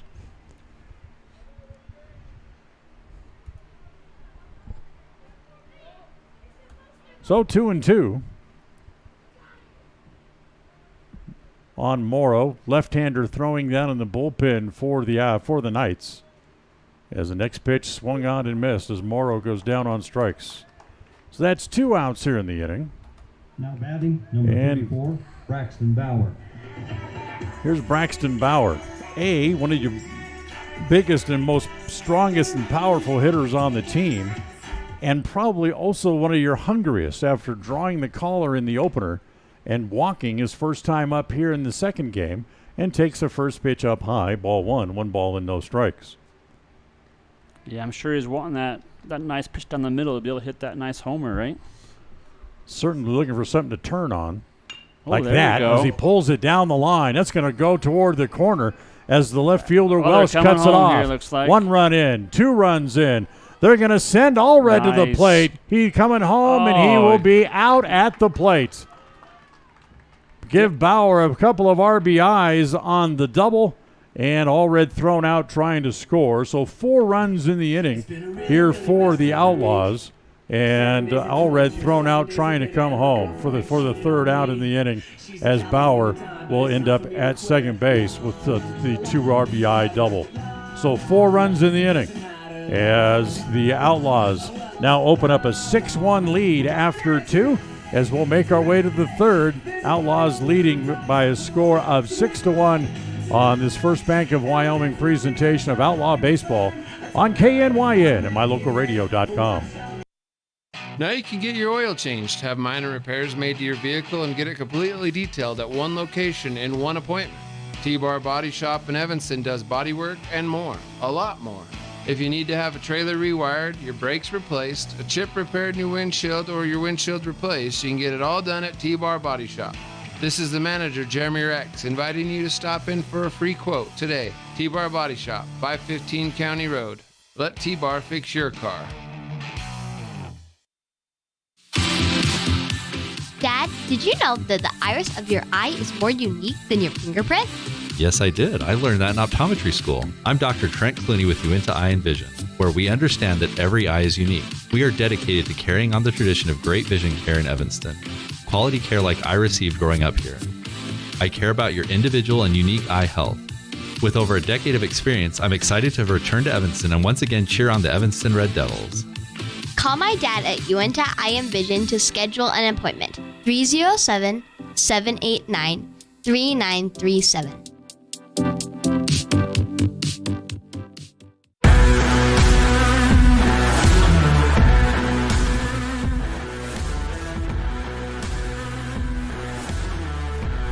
Well, we'll go to the third.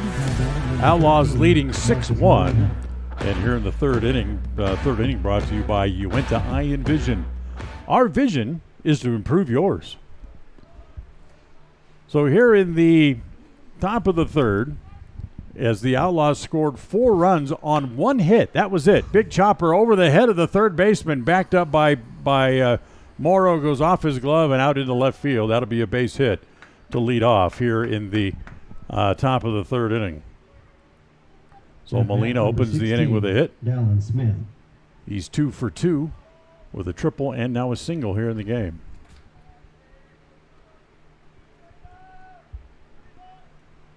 So here's Dallin Smith, who walked his first time up.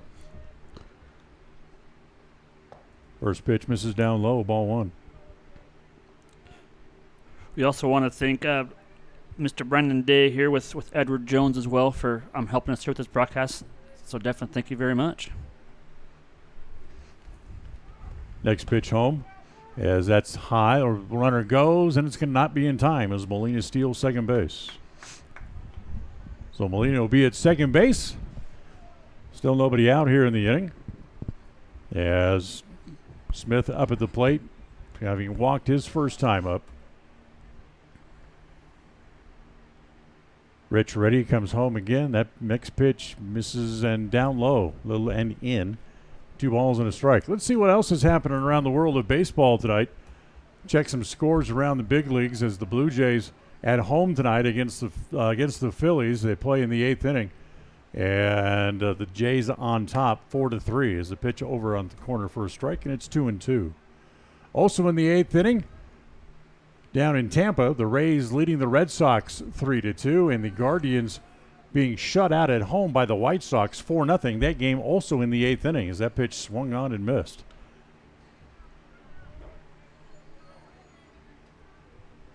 So 2 balls and 2 strikes on Smith. As the next pitch home, hit foul back into the screen. They're in the 7th inning down in Atlanta. The Braves leading the Mets 2-1. Brewers have a 5-2 lead in Minnesota against the Twins as they play in the 5th inning there. Next pitch home again to Smith. Hit ground ball out toward Morrow. Dropped it, picked it up, goes back to first in time for the out. As Smith grounds out 6-3, and Molina moves up to third on the play. That was nearly an error, but he definitely made up for it with that throw, so that was awesome. Up by 4 runs, just let him have third base. And now here's Jax Peterson, who also grounded out his first time up. Dodgers in St. Louis tonight. Cardinals leading the Dodgers 6-3 as they play in the 5th at Busch. As the pitch bounces up there, and Peterson takes it for ball 1. Orioles, winners of 7 in a row in Chicago tonight, taking on the Cubs at Wrigley. They lead 3-2 as that game in the 6th inning. Also in the 5th, the Yankees leading 3-0 over the Reds at Yankee Stadium. The pitch again misses outside to Peterson. 2 balls and no strikes.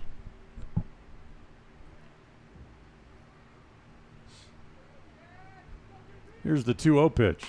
Fastball again misses outside. Peterson now up ahead in the count. 3 balls and no strikes. The Athletics leading against the Rangers down in Texas. 4-3 in the 6th. The 3-0 pitch is over for a strike, and it's 3-1. Royals and the Tigers tied at 3 in Kansas City. That game also in the 6th inning. In the 4th in Colorado, the Padres and the Rockies. That's the Padres 1 and the Rockies nothing so far. A couple other games just getting started, and we'll tell you about those here in just a second as the next pitch home to Peterson is hit foul at home plate. And the count now full, 3-2. Astros get 2 in the top of the 1st in Anaheim. They lead 2-0 over the Angels. And Diamondbacks in San Francisco against the Giants scoreless. That game also in the 1st inning. As Peterson fights one off, a little pop-up in the infield coming up as Baldwin to make the play. And that's the 2nd out. So nice work by Rich after falling behind, able to battle back and get Peterson to pop up. So with 2 outs, here's Ashton Aldridge, who walked his first time up with 2 outs and a man at third base. And the first pitch to Aldridge, to Eldridge is over for a strike, and it's 0-1. One of the other final to tell you about, Pittsburgh beat the Florida Marlins 3-2 down in Miami tonight.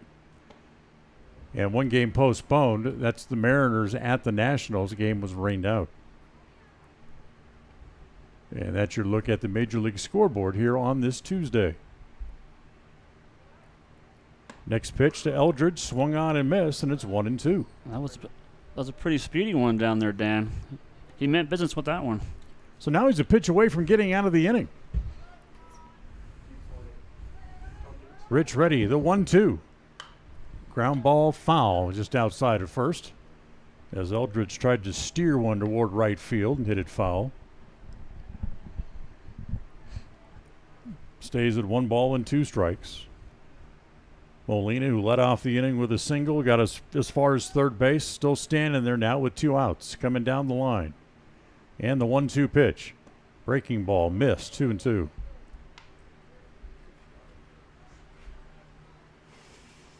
So 2 balls and 2 strikes. And the 2-2 offering. Swung on and missed. Boy, you got Eldridge to chase one up, and he gets out of the inning, and he leaves the man standing down at third base. No runs, a hit, 1 left. We'll go to the bottom of the 3rd. It's still 6-1 Outlaws on this First Bank of Wyoming presentation of Outlaws Baseball on KNYN and mylocalradio.com. Ready has provided safety and excellence in the industrial construction and support services since 1982. We have the crews and equipment for hydro excavation, dirt and equipment hauling, as well as produced and potable water hauling. We also offer septic tank cleaning services, portable toilets, and roll-off dumpster rentals for facility shutdowns, on location, or for your next outdoor event. Call us today to discuss how we can help with your next project. Interested in joining our team? Visit ReadyUSA.com. We are ready.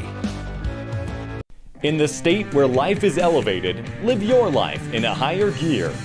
Cash Honda Yamaha can help you enjoy our beautiful local terrain, whether it's in the valleys, mountains, snow, or water. So get out and enjoy all nature has to offer at a higher speed. Visit Cash Honda Yamaha in Cache Valley to start living your life at your new speed. Visit us in Hyde Park, just north of Logan, Utah. Whatever takes you to Evanston, whether it's high school sports, a teaching conference, music festivals, speech and debate, or your job, always book your hotel reservations at the Best Western Dunmar Inn. With 165 ground-level rooms on 10 acres, the Best Western offers everything you need, including newly renovated rooms, a business office, workout room, outdoor pool, and full-service restaurant, plus complimentary breakfast with every stay. Whenever you're in Evanston, make your hotel reservations with your friends at the Best Western Dunmar Inn.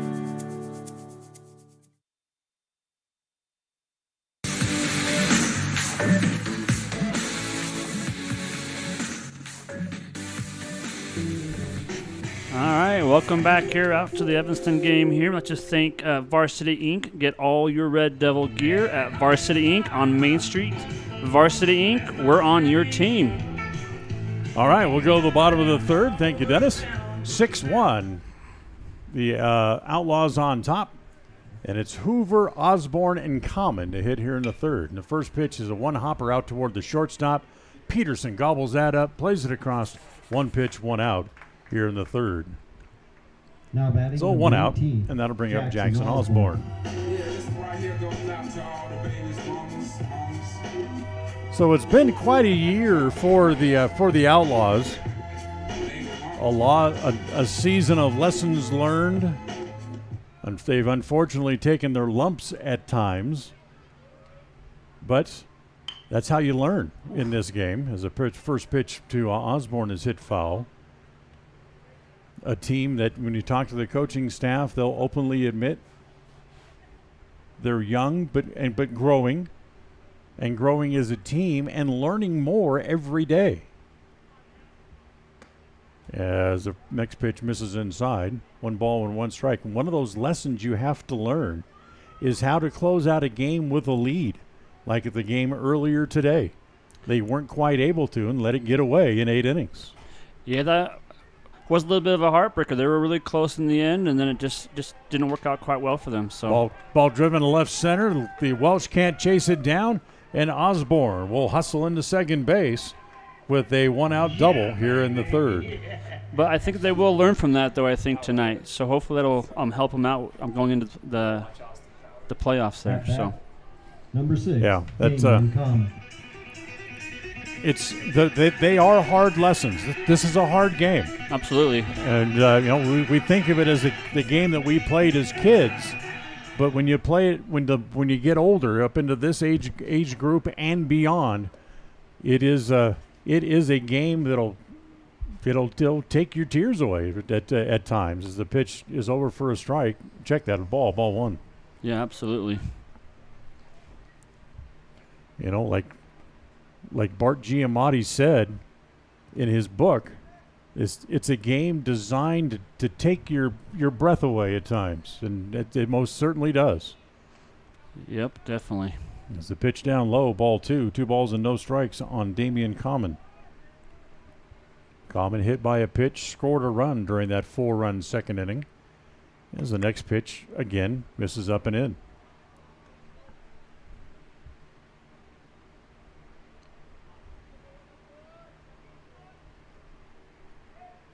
So runner at second, Osborne with a one-out double.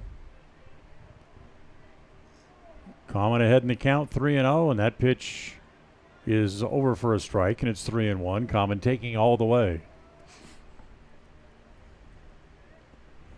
Outfield really pinched in toward the center of the diamond. Welch, the left fielder, playing well over in toward left center field.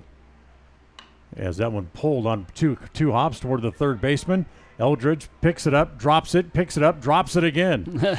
Yeah, that worked out well for Evanston there, didn't it? If it was a snake, it would have bit him. It was biting him, I think, when it was bouncing around in his hand. So it's another error, third error of the game against Green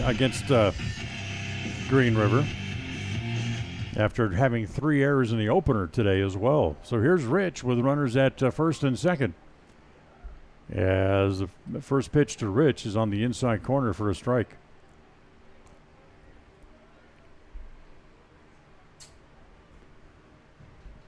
Rich takes a moment, backs out, looks down toward the third base coach to get the sign. Now Molina back up on top, comes home the next pitch, and that is inside this time.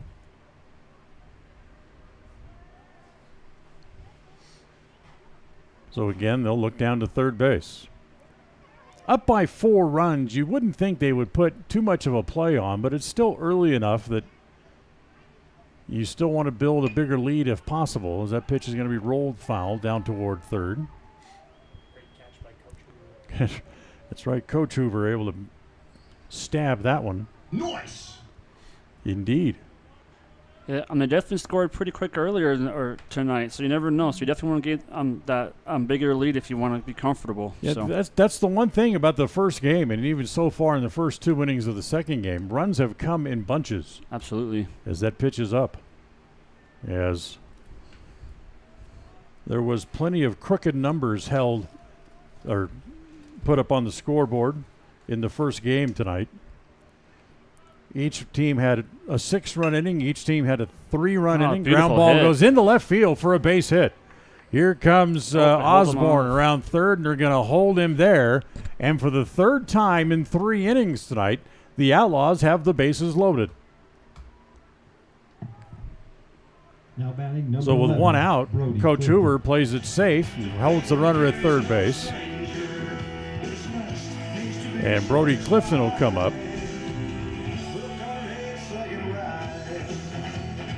Clifton had a sacrifice bunt his first time up. Now up there with the bases full. First pitch from Molina. Look out, jammed him, but he inside out of the ball, but hit it foul on the up along the first base side.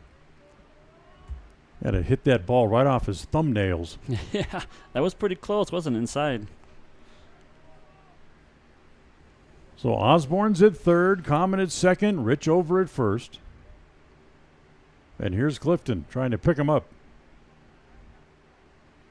Next pitch is driven toward right field, and that is going to get down. And then it bounces behind the right fielder. Home, looks like. 1 run is in. 2 runs are in. Holding off on third, looks like. And going to third base is Rich. They'll hold him there as it'll drive in 2 more. Now batting number 5, Walker Wilson. We'll give Clifton a double until we hear otherwise, because the right fielder, Paoli, just simply whiffed on the ball as it came by him. So a double and 2 RBIs. 2 runs home in the inning. So there was a meeting there on the mound there for a minute, so maybe they're trying to see what, calm them down a little bit, see what's going on with them. Coach Paoli comes out to talk to Molina, now turns and heads back toward the dugout, and we'll go back to the top of the order, and Walker Wilson due up. Runners at second and third, and still only 1 out in the inning.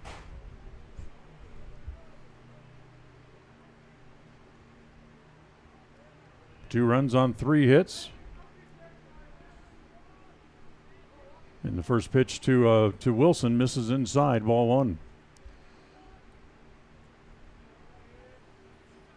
So Molina, who has found himself in trouble and certainly is a ground ball to short, this one goes right through the wickets of Peterson out into left field. That'll get Rich home. And moving up to third base is Clifton, and he will stay there. Now batting number 20. Yeah, I'm not sure how that made it through his legs, but just enough space to get through, looks like. I was just about to say that Molina's had a difficult time, but not really by any doing of his own. He's had a hard time. He's fallen behind hitters, but certainly the defense behind him have struggled here in the second game of the doubleheader. 3 runs home here in the inning. It's 9-1. Ball hit in the air to center, tagging, and now coming home as Clifton will come home on the scoring fly ball to make it 10-1. So Baldwin with the scoring fly ball to pick up the RBI. There's 2 outs now. And that'll bring Hank Allred back up, who last time we saw him, he was thrown out at the plate trying to score, or the lead would be even bigger. Absolutely. Yeah, it was kind of congested there at the home plate when he got out. As there goes the runner, and the throw through is behind the runner, backed up by the second baseman. So Wilson able to steal second base. 4 runs home in the inning. 4 hits and an error. 10-1.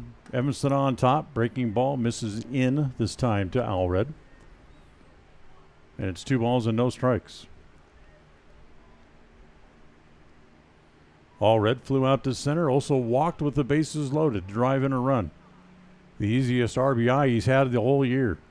As that pitch misses outside again, ball 3.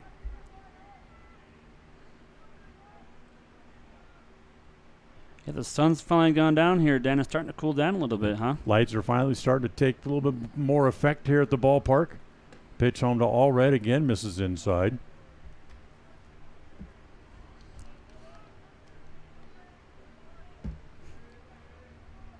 So 3 balls on Allred.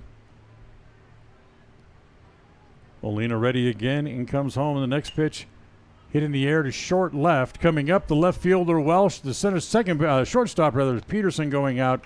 But it's Peterson to make the catch. And the inning is over, but not before the Outlaws plate 4 more. We're done with 3 innings here this evening. And after 3, the Outlaws lead 10-1 on this presentation, first of Bank of Wyoming presentation of Outlaws baseball on KNYN and Mylocalradio.com.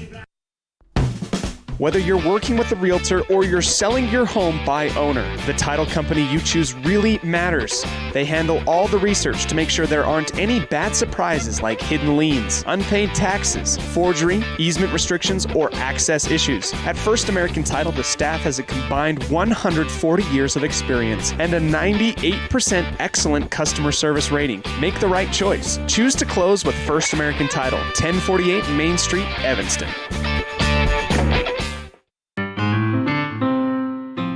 Music is a path to lifelong learning and knowledge of self and culture. When we sing or create music, we use all parts of the brain and supports healthy social development. Music training can improve recall and retention of verbal information, advance math achievement, boost reading and language arts skills, and even increase the average SAT scores. Music's fun. Lessons can be in person or online. This is Mindy Olive, owner of Piano with Mindy K. I teach students from 3 to adult. Visit pianowithmindyk.com today for more information or to sign up for lessons.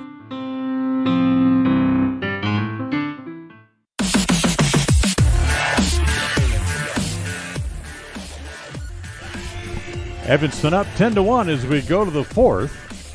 And leading off is Quentin Liebelt here in the 4th inning. All right, we also like to thank Pregame Slice, the Pie Hole Love at First Bite. Thank you for helping us out here tonight. All right, so here's Liebelt at a scoring fly ball and his first time up. As the first pitch, fastball is outside, ball 1. 1 ball and no strikes. Liebelt, Paoli, and Welsh. You all right? Yeah. You're over there like your legs are cramping up. Dan Hubbard along with Dennis Bedwell and our producer engineer tonight, Cody Olson, with us here from the ballpark. As the pitch misses inside, ball 2, 2 balls and no strikes. Ross Kesterson Field here in as the next pitch. It's going to be hit up to the right side. That's going to make it through the right side into right field for a base hit. That was almost like a golf swing there. He kind of hit at the dirt. That's kind of interesting, but he got it. Able to steer it into right field. 4th hit of the game for the Knights. They've had at least 1 hit in every inning so far. So here's Chase Paoli, who struck out looking his first time up. As they go to first base, and the ball gets away over there at first base. And headed down to second goes Leibelt. He'll take a big turn. He's going to keep on going to third. And the throw is not in time. Ooh, that was close. Took a big hop as the third baseman had to go up and get the ball. And by the time Allred had brought the tag back down, Leibelt was got slid in under the tag. So he's over there at third base, nobody out.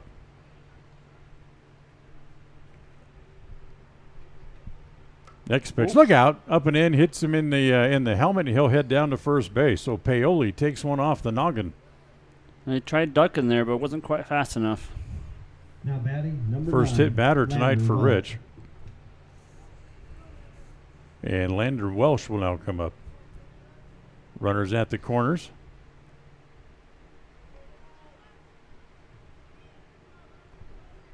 So here's Welsh. Singled his first time up, got as far as third base back in the second inning, but then was left there. And the first pitch to Welsh, inside outs it, but hits it foul off the first base side, and it's 0-1. There goes the kids in their hot rod going after the ball.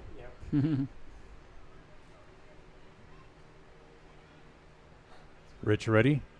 In comes home. The next pitch popped up. A ball up above the lights. Rich calls everybody off, and the pitcher says he'll take it himself and does. So Welsh pops up. That's the first out. Now here's Skylar Lee, who flew out to center field. His first time up. Skylar Lee.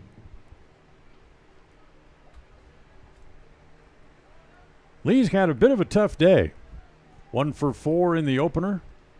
0 for 1 here so far in the second game. There goes the runner as the throw is not in time. Scoots through into center field, and the runner will come home and make it there. So it's a stolen base and a throwing error that will allow Leibelt to come in. So Paoli steals second as the throw goes into center field. Leibelt comes in, and it's 10-2.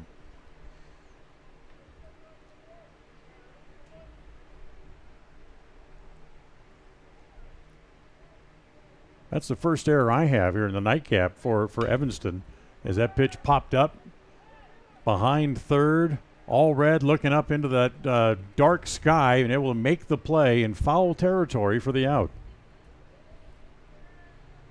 So Lee fouls out. That's the second out. And with 2 outs. Number 2, Benjamin Lale. Benjamin Lale will now come up.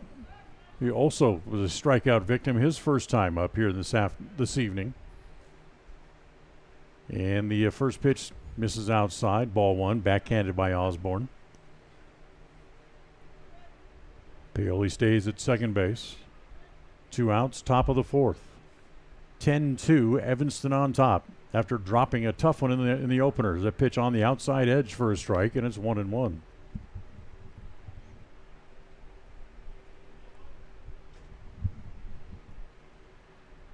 One ball, 1 strike.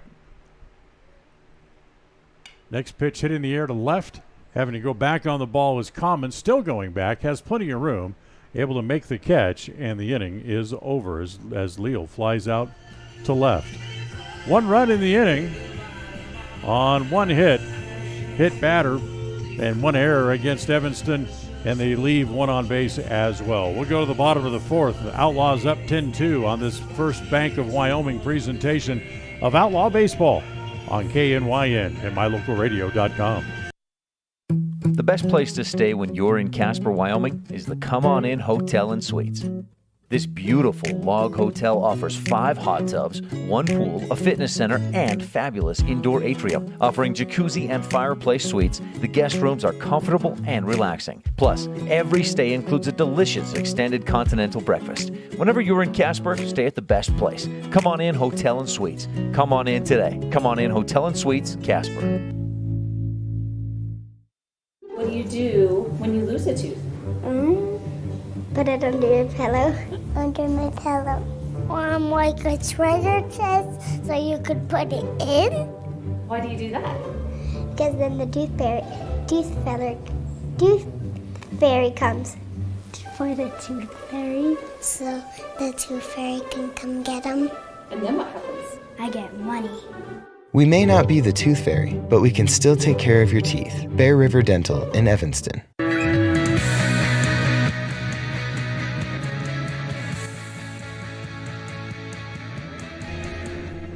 10-2 as we go to the bottom of the fourth. I would also like to thank Uinta Eye and Vision. Our vision is to improve yours.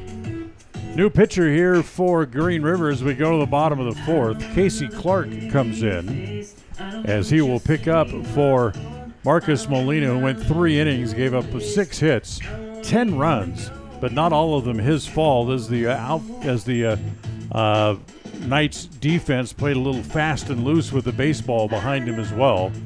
So not all the runs earned, but he comes in trailing in the game 10-2. And here in the bottom of the fourth inning, it's Morrow, Bauer, and Hoover for the Outlaws, rather.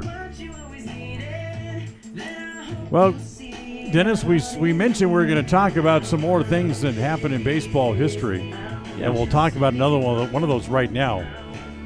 You've seen a game in Baltimore where the big warehouse out beyond right field. Yes. On what they call Utah Street, of all things. How ironic. But it's spelled differently. It's actually spelled with an E instead of a U. Oh. That's odd. Yeah. As Morrow comes up here to lead off in the bottom of the fourth. Well, it was on this date in 1993 that Ken Griffey Jr. became the first person to do something. Nobody else had ever done it. As Griffey became the first and only major leaguer as of this date in 1993 to hit a ball off of that warehouse. Oh, it's wow. called the B&O Warehouse, and he hit a ball off it on the fly. As the first pitch to Morrow is over for a strike, and it's 0-1. The Seattle Mariner outfielder hit a ball an estimated 460 feet. Wow. It was done during the home run derby of the All-Star game that year. That makes sense, I guess, for the distance-wise, I guess. That's pretty amazing. Wow. And, of course, normally during games in Baltimore, a lot of people out there on Utah Street anyway, simply just hanging around watching the game. But during the All-Star game, it was shoulder-to-shoulder standing room only. And imagine. People fighting for that baseball. Oh, boy. As the pitch down low, it's 2 balls and a strike on Morrow. Good old Ken Griffey, huh? He's an amazing player back in the day, for sure.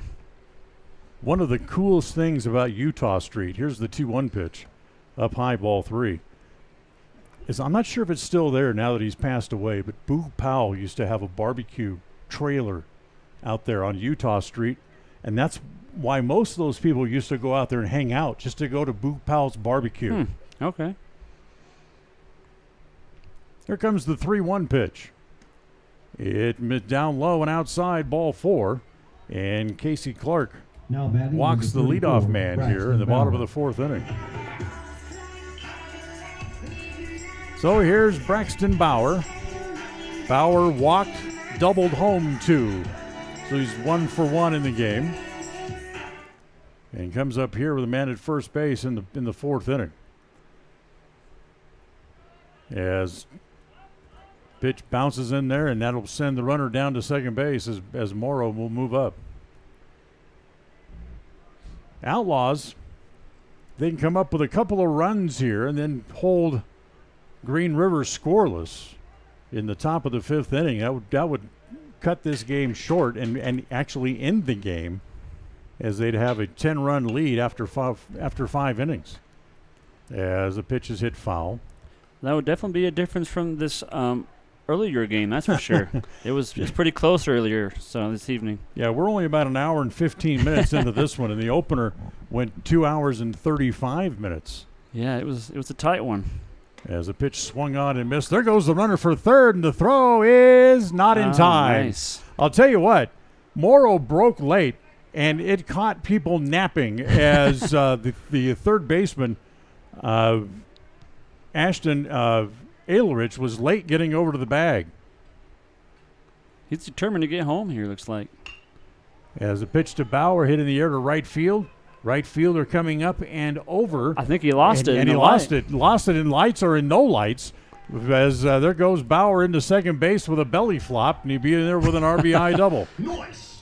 That was kind of an interesting slide there. It kind of just fell on the base. Now batting number 15, Ryan Hoover. If I did that, they'd try to roll me back into the ocean. That would be quite the vision there, the image in my mind there, Dan. So a run home, that makes it 11-2. And here is Hoover and takes the first pitch down low, ball 1-0. Somebody don't like me calling myself Shamu. There we go. Next pitch, whoa, way up high. Nice save by Leo from keeping to the So you're backstop. saying I can call you Sham now? Is that what you're saying, Dan? Sham? That's it, man. I'm your little ShamWow. There we go. Clark ready. Looks back at second again. And now wants to bluff back there and got to keep Bauer close. I don't see Bauer still in second. Maybe, though. He might. He's leading out. Bauer's the big run. They want to get home. That's true. The next pitch to Hoover is in the dirt, but he swung on and missed, and it's 2-1. 2 balls and a strike. Hoover hit by a pitch and grounded out. 0 for 1 here in the nightcap. The next pitch hit in the air, foul off the right field side. Hoover with a couple of hits. Had a pair of RBIs in the first game, too, as he drove in 2 runs with a double in the 6th inning. That would have tied that game up again. Outfield playing very deep. Left fielder. Next pitch swung on and missed. So Hoover goes down on strikes. Kind of reached for that one, didn't he, Dan? He kind of chased a bad pitch. Yeah. So that's the first out. Now here is Jackson Osborne. Osborne doubled his last time up and scored a run. 1 for 2 here in the nightcap. So 1 out here in the 4th. Here's the first pitch. As he takes a pitch outside, ball 1. I was doing kind of a little dance out there on second. He's kind of doing a little jig. He's kind of feeling his oats out there after that double, isn't he? Yeah, he is. Yeah, next pitch. Hit in the air toward left center field. Coming up is the left fielder, Welsh. He's there. Puts the squeeze on that for the second out. So there's 2 outs. Now Damian Common will come up. Gavin Oliver. Oops, take it back. You can have a pinch hitter here. As gonna be Ryan. This is Gavin Oliver coming up to hit.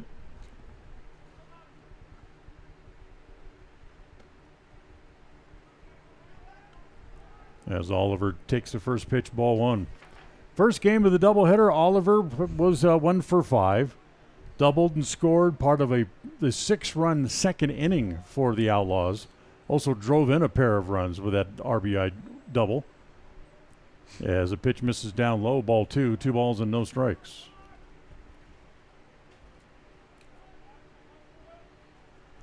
So Oliver pinch hitting here with 2 outs. A run in, and Bauer at second base, and the pitch down low again, ball 3. So the left-hander Clark struggling to find a little release point here a little bit, as he's missed low to Clark on all 3 pitches. Yeah, not really having much of a rhythm tonight, is he? At least not right now. Looks back at second base, the lefty sets, and he's going to step off and look back there again, as Bauer certainly drawing his attention, which is strange because the big guy's not going anywhere. I don't see him stealing, but maybe he'll surprise us. You never know. Got a big lead, though, and he comes home in the next pitch of the 3-0 for a strike, and it's 3-1.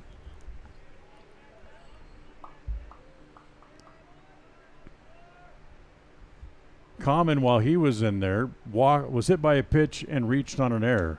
As the next pitch, the 3-1 pitch, misses outside. Ball 4. Oliver will jog down to first base with the 2-out walk. Breckenridge. Puts runners at first and second. And now here's Breckenridge.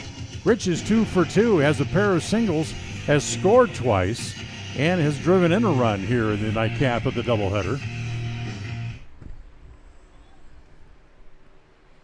And the first pitch. Fastball is over for a strike. Gets the high strike call from the home plate umpire. So it's 0-1.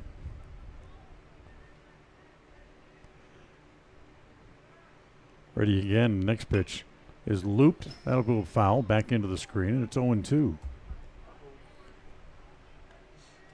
Well, when I was working in minor league baseball, players and umpires alike used to really look forward to what they would call the getaway day game. And the strike zone would mysteriously grow both in width and in height on getaway day. Is that right? And that's kind of what that first pitch to Rich reminded me of. That was a getaway day strike.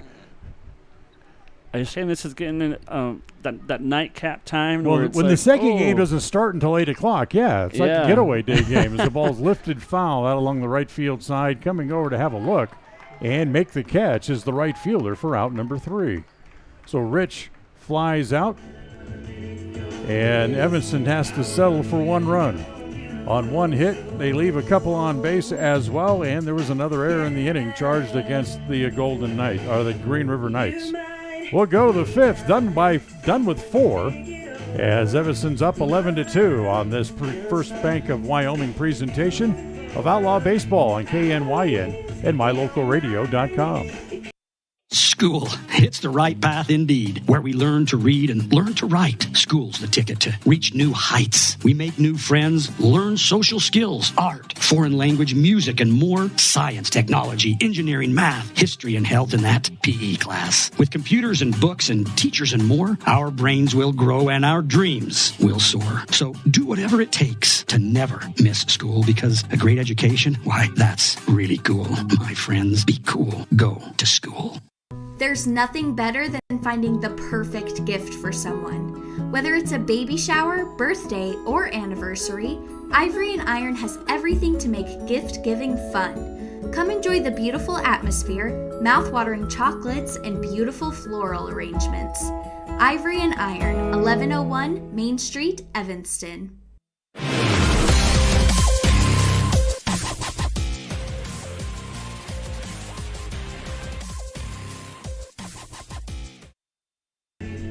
While I kind of get my wits back around me, here's Dennis to tell you about who's helping to bring us to tonight's game. All right, we'll like to start here with Allstate, the Jones Agency. You're in good hands with Allstate, the Jones Agency. Thank you for helping us be here tonight with you guys, so appreciate you, Allstate. We'll go the 5th inning as Breckenridge stays out there for the Outlaws, leading by a score of 11-2. And here in the top of the 5th inning, Casey Clark due up as he'll come up and lead off. Then we'll go back to the top of the order, Marcus Molina and Dallin Smith. Now batting for the So here's Clark, number 5, up there Casey for his Clark. second time up today, grounded out, his first time up. As we go to work here in the 5th. Rich with a big lead out there just to go out and just finish up the game here, son. We got you a big lead, and the first pitch misses inside, ball 1. Of course, you used 3 pitchers in the first game, and so you're all of a sudden maybe you're a little depleted arm-wise, and you don't want to have to go too deep. Right. As a pitch over for a strike, and it's 1-1. The 1-1 offering. Clark shows bunt, pushes it foul, and it's 1-2.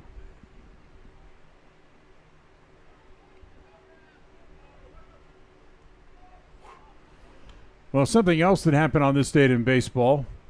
Mark McGuire hit a home run on this date in 1998, but it was what the home run meant. Marcus Molina. As Clark bunts the ball foul with 2 strikes, that's a strikeout in the first out of the inning. So back to the top of the order. Here's Marcus Molina. who's tripled, singled, and scored a run here in the second game. The home run that McGuire hit was meaningful as the pitch to Molina, breaking ball over for a strike, and it's 0-2. As McGuire became only the second batter to hit 40 home runs in both the National and the American League. Wow. As Molina hits a little roller, fielded there by Bauer. He'll carry it to the bag himself, and that's the second out. Remember the days of Mark McGuire and Sammy Sosa? Absolutely. You remember those days, right? Absolutely. In fact, the Cardinal first baseman who accomplished the feat, it was the third time he had hit 40 home runs. Actually, it was the fourth time he hit 40 home runs in a season. He did it 3 times as a member of the Oakland A's. Yes, hold on, we're getting a little change here. Yeah, another little position changes. I think what we got here is we get guys playing their final games, and they're going to get a little curtain call and a tip of the cap as they're going to come off as the final game of the regular season and their final game, regular season game as a member of the Outlaws, to give their teammates a chance to give them little handshakes and high fives and send them off. As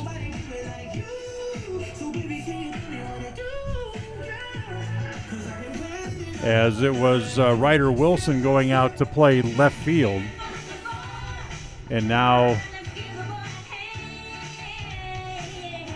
all 3 of the outfielders just sitting out in center field as they're going to take the center fielder out as well, Wilson, as he'll be coming out, and he'll get his handshakes and tips of the cap from the folks here as he'll come out, as this very likely will be the last inning, or one of the last innings for the Outlaws. If they score a run in the bottom of the inning, the game would be over.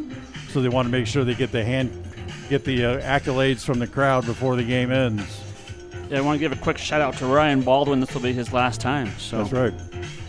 So class move by the Outlaw coaching staff to get their 2 players playing their last games of the season, last regular season games as a member of the Outlaws, to get them their accolades before they head off. As the pitch is down low, ball 1, as we have a pinch hitter here, as this is Peters up hitting at the plate. Dawson Peters hitting here for Dallin Smith.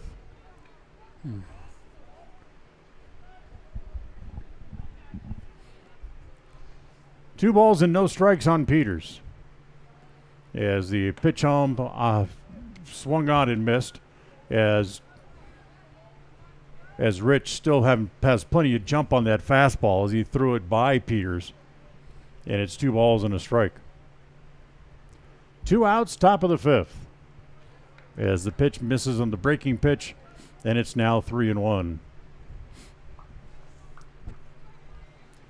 What a great night outside. See the look down into Evanston from up here at the ballpark up on top of the hill. As the next pitch swung on and missed, it's 2-2. Or check that, 3-2. Very comfortable night. Was a little bit of a warm day, but hey, it's a very comfortable night here in the ballpark tonight. Yeah, we're definitely not sweating tonight up here. It feels 3-2 pitch swung on and missed as Rich sets the side down in order for the first time today as Green River goes out 1-2-3. We'll go to the bottom of the 5th. It's still 11-2. The Outlaws on top on this First Bank of Wyoming presentation of Outlaw Baseball on KNYN and mylocalradio.com. The best cement comes from Ellingford Brothers in Evanston. They've been mixing cement for every type of job for generations. Major construction, road and bridge, cement blocks, foundations, sidewalks, curb and gutter, cement steps, septic tanks, and water troughs. No job is too large or too small. Make sure you get the best quality cement available at the best prices. Always get your cement from Ellingford Brothers. Call today. Ellingford Brothers. We know cement. 307-789-1515.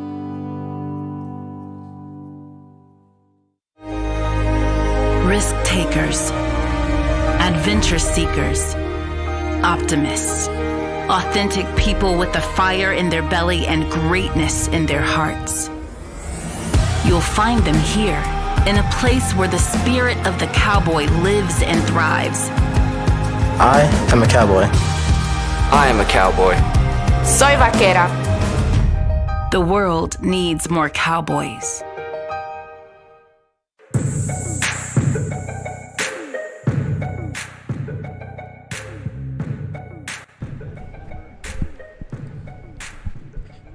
Bottom of the fifth inning. And, boy, it looks like Evanston now is going to kind of start emptying the bench here a little bit to bring up some more pinch hitters. What you got there, Dennis? Yeah, I'd just like to thank Varsity Inc. Get all your Red Devil gear at Varsity Inc. on Main Street. Varsity Inc., we're on your team.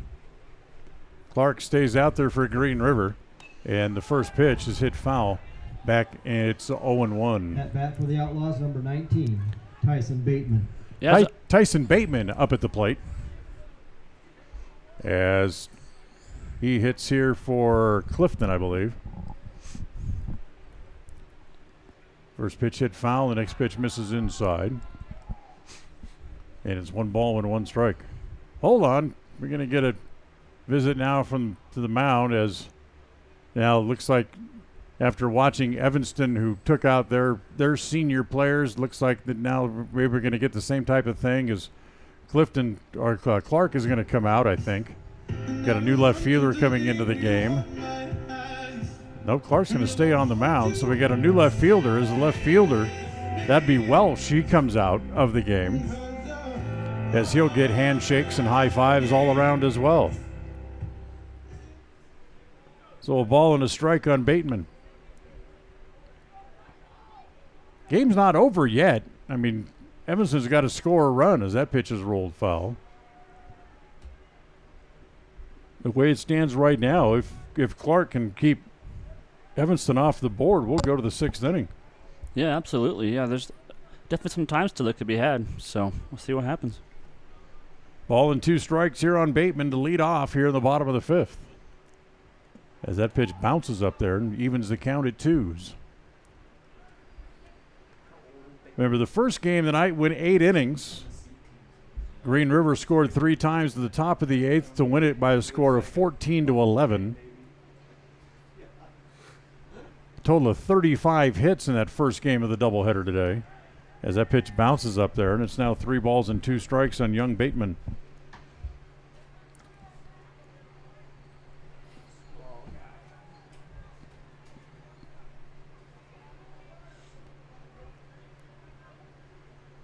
He's Ajay size. As the next pitch is up high, ball 4, and Bateman draws a walk, much to the pleasure of the Evanston dugout, I might add. Yeah, they're getting excited down there. Now at bat, number so 5, Bateman walks Wilson. back to the top of the order, and Walker Wilson. Don't tell him I said that, by the way. I'm sure he'll hear it eventually. So Wilson, 1 hit. He's 1 for 3. He's also flown out, reached on an error, and scored a run in the game. And that pitch bounces up there from Clark. Ball 1, 1 ball and no strikes. Leal able to backhand it, keep it from going to the backstop. So Evanston trying to manufacture a run and in the game right here. Next pitch swung on and missed. And it's 1-1.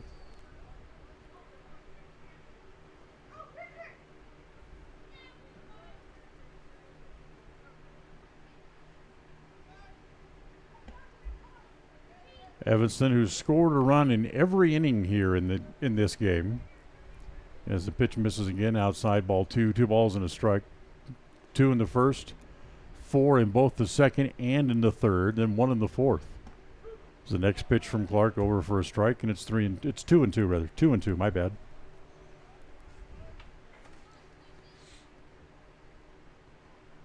They were only held scoreless in 4 different innings in the first game tonight. As that pitch misses outside, now runs the count full 3-2.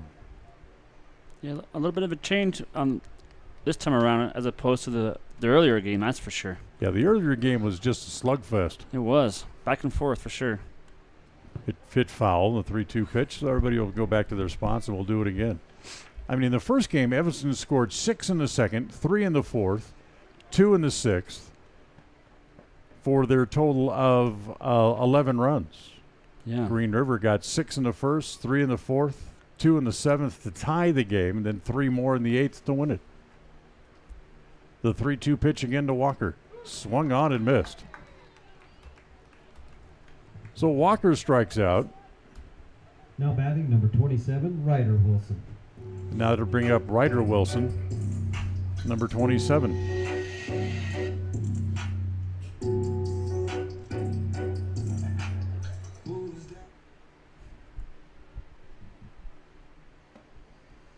So Ryder takes the first pitch, down and away, ball 1, 1-0. Bateman over at first, having walked. Not a big lead, as the next pitch to Wilson swung on and missed, and it's 1-1.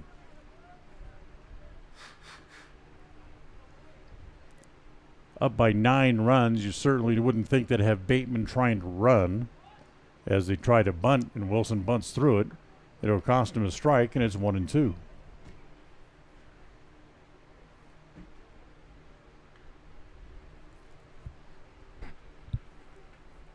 Outfield, medium deep, squeezed into the middle of the ballpark as that pitch is up high and away. Count goes to 2 balls and 2 strikes. Well, Dennis, what have you thought about your first broadcast?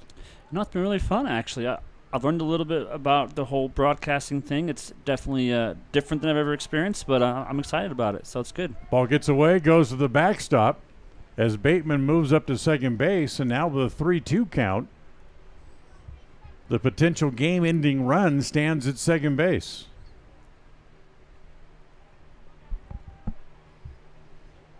So 2-2 on Ryder Wilson.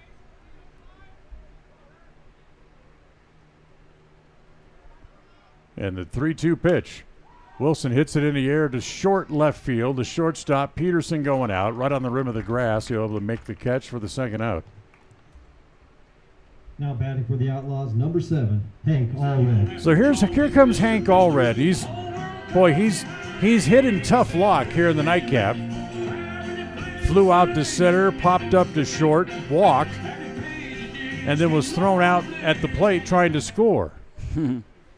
So maybe it might be justice for Allred to deliver a 2-out hit here and pick up what would be the game-ending run. First pitch misses high, ball 1.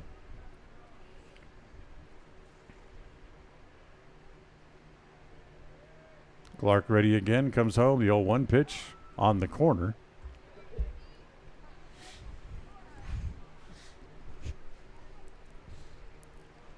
The curse of the getaway.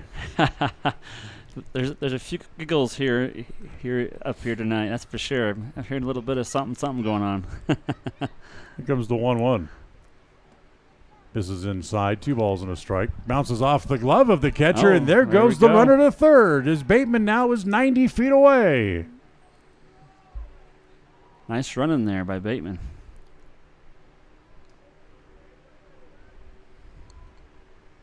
So they'll ask Allred now to pick up a 2-out hit with a 2-1 count.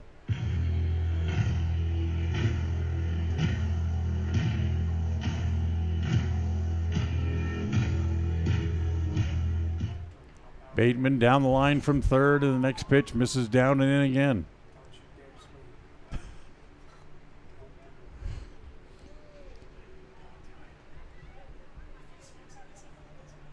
Three balls and a strike. Clark's 3-1 pitch is up high, ball 4. So Allred lays off the pitch with 3 balls here and walks for the second time tonight. Cohen Morrow. Now here's Cohen Morrow with runners at the corners.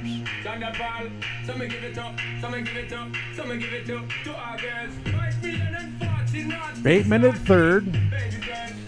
Allred over at first. 2 outs here in the 5th. We got something going on the field here. They're saying Oh, they're going to put Morrow on, so it's an intentional walk to Morrow. Oh, okay. That'll load the bases with 2 outs. That's an interesting I guess, thing to do. They figured they'd rather pitch to Bauer with 2 outs. Oh, okay. I was going to say, I was kind of wondering. Not pitch to Morrow, which makes sense. Okay. There we go. Bases are loaded now. The first pitch from Clark is on the inside corner for a strike. But if you're Bauer, you come to the plate, so you don't want to pitch to him with the game on the line. You want to pitch to me. As the pitch is up high, 1 ball, 1 strike. For a lot of guys, that would certainly be motivation. Absolutely. And certainly for Bauer, it's got to be the same thing. Here's the 1-1 pitch. Well outside. Goes to the backstop. And here comes win. Bateman for the score. And that is the game. As that makes it 12-2 here in the 5th inning, and that should be the game. I'm thinking. Yes, it is. As here comes the Knights out of the dugout. That is the game. They're going to call the game. There we go. So the wild pitch goes to the backstop. Bateman comes in, and Evanston rebounds back from the loss in 8 innings in the opener to win the nightcap by the final score of 12-2.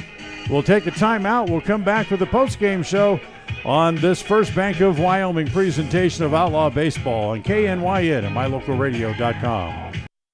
Now you've got a safe and secure place to store your boat, RV, ATVs, and other vehicles right in town. T-Bar Body Shop offers storage for just $35 per month. Long and short-term storage options are available. Of course, T-Bar Body Shop also offers custom bodywork when you have an accident. We work with your insurance directly and get the job done right. T-Bar Body Shop offers a wide range of services. Stop in today and see all the ways T-Bar can serve you. 515 County Road, Evanston. Let T-Bar fix your car. Folks have many reasons to visit Casper, Wyoming every year, whether it's work, high school sports and activities, a romantic getaway, or business meetings. The best place to stay when you're in Casper is the Come On In Hotel and Suites. A beautiful log hotel offers 5 hot tubs, a pool, fitness center, and a fabulous indoor atrium. You can also reserve meeting rooms for your next event, and each stay includes an extended continental breakfast. Reserve your rooms today at the Come On In Hotel and Suites in Casper, Wyoming. Call 307-472-6300.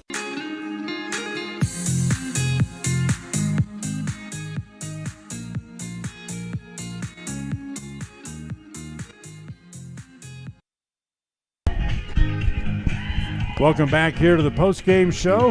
As here in the game here this evening, final totals for the Outlaws to win it here tonight in the second game of the doubleheader. They win it 12-2, 12 runs on 7 hits, and they left 8 men on base. 12 runs on 7 hits doesn't seem like a lot, but they had 6 walks, and they had 3 men hit by pitches in the game as well. So that really added up to the more men they had on base and allowed more base runners to come home. Yeah, absolutely. I mean, it was definitely a different game from the first. First game, there was a bunch of hits on both teams. However, the nightcap game was all Evanston.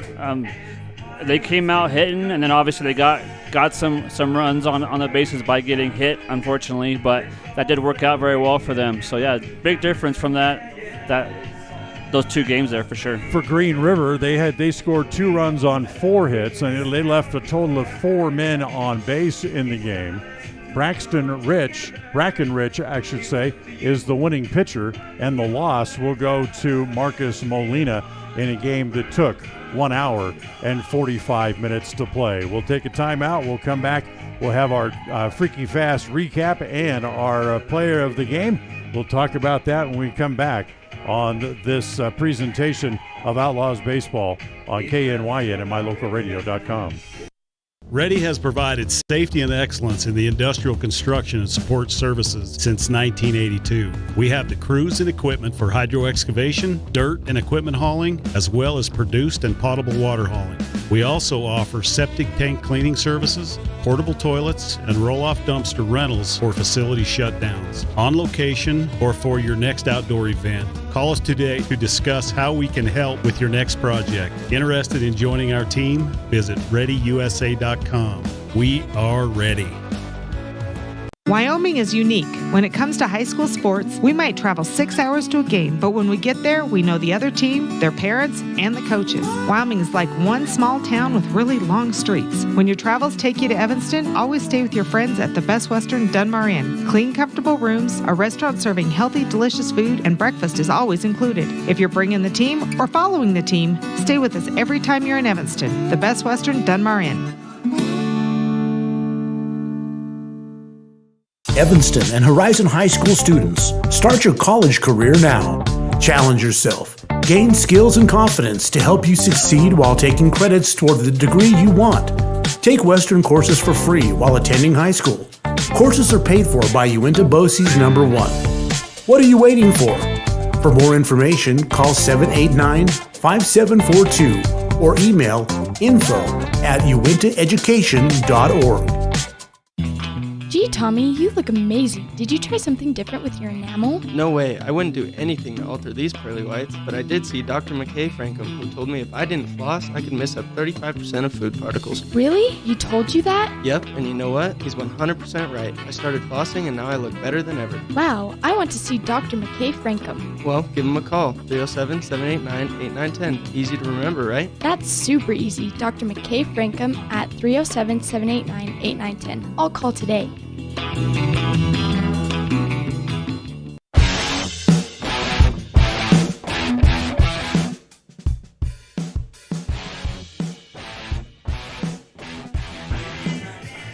Welcome back here to the ballpark. The Outlaws win it by the score of 12-2 to split the doubleheader tonight with Green River. Time for our Freaky Fast recap, brought to you by Jimmy John's. Jimmy John's at 113 Front Street, where fast and fresh meet. Evanston fell behind early but took a lead in the bottom of the first inning as they scored a pair of runs. They pushed across runs, sending 8 men to the plate in the first inning. They then bounced back and scored 4 in the second, 4 more in the fourth. And the odd part is they scored 8 runs on only 5 hits. Yeah, we mentioned the walks and the hit batters. That certainly helped push things along for the Outlaws, who then added single runs in the bottom of the fourth and in the bottom of the fifth to end the game early, winning it by the final score of 12-2. That's your Freaky Fast recap, brought to you by Jimmy John's. Jimmy John's, 113 Front Street, where fast meets fresh. Now, time for our precision play of the game, brought to you by Dr. McKay Frankham. Dennis, what is our precision play of the game tonight? You know, honestly, I think it's going to be Breckenridge. You know, he did an amazing thing tonight. He did 2 runs allowed in 5 innings on 4 hits. So yeah, he definitely played very well tonight and was a very instrumental on winning this game tonight. So yeah, Dan. Okay, so our play of the game is the outing, and by winning outing by Clark, or I should say by Rich, to pick up the victory. And we of course also want to recognize Baldwin and Clifton playing their final games here tonight as well. So they win it by the final score of 12-2. They end up splitting the doubleheader as we're joined here upstairs here for a couple of minutes as Coach Smalls comes up here to join us. You know, that's a heck of a performance by your guys bouncing back from that tough loss in the first game. Yeah, absolutely. That was good to see them come out and start hitting the ball, and defense showed up and got us some defensive outs, got plays behind our pitcher, which made the difference in that game. That's a heck of an outing by Clark as well, or by Rich, I should say. Yeah, Brecken threw well tonight. It was good to see him throwing like that going into state. You know, it was interesting, and I certainly enjoyed that you did it. It was just much like a college basketball game. You had a couple of guys playing their final games. You want to make sure that the crowd had a chance to recognize them and the players as well as you got them off the field there in the last inning. Yeah, I was going for, this team's struggled a little bit, and they've been at each other's throats a little bit. So we're trying to build a brotherhood here, and with those younger kids seeing the respect of those older kids, hopefully that will carry on and make a brotherhood out of this thing. How important was it to get a win and break that losing streak before you head off to state? Oh, it's huge. Seeing the smile on the kids' faces, and just you can see it turned around already. They're not worried about that streak we was on, and now we're back in the win column, and we can go play baseball now. Let me give you a minute here. Let you give you some final thoughts here about the season and about these kids as you wrap up another year.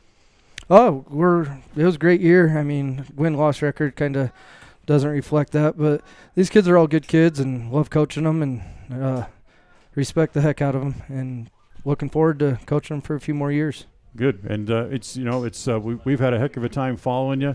I know I didn't get to see you much. I think I saw 6 or 7 games on the year, but I certainly enjoyed following you guys. The times I got to see you, and these kids are great kids, and they certainly go out and they give their all. They bust their buckets every day. Yep, for sure, and that's all we can ask for as coaches is they go out and they compete. Sometimes errors or whatever happen, but it's not a lack of effort. I promise you that this group. They're going out there and giving it their all, which is all we can ask for as a coaching staff. Absolutely. We appreciate your time, Coach. Thanks for coming upstairs. You bet. Thank our sponsors real Absolutely. quick. Grand Slam Club tonight. Todd Hoover, Mike and Lisa Boddicker, Silver Eagle Refraining, Union Wireless, Tom's HVAC, Hill Corp, Blevins Ranch, and the Home Run Club will give them all a shout-out tonight. Chad Odell, Trona Valley, Ideal Completions, Ace Hardware, Novus Glass, Morecon Industry. Thank you, guys. This wouldn't be possible without you.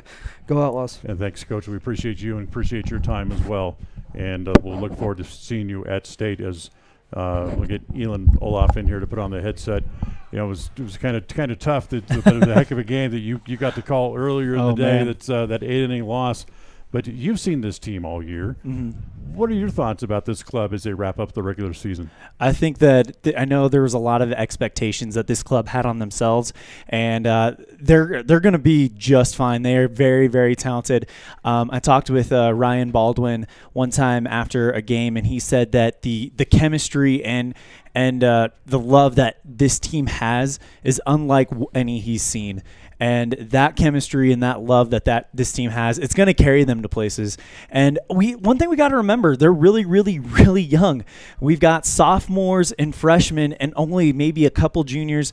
And as we saw, only one senior, Brody Clifton, and one super senior, Ryan Baldwin. They're all really, really young, a lot of talent, a lot of fight, and it's going to be – this feels like the first year of 3 really great years for this crew.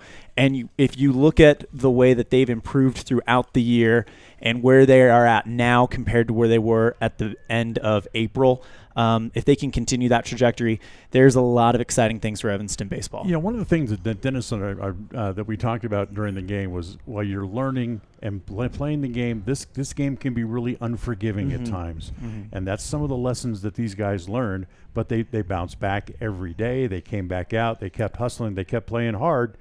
And it showed really today, a tough loss early, and they bounced back to a dominating win late. Yeah, absolutely. And to have one of their top pitchers throughout the year, Breckenridge, come out and probably throw the most dominant game he's had all year. Mm-hmm. And now we've seen dominant games from both him and Gavin Oliver, who had a crazy good showing against Rock Springs in the middle of the season. There's a lot to build on. There's a lot of talent to build on.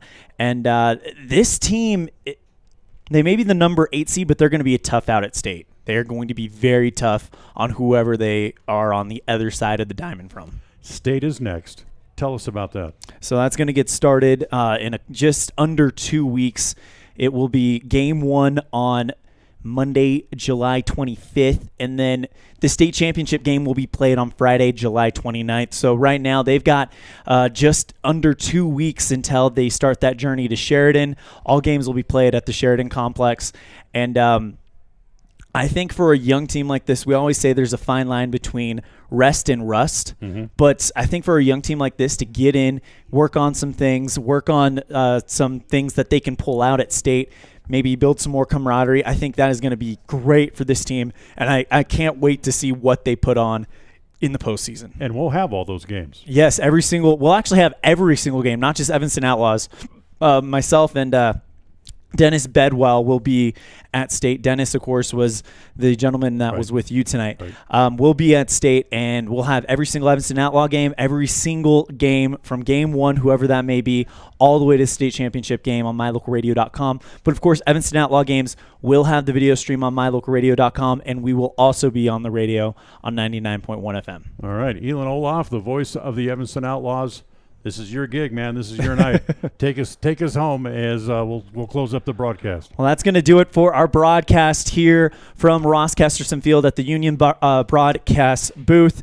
Everything else is just internet. A big thank you to our producer in the studio, Mr. Colton Bagley, our other producer, Sean Hando, our executive producer, Val Cook, our sales manager, Matt Petrie, our sales associates, Christine Wiley and Julie Burley, our office manager, Kayleen Anderson.